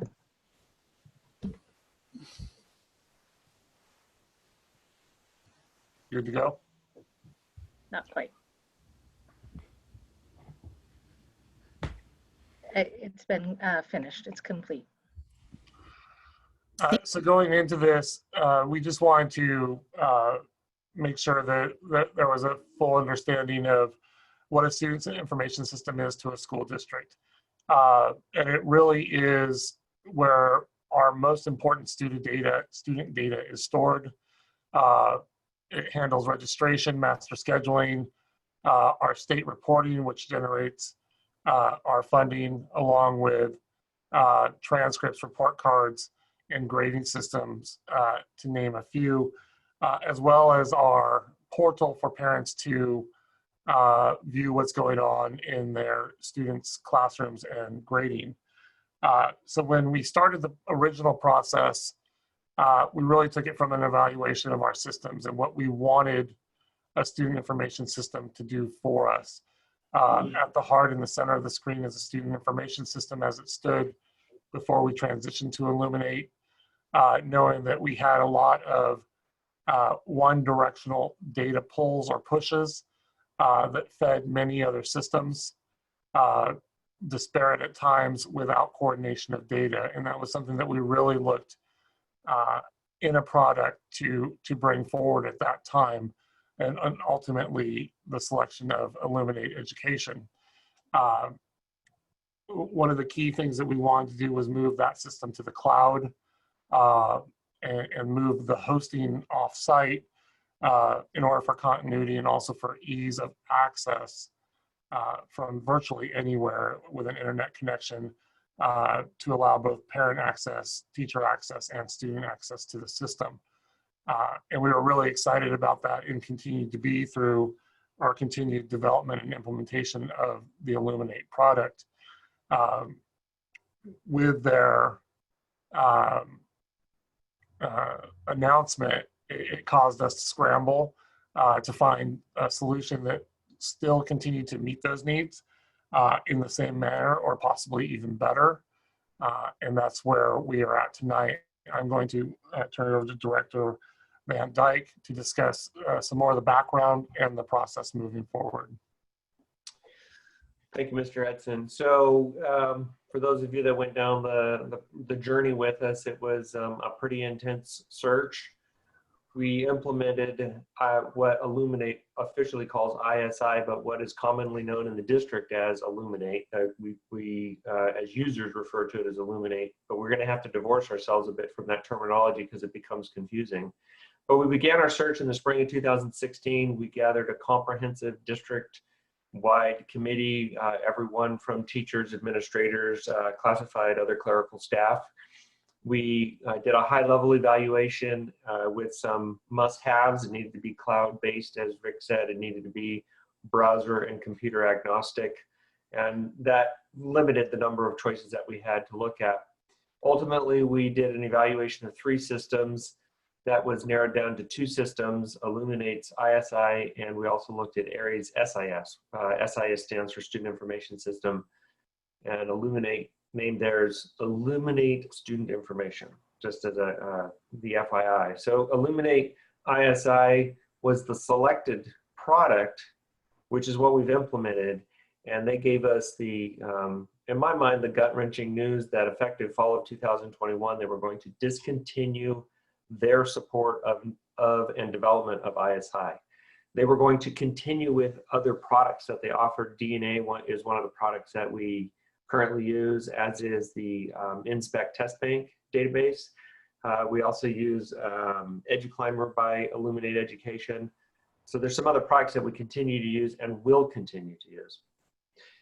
So we looked at what was left in the student information space. And that would be the next slide, please, Rick. So we looked at what was remaining in the student information space. Aries was still there. Some others that we had decided against reviewing still were present. Some had been gobbled up. In fact, our previous system had been acquired by another company, the one that of which a name we don't use. So in doing that, we looked at what was left and available and how it compared, and Aries really came out to be on top still in terms of what was available. So we brought the gang back together in December of 2019. We invited everybody that had been involved either in the implementation or selection of Illuminate Education. And we laid out the pros and cons of other systems that were out there. And it was my department's recommendation to the group that we go forth and negotiate with Aries, and the committee members that were able to make the meeting in December and a couple that couldn't make it, they all said, yes, let's go forward with Aries. So I began conversations with Aries and Illuminate Education. My goals were try and minimize the cost as much as possible, have 2 systems that were parallel and available to us. I have no stomach for doing double data entry, so that was another must-have, and it would give our folks time to learn the new system, figure out what training was going to be needed in the new system, which pieces of the old system were going to be seamless for teachers where we didn't necessarily need to do new training, and we came to an agreement. Part of, go ahead and go to the next slide, please, Rick. Part of what Illuminate Ed has done on their end in their decision to discontinue their student information system is they wanted to have a more seamless integration with the remainder of their products. And they have formal agreements with Aries and another company to really work on that seamless integration. And I have been told by both sides of the equation that we'll log into one system and there'll be a link to the other. So other than some changes in the appearance of what they're seeing, they should see, our teachers and other users should see a fairly seamless integration of the 2 functions. So for clarity, we are going to continue to use Illuminate's ISI for the remainder of this school year and next school year, the 2021 school year. We're doing all of our scheduling in it this year. We will do all of our scheduling in it next year. We will continue with online registration in Illuminate Ed for the next year. And I can't emphasize that enough because there's some out there. We've been so casual in calling it Illuminate. It's really the ISI product that we're going to continue on the use of, continue and then terminate in 21. So we'll continue to do attendance. We'll continue to use the grading functions, all the state reporting. Reports are going to continue to be created in Illuminate's ISI for our needs. And in fact, a report in ISI is really a report in ISI and DNA. And that's important because with the Aries and Illuminate integration, the expectation is things we've written today in Illuminate will continue to work after we've transitioned to Aries as our student information system of record. So ISI is going to continue their support through the end of the year. One more emphasis, school year ending in 2021. So that's, we'll click over on August 1st into Aries. We're going to begin our data integration as soon as we have a signed contract. We'll start flipping the switches. That'll give the student information system folks in my department an opportunity to get their hands into Aries and really kind of get messy with it and figure out what the pros and the cons really are, because you never get that in a presentation.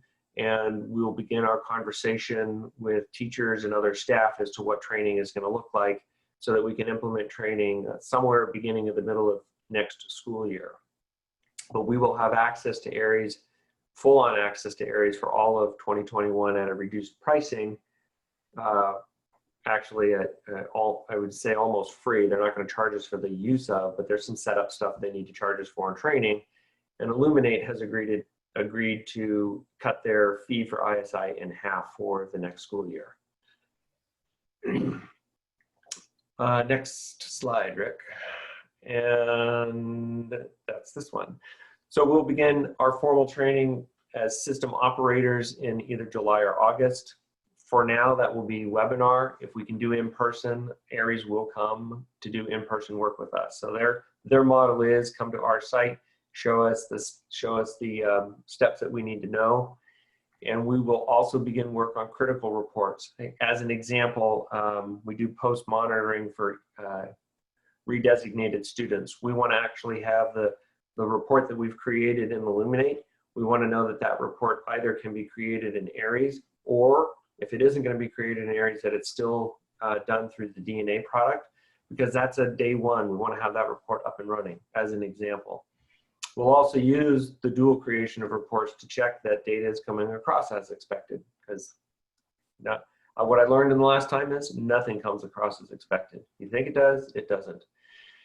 On the district-wide training, we're going to do a needs assessment, make sure that we cover all the bases, what things teachers are going to need, where we need to supplement training, where we need to do something completely new and different, and how we're going to support the use of the student information system in general. We'll create a plan, it'll be shared. We'll do some updates for the boards as well between now and the end of next school year. And we expect to begin training the site in the use of Aries somewhere in January or February. We're mindful not to train too early, because we know that they're not going to be able to use the system, not going to be able to make changes, but they will be able to get in and view things. So we'll do training, and then we'll have to also consider retraining. So refresher training during the summer and or right as school begins, as well as just-in-time training. We're currently working on building into the Tech Hub support documents for Aries. Rephrase that. We're currently continuing to build support documents for ISI, and we will then bring in the support documents that Aries has that are appropriate and timely for our staff. We'll have those available in our own help system so staff can find those items in a quick and convenient manner. Next slide. So ongoing training plan, as we've done with classified and certificated staff with Illuminate, we have to continue to offer training for new teachers, for existing teachers, for new classified staff, for existing classified staff. So we will continue with that. And the same for site and district administrators. We have to continue with the comprehensive training. So the go-live date, the expected go-live date for Aries for Santa Rosa City Schools Student Information System is August 1st of 2022. That should actually be August 1st, 2021. Thank you. Those dates have been floating around in my head all wacky. That is correct. Apologize for that error. Another thing I'd like to say before turning it over for any questions or comments is one thing with by going with Aries, we also have a different built-in support mechanism for Sonoma County, with the majority of districts in Sonoma County using Aries, SCO also being a big provider of tech support. We have additional resources and expertise that we can call on locally that we didn't necessarily have with Illuminate. Illuminate are resources that we called on for other districts were spread out across the state. Aries is, I believe, still the most widely used student information system in the state. I believe they're between 500 and 600 school districts. So we're bringing a known product into Santa Rosa City Schools. And Rick, I'll add to that. Our team has already attended the Aries Users Group meetings at the county office, and they're quite excited that we're joining that group. With that, we'll turn it back to the board. Thank you.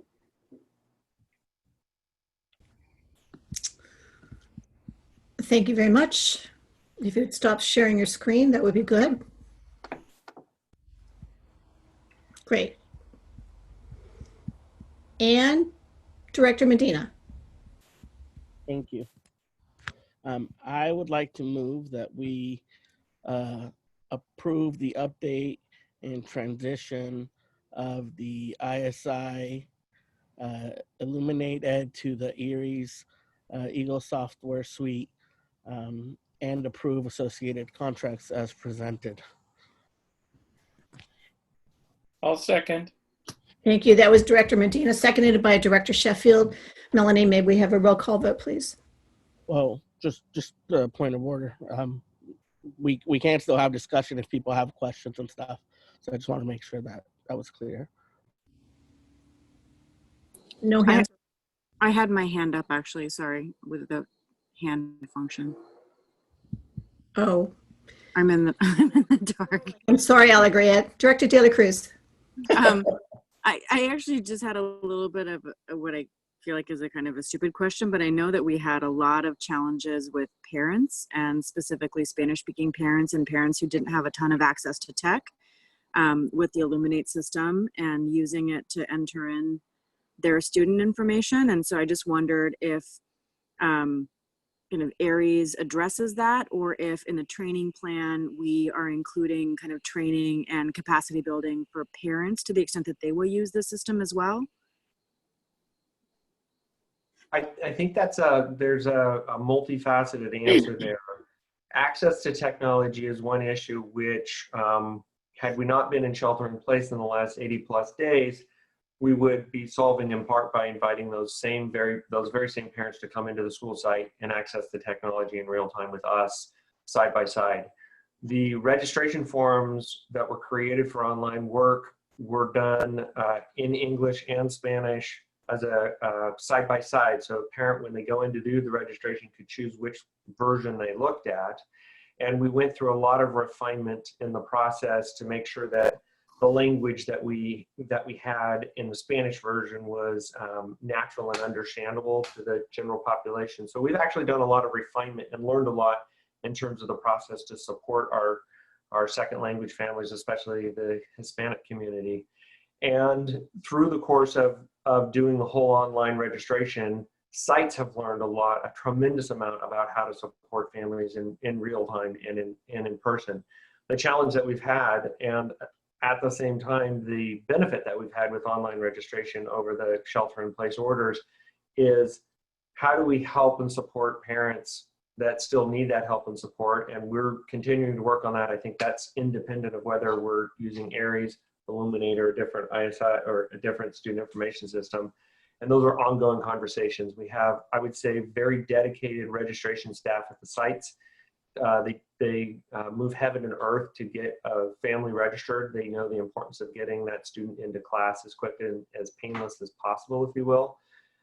So we're going to continue to look at that as independent of whether we're an Aries district or an Illuminate Ed ISI district. Excellent. Thank you so much for that. I would also add to that, Director De La Cruz, and for the other directors as well, Rand and team are also working on the rollout of Parent Square as another communication tool that naturally builds in two-way communication in a native language. Example, English to Spanish from a teacher or administrator, and the parent can respond in Spanish, and it translates to English for the administrator if they're not fluent in Spanish.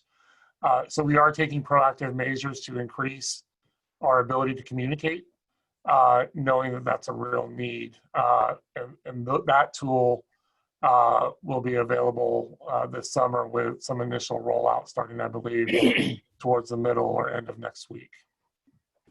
Thank you so much for that.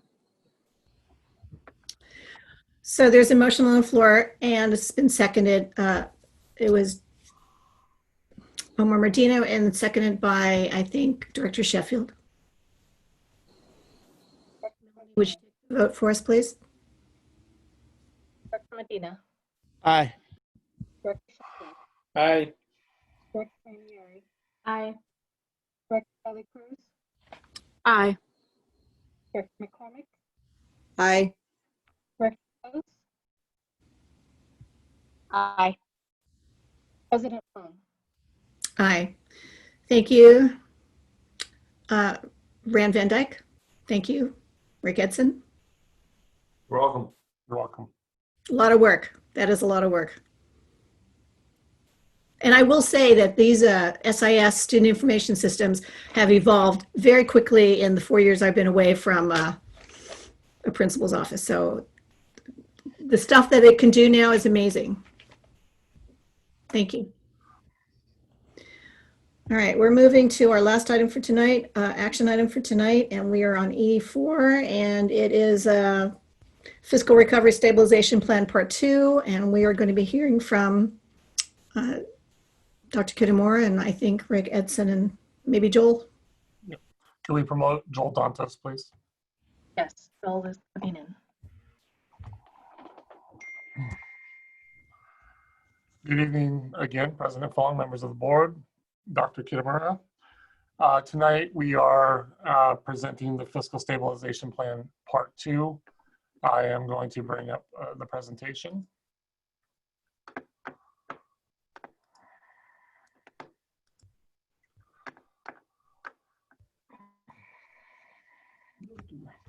So as we discussed just a couple of weeks ago at third interim and a month or so, a month and a half before that at second interim, the state of our budget and where we need to be to go forward.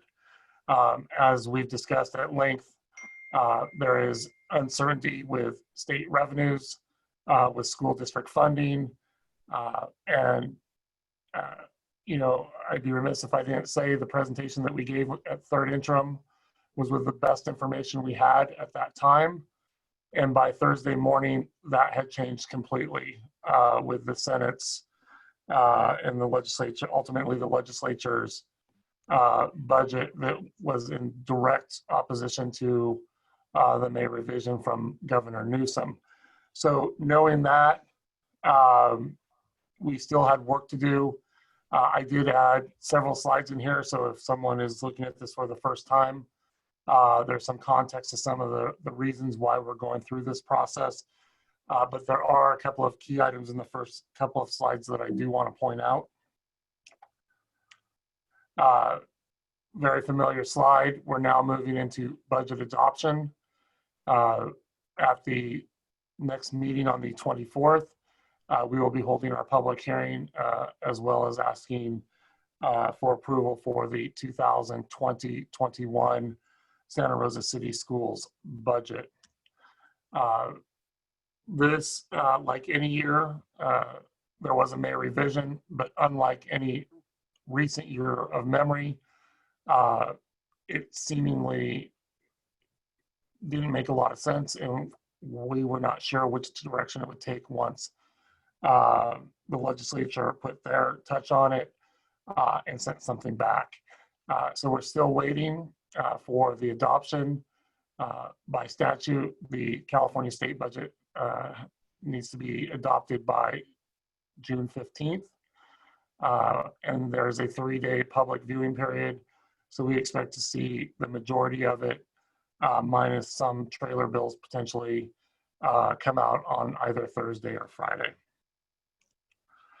So if you'll recall from the third interim just 2 weeks ago, we projected a negative 9.7 million in unidentified fiscal stabilization measures needed, and negative 31 million over the course of the next 2 years based on the governor's May revision.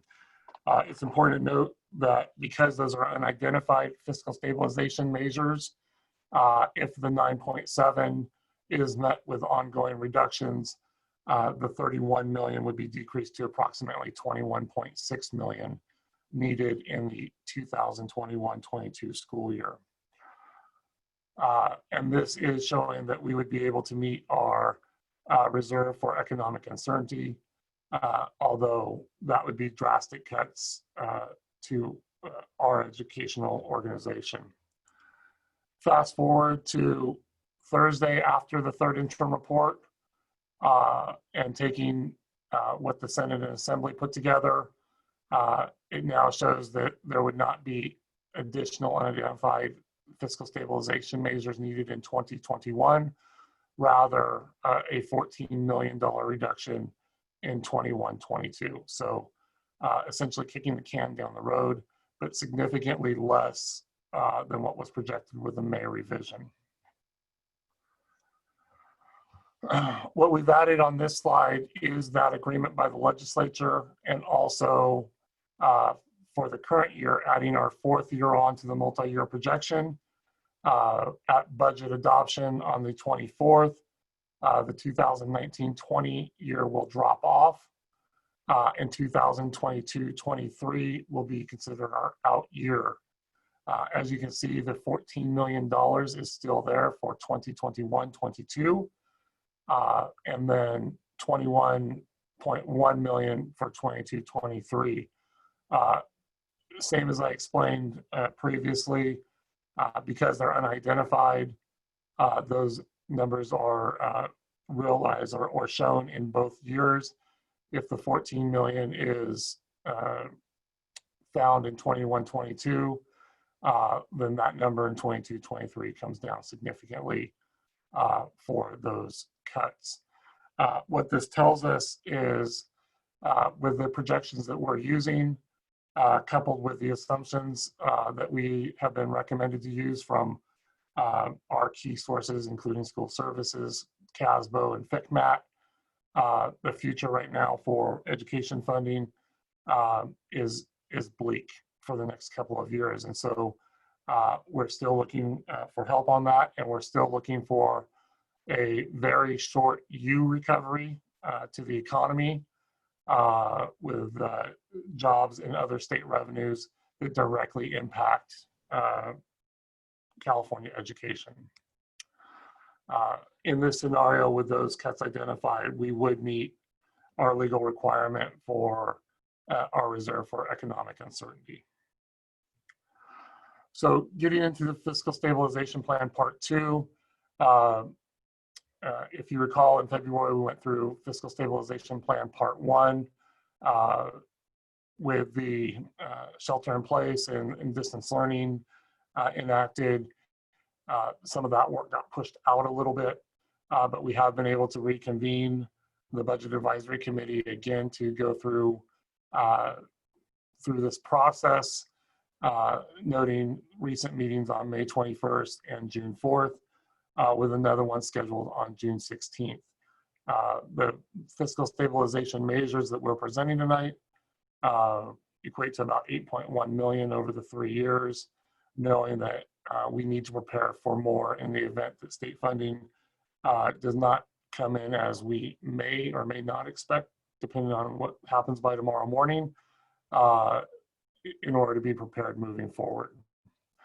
So as a reminder, the Budget Advisory Committee works with staff, as well as submitting their own recommendations or suggestions for budget, either expenditure reductions or revenue enhancements. Those recommendations from the Budget Advisory Committee are then forwarded to the superintendent, who can either accept the recommendations as is, add to those recommendations, or take away some of those recommendations, and ultimately is forwarded on to the Board of Education for consideration and an approval of all, none, or some for inclusion. Fiscal Stabilization Plan Part 1 was included in the 1920 second interim report, which will then carry forward to the 2021 budget. The ones tonight for consideration will be incorporated for the presentation of the 2021 budget on June 24th. So as we go through this, I won't go into great detail, but be happy to answer questions about any of these between myself or Mr. Dantos on revenue enhancements. PG&E, our friend of power, has offered us a deferral of up to 6 months on our PG&E OBF program. It does not cut months off of the contract that we have for them for repayment.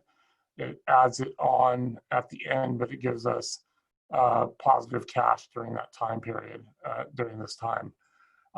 And then also looking closely at moving summer school expenditures from supplemental funds into title funds as they had been previously. The result of that with a total 3 years of approximately $1.1 million. Moving on to certificated administration, the action was to not fill the Ridgeway assistant principal or the Split elementary assistant principal for a 3-year savings of approximately $711,000. On classified personnel, we want to cap overtime based on the full year 18-19 school year of approximately $620K, and cap that at 25%.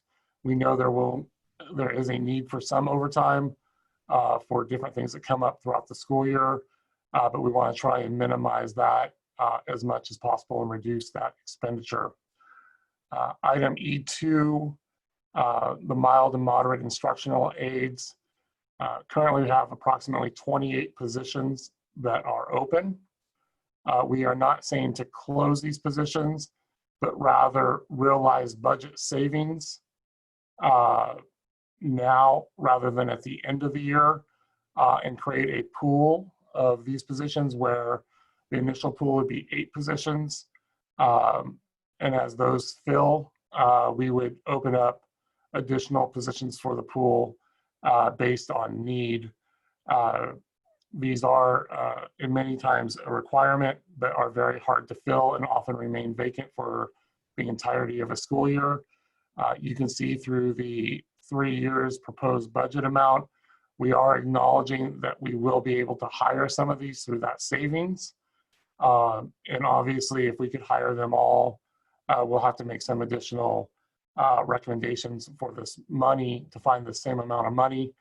But we also don't want that money sitting encumbered and not being able to be counted for other purposes. This part is other. The first 3, F1, 2, and 3 are contracts that we are not going to move forward with in 2021 or beyond at this point. We are putting a moratorium on all travel and conferences. We're going to reduce books and supply operating budget by approximately 10%, and really looking at some of the money that we had previously budgeted for textbook adoption that may have not cost the district as much as originally anticipated.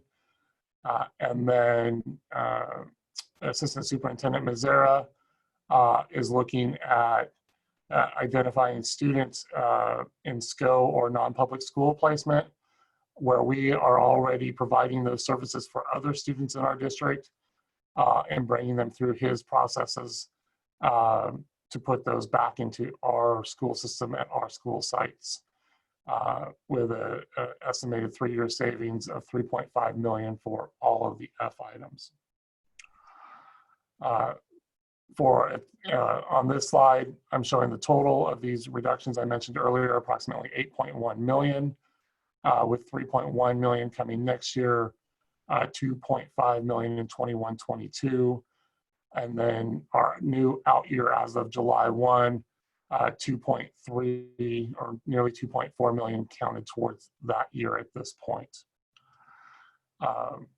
As we move forward, we still have many factors to prepare for, including bargaining unit negotiations, the uncertainty of funding in California for schools, declining enrollment, which is still plaguing us, and we are concerned with enrollment as parents decide what they're going to do with their students for next year, which includes our opening of schools with restrictions due to COVID-19 and making sure our staff and students are safe moving forward.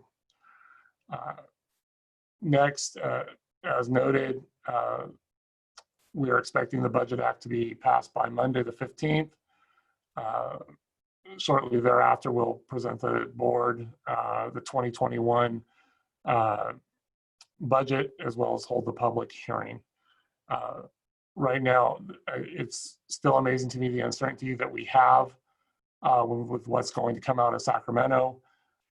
Knowing there's a number of contributing factors to that, and still the dependence on either the governor or the state legislature, their dependence on some of their funding tied to federal aid at this point, which creates even more uncertainty as we move forward. I would still expect, as we noted, that California will have a major budget revision in August and or September, which will make our budget revision irrelevant potentially as well if we don't have better information during our state mandated 45-day budget window. So we're keeping close eye on all that, and we will continuously update the board and our community at these meetings as we go through this budget season that's going to be longer than normal. With that, I'll turn it over to the board for any questions or comments that either I or Mr. Dantos can answer. Thank you. All right, I actually can't see very many people, so I think I see Omar. We'll stop sharing, right? Maybe. So first quick question. You said budget adoption, I believe, June 15th. Is that at the legislature and then it would need to go to the governor, or is that like a governor signing it, or where exactly is that process? Could you clarify? That would be the legislature, and then Governor Newsom has until July 30th, or excuse me, June 30th to either accept it, reject it, or line item things out of it. And has there, do we know kind of where the governor is at as a response to this? Do we need to, like, maybe as individuals or as a board, apply pressure or direct them to like sign this new budget, since it is, in contrast to the original May revision? It certainly could not hurt. Any type of public assistance with that. And to your first question or point, the Director Medina, to my knowledge, and I haven't received any information that he's tipped his hand, so to speak, in which way he's leaning at this point on a number of these issues. I think that's part of the uncertainty that's going on between the organizations that follow this. Yeah, there's no indicator right now of what he could veto or line item. So just on that, can we, assuming that by our next board meeting, he hasn't signed it, which I doubt he'll have signed it by then, can we have, as part of that board meeting on June 24th, maybe a letter presented to us that we can, as a board, send to the governor to approve this new budget? We actually already have a letter and the resolution from last time speaking to the dollars and cents, and I think that's I think that's our letter. So okay. And then the only other thing that well, just for clarity, so our task today is to approve these revisions to this budget, right? Okay. The only other thing that I think I would add is that looking at what we're facing, I think we definitely are going to have to look at our strategic plan priority 7, right? We need more revenue, and I think our private sector and our community is going to be an important part of that. I did want to go back to, I think earlier this year, I asked for us to review our action that we took as it related to on the establishment of foundation, which, you know, I feel like it's something that we outsource. And I think in that mention, I cited Education Code 41030 on a foundation fund that we as a district could have. So I wanted to see if we could bring that back as an item to review that action that we took last year in the establishing of that fund, to maybe bring something more internal that we could have as a district that is a part of something that we as a district control. So I would ask for that as we work to, like, you know, develop these programs like ethnic studies and other things that we need in terms of ensuring the success of our students and the educational outcomes that we want, because this budget situation is not looking good for the foreseeable future. So yeah. We and I can't remember off the top of my head, but we did explore that issue, that ed code. And so Rick, we can bring back that information. And then Director McCormick, probably time for maybe a report to the board on the foundation, the Made in Santa Rosa Foundation. So. I'd like to call on Director De La Cruz, who has her hand up. Thank you, President Fong. I know, like many of my colleagues, that we've received a number of very concerned emails from parents about specific programs, specifically ArtQuest and kind of physical education and sports and other things that are typically considered kind of the icing on top of this cake. And so I just wanted to see if we could get some direction from staff about, and in line with what Director Medina mentioned, really relying on our strategic plan or making sure that folks know where to direct those kinds of concerns and attention. So I think we've gotten some direction that is left up to school sites to make some of those difficult choices as we move forward. And so I just wanted to see if we could kind of receive a report on some of those more nuts and bolts decisions as we move through, you know, tightening our belts. And if you could share with us where best to direct people's energy to advocate for those programs that are consistent with our mission, vision, and priorities. Yeah, I think that there, again, maybe fear and just all the talk about budget reductions, it had created some, generated the letters. We have not talked about those programs that you mentioned, ArtQuest, athletics, because I mean, I know this board is committed to it, and I am a strong believer in those are the activities that have kids come to school. They're, you know, you talk about what makes a difference of someone choosing Santa Rosa, it's because we do offer those things. And so it's not even on the radar. I mean, that's not where we're headed at this point. Who's to say what will happen in the future? But right now, for next year, it's not even. I was surprised. I was actually shocked that came forward as something that people were fearful of, or that there was a talk about that. If what happens is that school sites will get their allocation of sections based on their student enrollment, and it is up to school sites to develop a student-driven master schedule. And what we keep hounding and preaching, beginning with your most marginalized students first and building the schedule from there. And so that's one other adjustment that our district has gone through in the last 7 years that I've been here, because it hasn't always been student-driven decisions that create that master schedule. And I think sometimes we have chosen to, and the district has been known to do this prior to me, and some of the time with me here, to be very honest, that we weren't listening to our students about their choices of courses, and that we were continuing to fund courses that we're not filling. And we can't afford to do that. And we need to listen to our students. It's the theme of the night. And so that is what staff is working on. That is the training that vice principals have been getting. And where we're going to see problems with this, the board's going to hear about it because it's gonna attach to maybe some changes in staffing. Just again, putting it out there. So that's kind of where I don't know if that helped explain Director De La Cruz that it is site. The site makes those choices, and the district helps them navigate the choices that they make, helping them to remember that students are at the heart of this, and that the choices that we're making for courses should be based on what students need and want, and especially our most marginalized.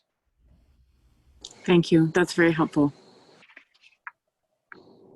Director Sheffield.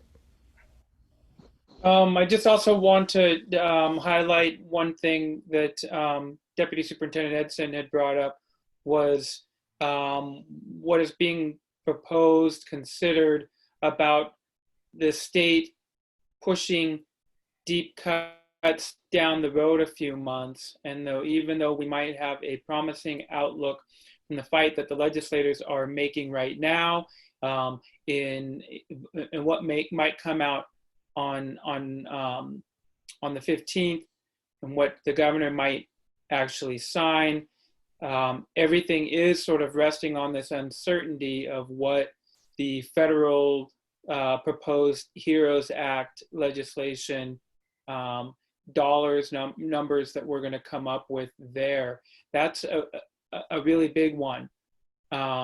So, you know,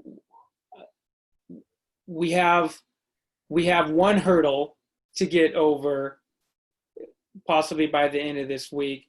And then we have the reality check of what things might look like when the school year is possibly already even started. So I just want to bring that to everybody's attention as well. I think also it reminded me that Mitch McConnell is going to be on the federal level is going to be the holdup, and so any influence you have on him,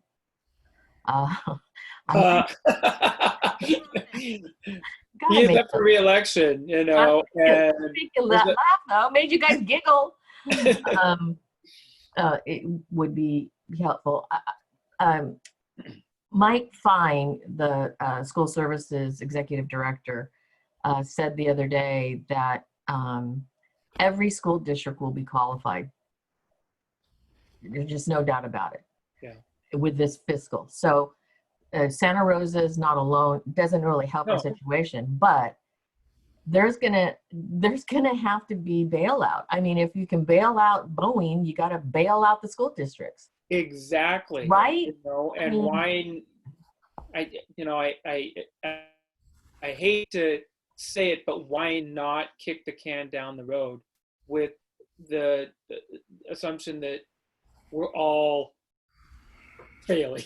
You know, we're all in the red, we're all bleeding. So that's pretty much what Mike said, that, you know, this is such a bigger issue than all of us sitting here because of the financial catastrophe every district is going to face.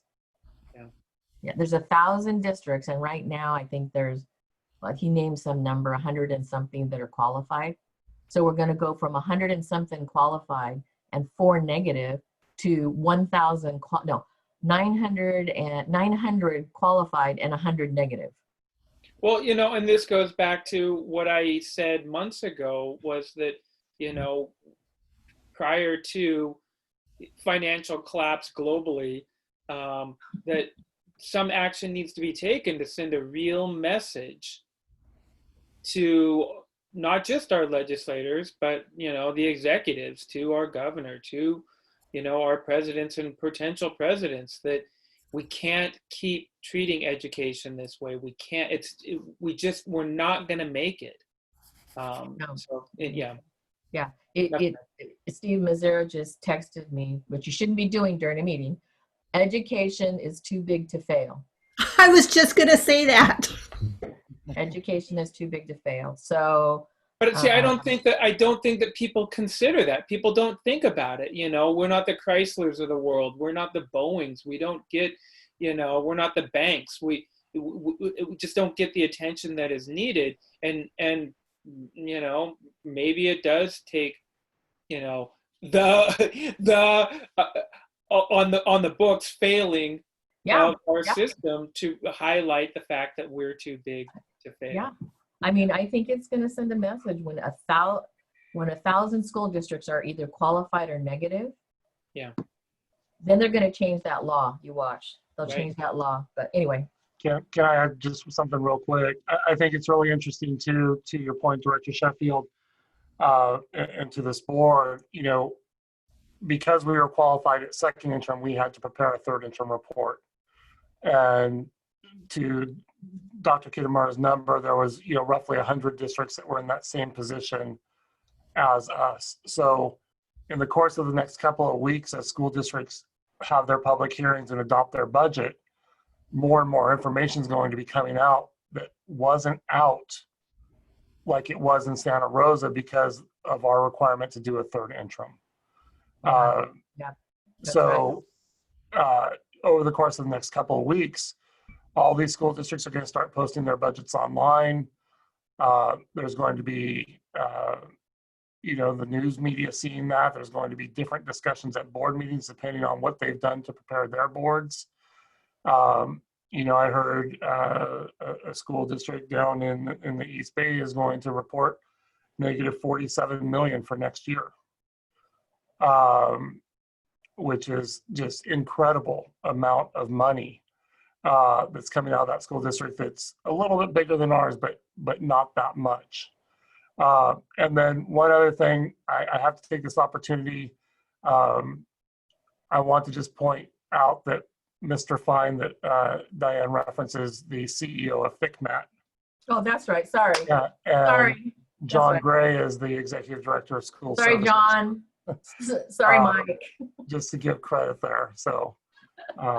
Sorry, they all run together to me. All those financial people all run together. So a lot to keep our eyes on it as an organization and looking at the impact that this is having not only on Santa Rosa City schools, but the other districts in Sonoma County and statewide at this point. This is Deputy Dog. It's late. Say it. It wasn't me. June 16th, you have one more meeting, I think, for the budget committee. What's going to happen? What's on the agenda for that one? Well, hopefully we'll get some information this week. We have to look, and really what we're looking for now is if we get any information from the governor's office, really about trailer bills, trailer bill language, flexibility in school days or school minutes that we can talk about with the Budget Advisory Committee. That's just our next scheduled meeting. We're going to have to continue these moving forward and schedule them out for starting in July as well, knowing that first interim report as it stands now is going to have significant additional cuts, looking not only at perhaps some more in 2021, but certainly in 21, 22 going forward, and giving us this time to do that work with that committee, as well as our site administrators, our district office administrators, work with all of you on the board to make this work. You know, my best hope at this point is it comes in somewhere close to what the legislature is saying, so next year doesn't hurt as bad. And it gives us that essentially that year to prepare adequately moving into 21, 22. Yeah, that's when it's going to really hit us, folks. It's 21, 22. So like the state is kicking it down the road. So are we, and I wouldn't expect anything less. I just want to remind everybody that there's a ballot measure in November, Schools and Communities First, some revenue that's possibly coming to the state. And there's another one closing a loophole in Prop 13. It's sponsored by the realtors that would be looking good for schools too. So that's coming. I think they're in the gathering signature phase right now. But it's really too bad that we're having to locally scramble for something that our state should take care of us better. All right, so this is an action. Oh, sorry, Omar. Yeah, I just want to move that we adopt the recommendations for revenue enhancements and expenditure reductions for the Fiscal Stabilization Plan Part 2 for inclusion in the 2020-2021 budget. A second. Melanie, that was moved by Omar Medina and seconded by Stephanie Manieri. Director Medina, Aye. Director Manieri, Aye. Director De La Cruz, Aye. Director Sheffield, Aye. Director McCormick, Aye. Director Close, Director Close, She's trying to get her unmute. Director Close. Hey, hi. I'm having AirPods problems. Do you hear me now? Yes. President I've Fong. gone through 2 sets of AirPods tonight because this meeting is so long, for the record.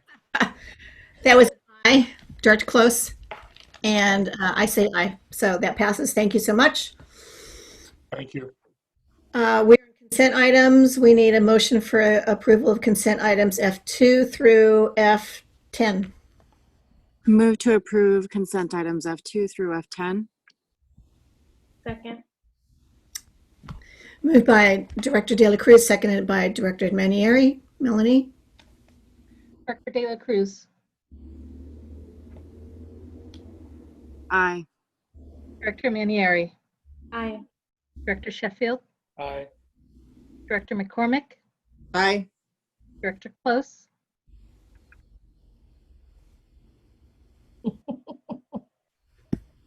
Put your thumb up, Jenny. Director Close,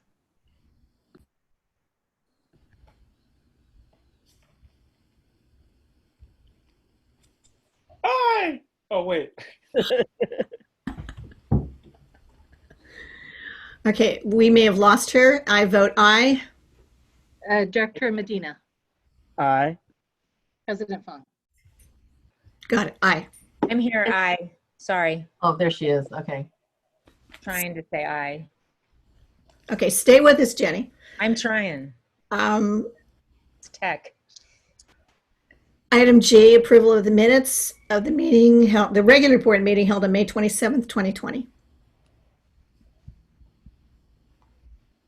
I move for approval of the minutes of the regular board meeting held on May 27th, 2020. Second. Thank you. That was Stephanie Manieri and seconded by Ed Sheffield. Director Manieri, Aye. Director Sheffield, Aye. Director De La Cruz, Aye. Director McCormick, Aye. Director Close, Aye. Director Medina, Aye. President Fong. Aye. Are there any board member requests for information other than what we've already said? Before we close, I'd like to give a heartfelt best wishes to our executive secretary, I think administrative assistant, Lori Kolachek. I don't even know if she's here anymore. Yeah, I went on, I texted her to see if she was still online, but I'm not sure if she is. She can watch this video though. So I'm sorry I didn't say it earlier, but she has done a wonderful job. She is heading on to, I would say, Diane, greener pastures. Yes, she has been hired into a wonderful position with wonderful benefits and closer to her family. And so we just extend to her our best wishes. She's not going to get away. I mean, she's still going to be around once in a while, I think. But yes, we wish her all the best in her new endeavors. Well, one advantage of Zoom is that you can be in any meeting from wherever you are, right? There you go. There you go. I also want to let the board know that the City Council is meeting for the first time July 7th in the chamber. And so it's very likely, or maybe a very high possibility, we'll be meeting in the chamber in our July whatever that meeting is, 22nd. So just a heads up that might be coming down the pipe. That'll be different. Yeah.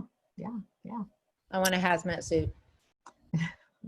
Everybody has to wear pants, so. I gave all my pants away.